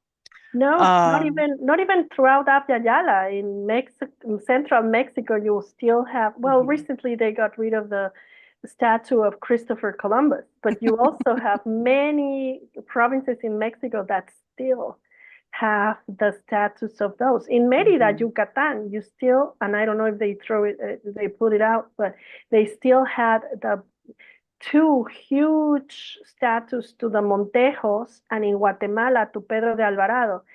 Those men that the priests, the missionaries that I mentioned in my talk, Diego de Landa and Bartolomé Las Casas, wrote that they were cruel men that did all sorts of unspeakable, un-Catholic, whatever actions against children, women, and men. I mean, they were brutal. And they still have those statues there, you know? Yeah, we still have Columbus Day in the US, although there is a huge and growing movement to replace it with Indigenous Peoples Day. Right. But it still exists, even though Columbus was acknowledged even by the Spanish as a horrible person who just committed atrocious acts. Yes. Nobody wanted to follow him. No. So to bring this back around, I'm really interested in coming back to this idea of ownership and environment, this sense of existing as part of the world that seems to be very common in indigenous cultures, particularly indigenous to the various Americas, to use a colonizer phrase. But what else do we have sometimes? So you mentioned a couple of times like a lot of the indigenous societies didn't really consider themselves owners of the land. You mentioned nomadic tribes, you mentioned people who live among the jungle fauna and interact with that. There were cities, certainly. Although they have often been disregarded by white historians. You were pointing out the scholar who was like the face of hieroglyphic studies for a long time, and just oof, just oof. I don't have any other words for it right now. But there is this ongoing present movement driven by that connection to the land that isn't about possession. And there are a lot of indigenous faces at the forefront of water conservation and land preservation movements. And I wonder if you can speak about how that connects to that history. Yeah, I mean, aside from the fact that we have to realize that property was a colonial figure, a construction of colonial powers, we also have to recall and remember that many of these communities that existed before colonial times also had a very intrinsic relation with nature. Unfortunately, right, we don't have the records to show it because they were destroyed. In the case of the Maya, it's funny that Diego de Landa, the same person that records everything and sends it back to Spain, was the person that put in a fire all of the Maya codex, all of the so-called books that the Maya had been keeping about their own history and the history that they recorded: astronomy, mathematical, medicine, music, singing, dancing. All of those records were destroyed in a big fire that De Landa put, because these were considered, remember, Catholic Church, satanic rituals, whatever. Also, one thing to have and keep in mind is that we're never going to be able, ever, students and humanity, to know what exactly happened, because all of the knowledge that was passed to these missionaries was interpreted by that missionary, a European man that came from Spain under Catholic religion. So just bear that in mind, right? Another thing is that all what we know about religious practices of the Maya also comes from the people that survived the conquest. In every conquest, and the Spanish write about this, the first people to go are the royalty, right? The leaders of those. The seconds to go, intellectuals. So all of the brilliant minds of indigenous Mexica Empire, Maya empires, all of those guys were gone. So you only get the records from the people that were not even involved in that. So those are three things to keep in mind. So how do we solve this puzzle? Well, archaeology. We have archaeological records today that show the astronomical knowledge of the Maya. We have, thanks to science and technology today, we are able to see how the Maya were ahead of their time in astronomical, mathematical, geographical, even knowledge of the world that they inhabited. We're never going to know how they used plants. The only record that we have is from what people told and told and told through the centuries to their descendants. So that's another thing. But what we can also be sure of is that there was a understanding of indigenous peoples in what we now call the Americas, Abya Yala, not only of how the astronomy worked, but also how the seasons worked. Our agricultural techniques in this region are amazing. Take the system of cultivation of central Mexico, very ingenious, very full of knowledge, combining three basic, and I think they also do it here in North America, right? Yeah, the three sisters. Right. And it comes from the same, when you analyze the same principle, is repeats in every single community from the north of Abya Yala all the way to the south. The same way of preserving, seeds, the same way of spreading, the same way of taking care of the rivers, of rotating crops, right? All through natural and again, in that time, there were no pesticides, right? So using your environment to see these. And this is something that was really lost in the United States, because in the United States, this indigenous knowledge has been just eliminated. You don't have the knowledge of indigenous ingredients, because people don't use them to cook, which you do in Abya Yala. In South Abya Yala, you have it in Mexico, what we now call Mexico, Guatemala, and El Salvador. Honduras, El Salvador, you do have this knowledge. So I think some of the knowledge remained because of the memories of our ancestors, and also because some of the environment that has not been so destroyed, right, comes back. And you can tell that there are some richness, right, that comes back through time. Right now, again, we are and on the other hand, this would be, again, I don't want to sound romanticized and not realistic. We are facing really horrible conditions right now throughout Abya Yala, not only because of the oppression and repression of environmentalists, so many environmentalists that have been killed throughout the region. You also have the presence of criminal gangs all over those nature, really, rich nature environments. It's not only drug dealers, but it's also mining operations that are illegal.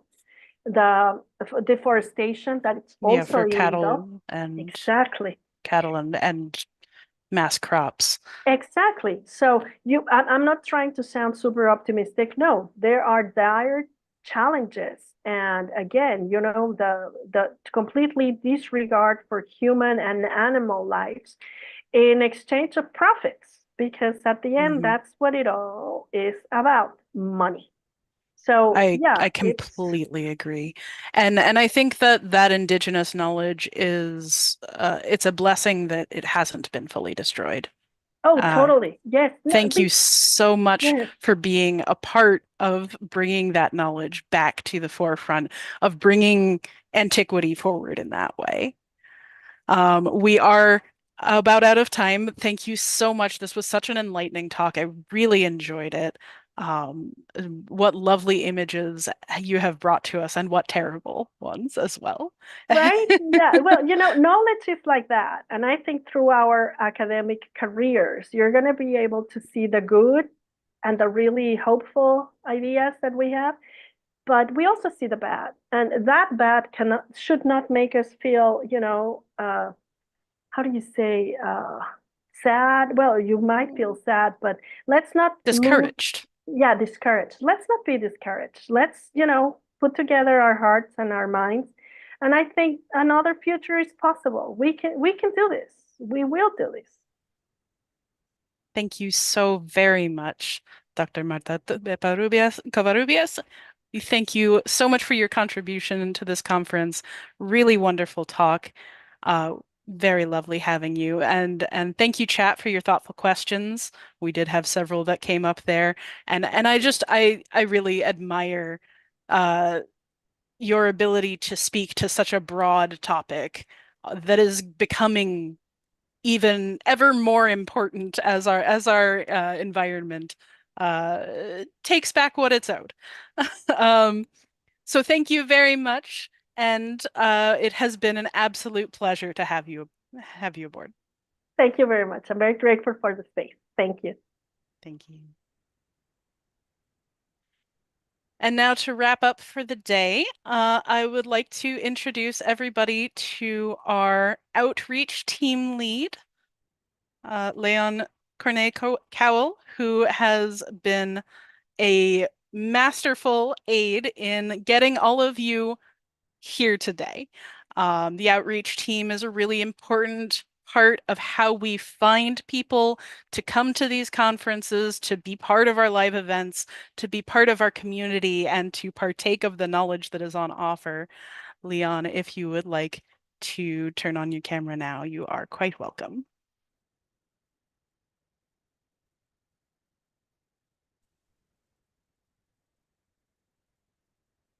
Hi, can everyone see me? Yes, you're all good. Okay, good. I'll share my screen now.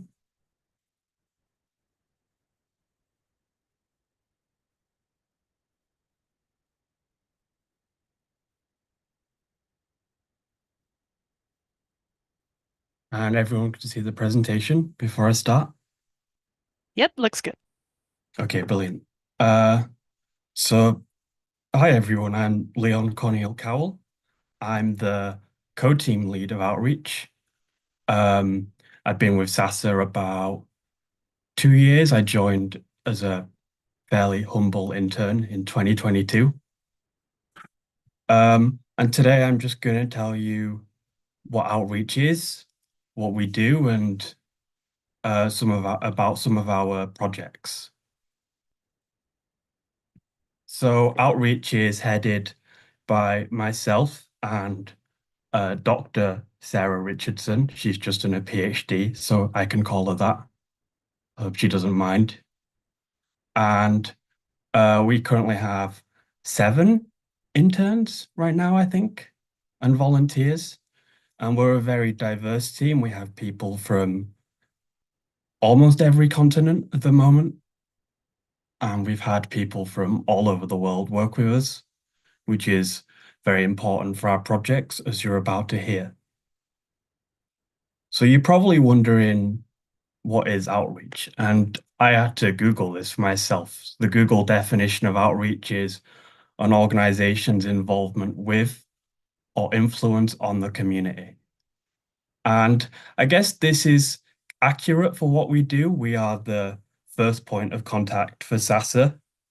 If you email SASA or get an email from SASA, it's highly likely to be from myself or from Sarah. And one of the things we do as Julie pointed out already, is we are contacting people around the world to kind of create a growing network of groups, projects, etc. As I've said here, growing the alliance. So we have two main projects, which I'm going to discuss today. We have our Port Ancient partnerships, and we have the conferences and events list. So the conferences and events list or calendar is a huge, mostly comprehensive list of kind of every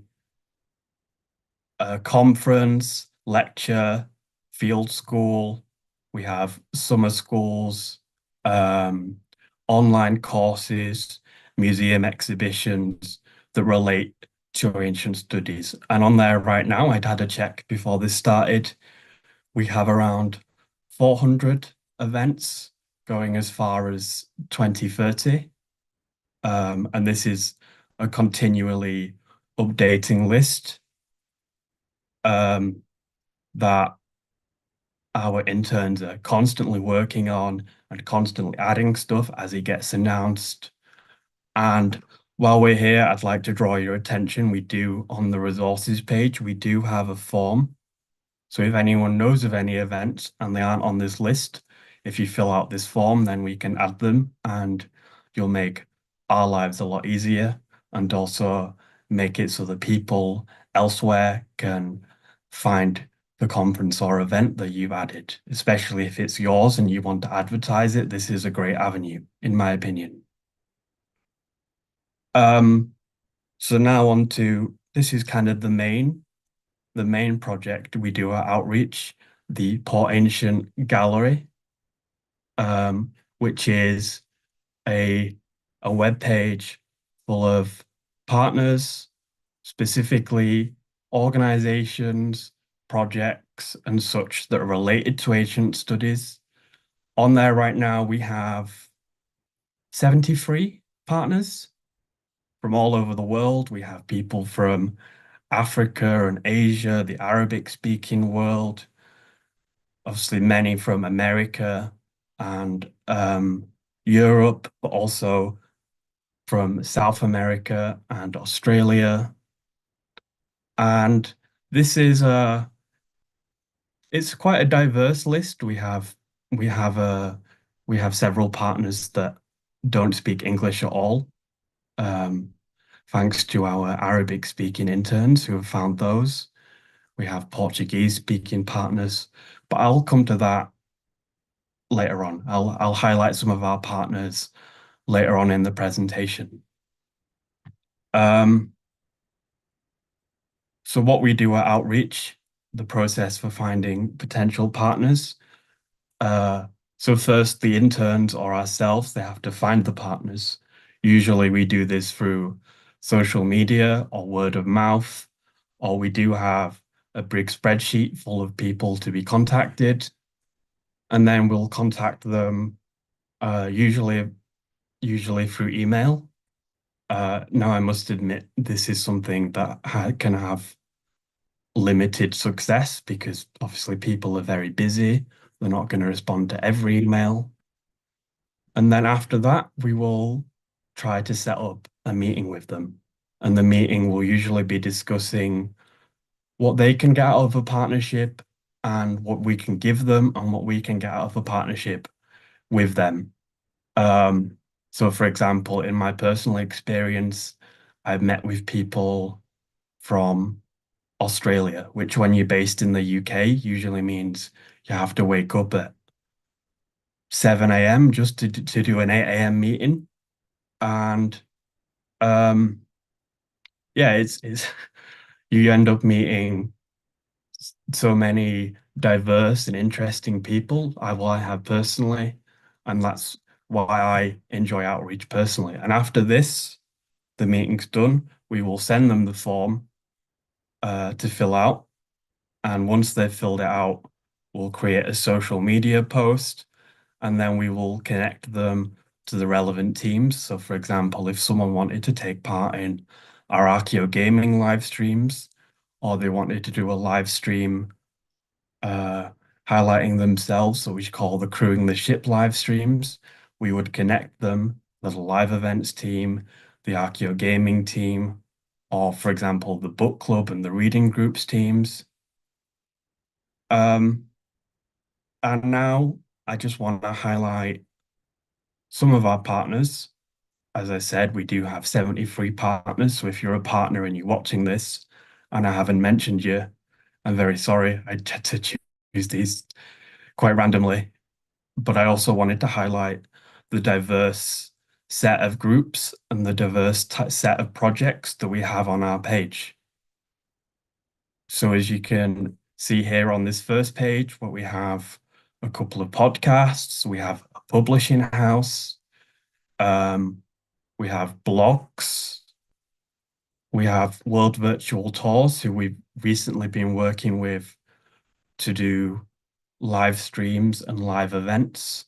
And they are like an educational group, I guess you could say, who live stream tours of places so people can visit them without having to visit them. Another one I wanted to highlight specifically was this one in the corner, Vanaheim Vikings, who are a living history reenactment group that specifically focus on the medieval period. And as you can see here, and on our second slide, when I'm saying ancient studies, we're being quite broad with it. So for example, the French History podcast doesn't just discuss ancient French history. In fact, it goes all the way into medieval and modern. But because they cover the ancient stuff, such as the Iron Age and the Roman occupation, they fit ancient studies, in my opinion. Then we have Journal of Geek Studies, which is not specifically ancient studies, but it's scientific style articles about kind of nerdy or geeky topics. So they don't just include history and archaeology, they also include a lot of the sciences and biology. I would also like to highlight the Artemis Research Center, which is a center specifically designed at educating people about the goddesses in the past. This one was run by Dr. Carla Ionescu. And as well as that, as you can see, we have several magazines, such as Ancient History Magazine. And on the final slide of partners, so I'm not rambling on about all the partners because I could do an hour of this if I went through every single one. I've specifically chosen to highlight our partners who are either not English speaking, or they're not from places where you might typically think of for studying ancient studies, so specifically kind of Northern Europe and America. So we have, for example, the Classical Association of South Africa. That's a very big one that we've partnered with. We have this podcast here in the corner, Three Egyptologists Walk into a Bar, entirely in the Portuguese language.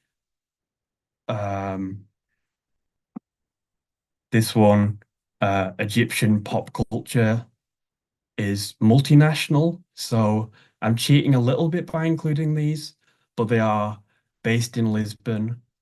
And then the final three, we have two Arabic ones up here, which thanks to our Arabic volunteers, Khaled and Miriam, who have been working tirelessly to find partners from the Arabic world. We have a podcast and a clothing group, a clothing design company. And then the final partner, which is an archaeological project in the Philippines, which is an unusual one, but it just kind of highlights ancient studies is everywhere, and one of our jobs is one of our jobs in outreach, and one of my personal aims as outreach team lead is to do this, to find projects in places like Asia and Africa. So if you are interested in outreach and partnering with us or joining us as a volunteer, oh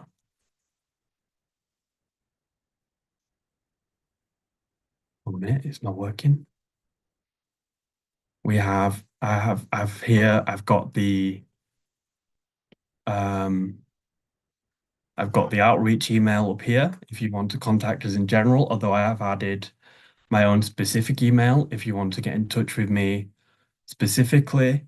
And then finally, I've added links to the Port Ancient page, as well as where you can find the conferences and the events.